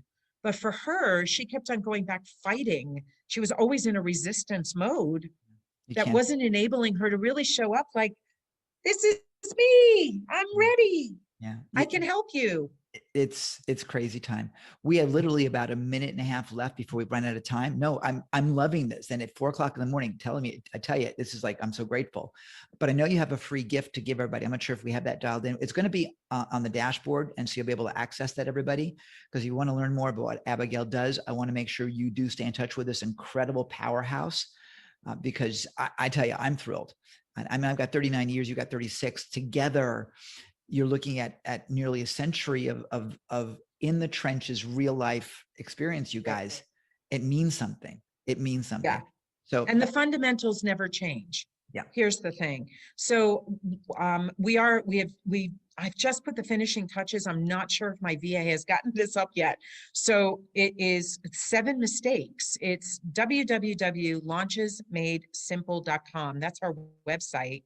But if you go /7 mistakes /, you should be able to download the 7 mistakes most often made. And there'll be some repetitive information in there because they're mistakes. They can be shortcuts, right? Repurposing conversation is what it's all about. But it's a robust it's a robust piece. So take a look at it. Hopefully you'll And I'll have enjoy something. it. And I'll have something on the dashboard for you guys as well. We are totally out of time. I love you. This has been so much fun, and I want to have you back for more because it's too short. So we got to talk more. You're Thank you, Ken. You're amazing, Abigail. Thank you so much. Stay tuned. There's more World Love Week to come. I stand for love. Do you? Hey, this is Captain Lou, and I stand for love, baby. Do you? Do you? Do you? Do you? Yes. Do you? Do you? Do you? Do you? Do you? Do you?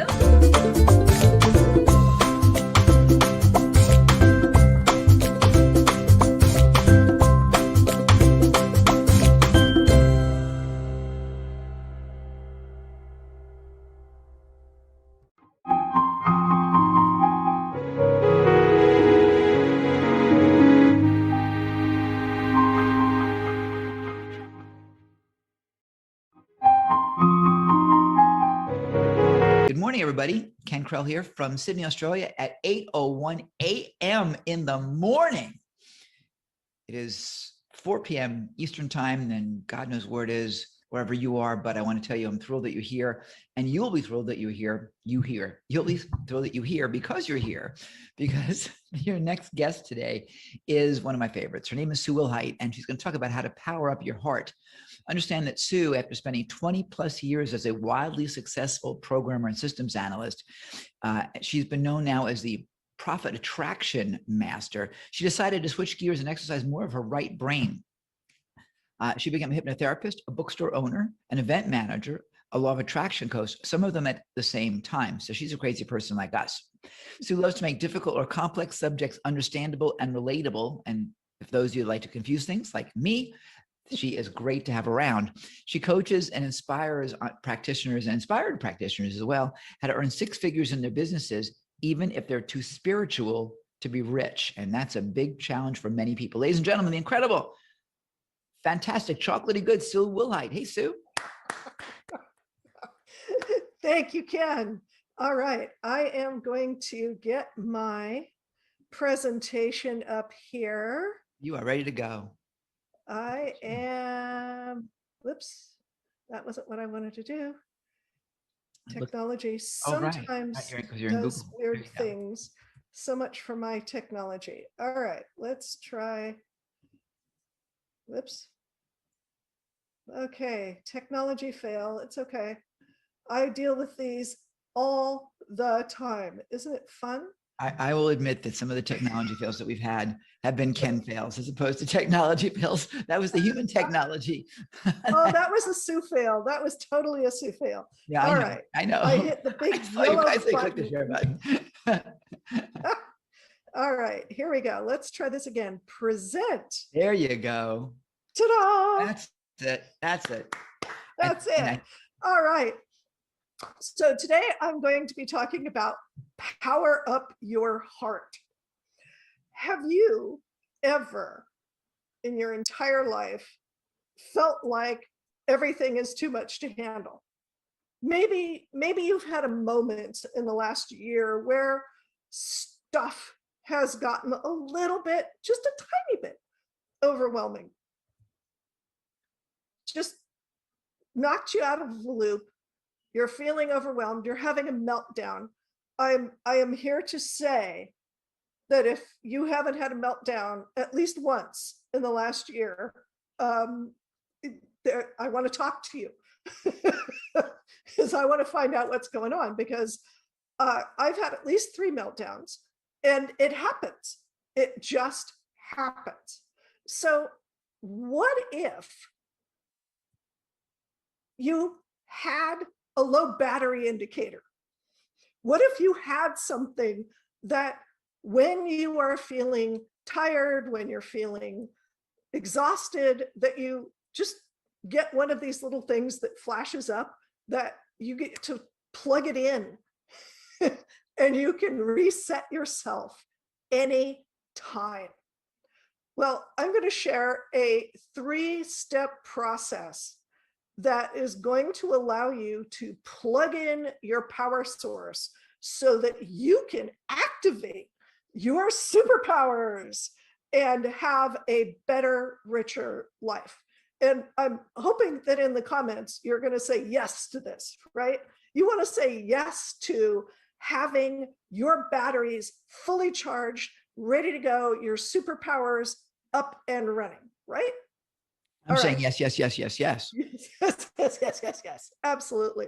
So for those of you who aren't saying yes, you might be sitting back going, oh my God, this sounds really woo-woo. Oh God, recharging your batteries. Yeah, right. And some of others might be going, yeah, but when I'm tired, everything is so hard, right? It's just so hard when you're tired to drag yourself over and plug yourself in. Well, as Ken said, I am here to tell you that you have gifts, talents, and abilities that you were born with that are easy for you and that you are supposed to be using in some amazing, magnificent way. And you have internal and external power sources, energy sources that you can plug into anytime, any place, anywhere, under any circumstances to express those talents, gifts, and abilities. Wouldn't that be cool? I mean, you've got to want that, she says. So I want to acknowledge and thank you for being here. I want to say that it's an amazing thing. You've shown up. You wanted a little more love. You wanted to power up your heart. And I want to thank Ken for putting on World Love Week on a dime. This is a magnificent enterprise. And he's recharging his batteries all the time to be able to do this 24/7. Oh my God, yes. Oh my God, yes. Yeah, right? So you are showing up. And I'm going to tell you just a tiny bit about myself so that I can kind of give you an idea of where I'm coming from. So as Ken said earlier, I'm Miss Positivity. I'm Miss Upbeat. I carry positive energy everywhere. And it wasn't always like that. When I was in IT, I had a great deal of stress. And it brought me to having an ulcer, hypoglycemia, depression, and other challenges due to stress and overwork. And I would routinely work until I was exhausted and then collapse and have a breakdown. And then I would recover, and then I would work until I was exhausted, et cetera, et cetera. And when I got the ulcer in particular, that motivated me to find a different answer, because the ulcer was going on 24/7 and it was painful and it sucked and I had to take drugs. And I'm a big believer in not taking drugs. So I wanted to be off of this. So this introduced me to an entire world of complementary and alternative medicine and techniques that allowed me to recharge my batteries, to get myself going, to keep myself going. And one of the techniques introduced me to the concept and the functionality of something called the electric universe theory. The electric universe theory says that we are all made up, surprise, of electromagnetic energy. And if you've had any chemistry or physics at all, this can't be too terribly much of a surprise, but the idea is that this electromagnetic energy and its ebb and flow impact our physical and mental health. And I feel it's my mission to share this with you. And it's why I'm here to help you power up your heart and give you the energy that you want and that you need. So, one more question. Would you like to be able to use your gifts, talents, and abilities to the max in your business be a force of good for your community, for the world. Oh, and be able to have, cash flow. That's a sort of a side benefit of being able to run your energy better, right? So you are a battery. You've all seen batteries, these little things, and you have a positive and negative pole. And I want to tell you a little bit about one of my clients, Carolyn, who is consistently tired. Before she came to see me, she had no energy. And with the no energy, she even had insomnia. And sadly, she also had a family pattern of abuse. So her battery not only wasn't charging, but it was completely popped out of the contacts. You know how when you load a battery into something, it goes into its little contacts, right? Well, her batteries were not doing that. And so I was able to talk to her and train her and work with her on getting her batteries connected, getting her energy flowed together so that she is now sleeping better, she has more energy, and she's able to do more with what she's got. So how did I do that? Well, just like a battery, you have a positive pole and a negative pole. And the positive pole is what's called the Earth star, and it lives about 6 inches from the bottom of your feet. And it should live there, but just like a battery, it can get popped out. And I'm going to teach you how to reconnect it. So it takes a little bit of paying attention to yourself and a little bit of visualization. So what you want to do is you want to just imagine feeling the area between your shins or maybe between your ankles. And I want you to just imagine that you can find a little ball of energy. And wherever you believe that it is, that's where it is. And when we get stressed, when we get upset, when we get low energy, and particularly when we feel threatened by something, the Earth star has a tendency to tuck in like a puppy's tail. And it goes up above the ankles into the shins. And the idea is to very gently imagine that you are taking your hands and you are just gently pushing the Earth star down, down, between your feet, beyond the plane of your feet, till it goes about 6 inches below your feet. And it might feel a little bit like it just fell into its little slot. And when you have that feeling, imagine that it is connecting to the electric field of the planet, the current of the planet. And that energy, that current is coming into the Earth star and running all the way up your body, all the way to the top of your head. So here's this electric current, and it's just flowing all the way up from the Earth star in its connection with the life force of the planet. Now, the other battery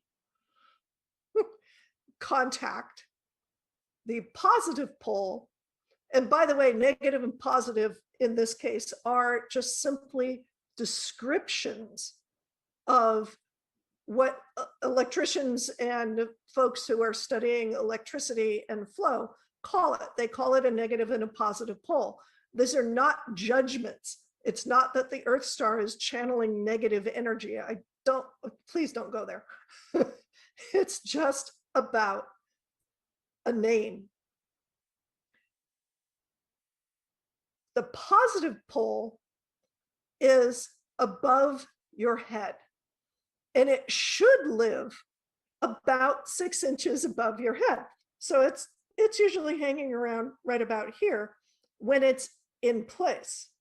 Now, what ends up happening with the Sun Star is it has a tendency to cling to the top of the head. And I had a client named Alan whose Earth Star was actually Sun Star was actually split kind of like a broken egg all the way over his head. And it was just like a collapsed balloon. And he was so much into his head that he wasn't able to make progress in anything. He was always getting frustrated because he was trying to think his way out of things. And when he was on, he was really, really good, actually. But he'd get into his head and his Sun Star would just collapse into his head. And it turned out that he had kind of an issue with his family having patterns of addiction. And the way that he coped with that was by getting into his head and trying to think things out logically because his heart was being hurt.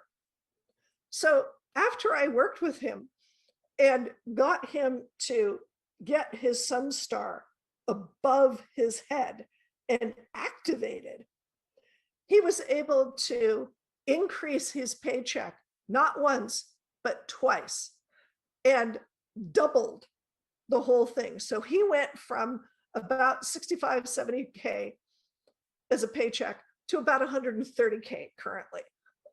It might have gone up since then, since I worked with him, but it's definitely gone up. So when you get the Sun Star activated, things flow to you. So just imagine that you've got this Sun Star that is probably collapsed against your head, just like a collapsed balloon. And I want you to imagine that it is coalescing, that it's coming together, that it's becoming its own bright energy source, and it's living about 6 inches above your head. Now, when it is there, after you've got it connected up there, imagine that the electromagnetic energy, the life force energy of the universe, this is a big power boost, let me just tell you. The life force energy of the universe is being channeled, is being pulled and funneled through the Sun Star into the top of your head and down all the way where it connects into the Earth Star. Now you have a current running. And if you can see the picture, you can see that the Sun Star and the Earth Star are lined up, and you just want to imagine that that energy goes back and forth. Now, to describe this, well, I'm telling you about it, and the first few times that you are trying this on your own, because you are going to practice, right? It'll take you, it took me about 10-ish minutes to describe all of this. It might take you 15 minutes on your own. But once you get practiced in it, it's like that. You check in with your Earth Star, you push it into position, you check in with, and you run the life force energy of the Earth up to the top of your head. You connect in with the Sun Star, you move it to the top of your head, you connect it to the top of your head, down to the Earth Star, and you have this current running up and down, it literally takes less time to do than it does to tell. It is so fast. And when you do this, when you check in, it's like click, click, click. Oh, hey, there's energy. And you can take that energy and use it in your business. It allows you to be more present with the people in your life. It allows you to have a better heart connection with your customers.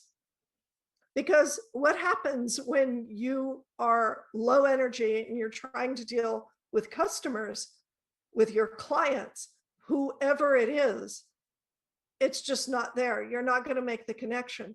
But if you connect this current, this electromagnetic current that you were born with, you connect with your clients and your customers. And oh, by the way, the folks in your family, your friends, your loved ones, all of that becomes richer. It becomes easier to attract clients. When you are talking to them, you communicate better because you've got this energetic flow. And because the flow is from the energy of the earth and the energy of the universe, no one can take it away from you. This is the other thing that I hear, is that people are nervous about energy vampires. Well, you know what? If you've got the energy of the universe coming at you, no vampire can eat that much. So you are completely in your own integrity as far as energy is concerned. Now, sometimes you've got patterns that you've inherited from your family in your DNA that consistently knock your connections out. Your battery gets disconnected.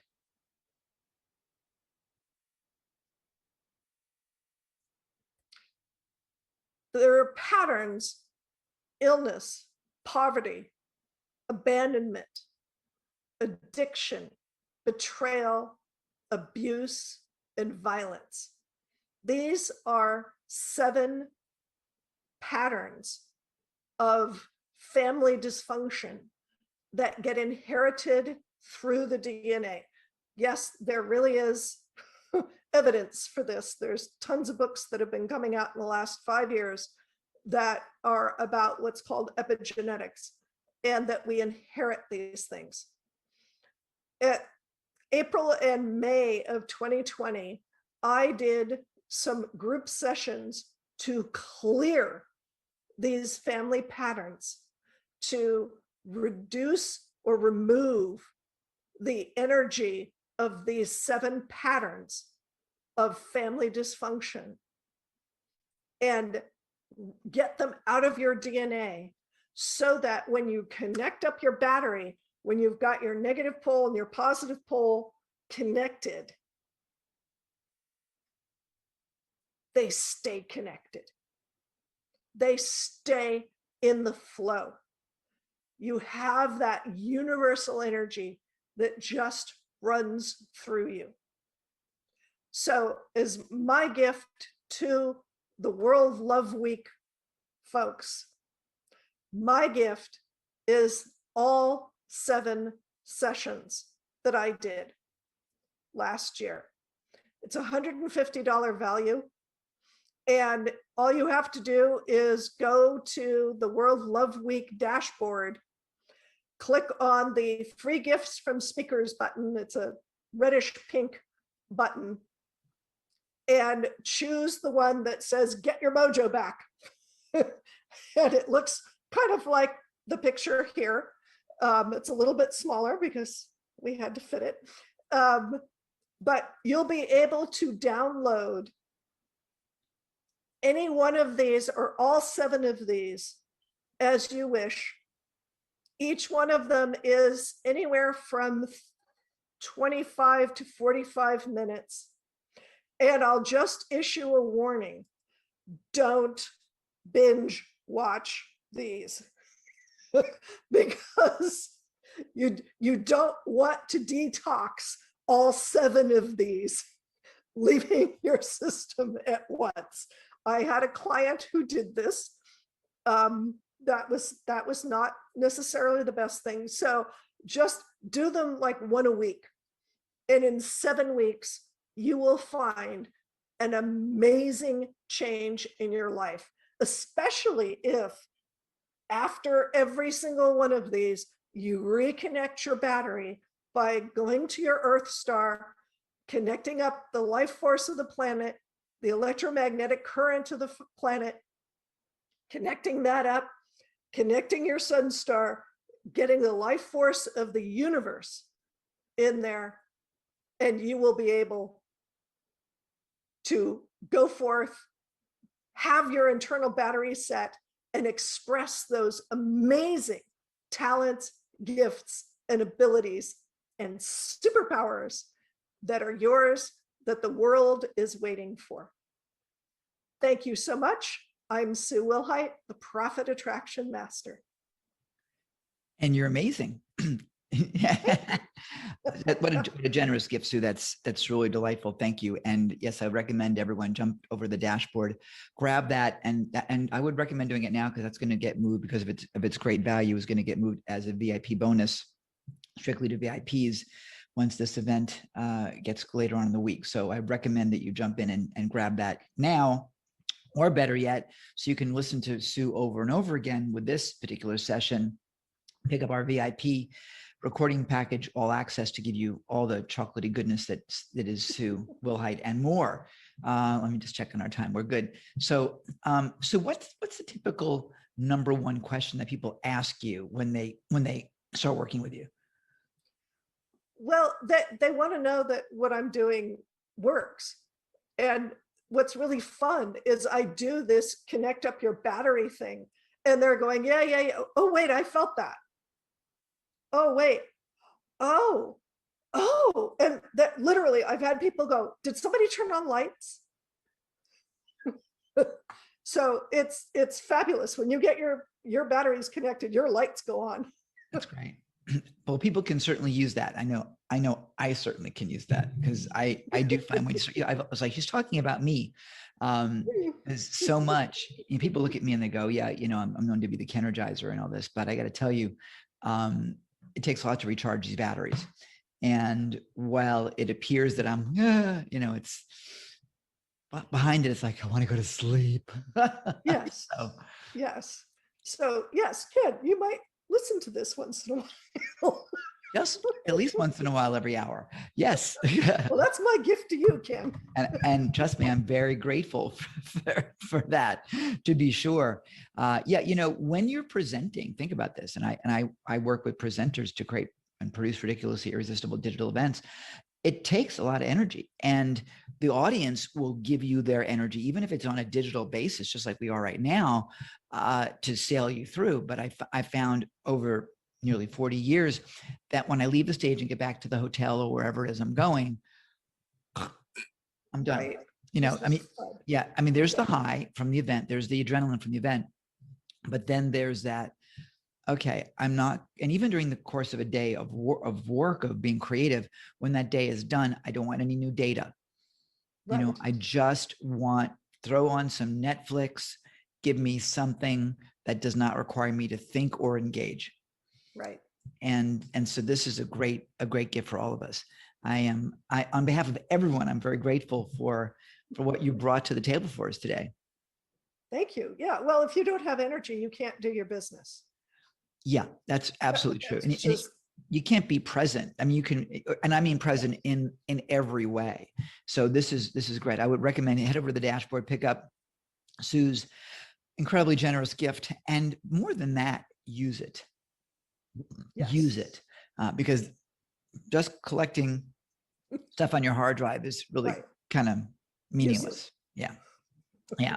So to that end, Sue, I love you. Thank you so much for being here with us today. Stick around, you guys. There's more to come. We have, I don't even know who's up next. I'm not even going to tell you. I'll let you figure it out on your own. Ladies and gentlemen, Sue Hulley, thanks so much. And we'll see you on the next episode. Okay, cool. Streaming is over. Thank you. You're great. Perfect. You landed the plane beautifully. Thank you. Yay. Go enjoy some chocolate cake. Take care of your honey. Tell Beth I say thank you for not like doing anything really, really tragic, that she's still around and not just being a drama queen. And no. She was having vertigo. Oh. Severe vertigo. Ooh. And it's either an ear infection, deep ear infection, or there's these crystals inside of the brain that do things. Anyway, and it's not a stroke, which is thank God. we were worried about. So she's Great. healthy. Yay for vertigo. Yay for vertigo. Yes. Let's go watch, after you figure it out, go watch some Hitchcock. Right? No. All right. Thank you, Ken. Bless your heart. You Thanks so take much. care of yourself. I promise. Thanks, you too. Bye. Thank you. Bye. Yeah.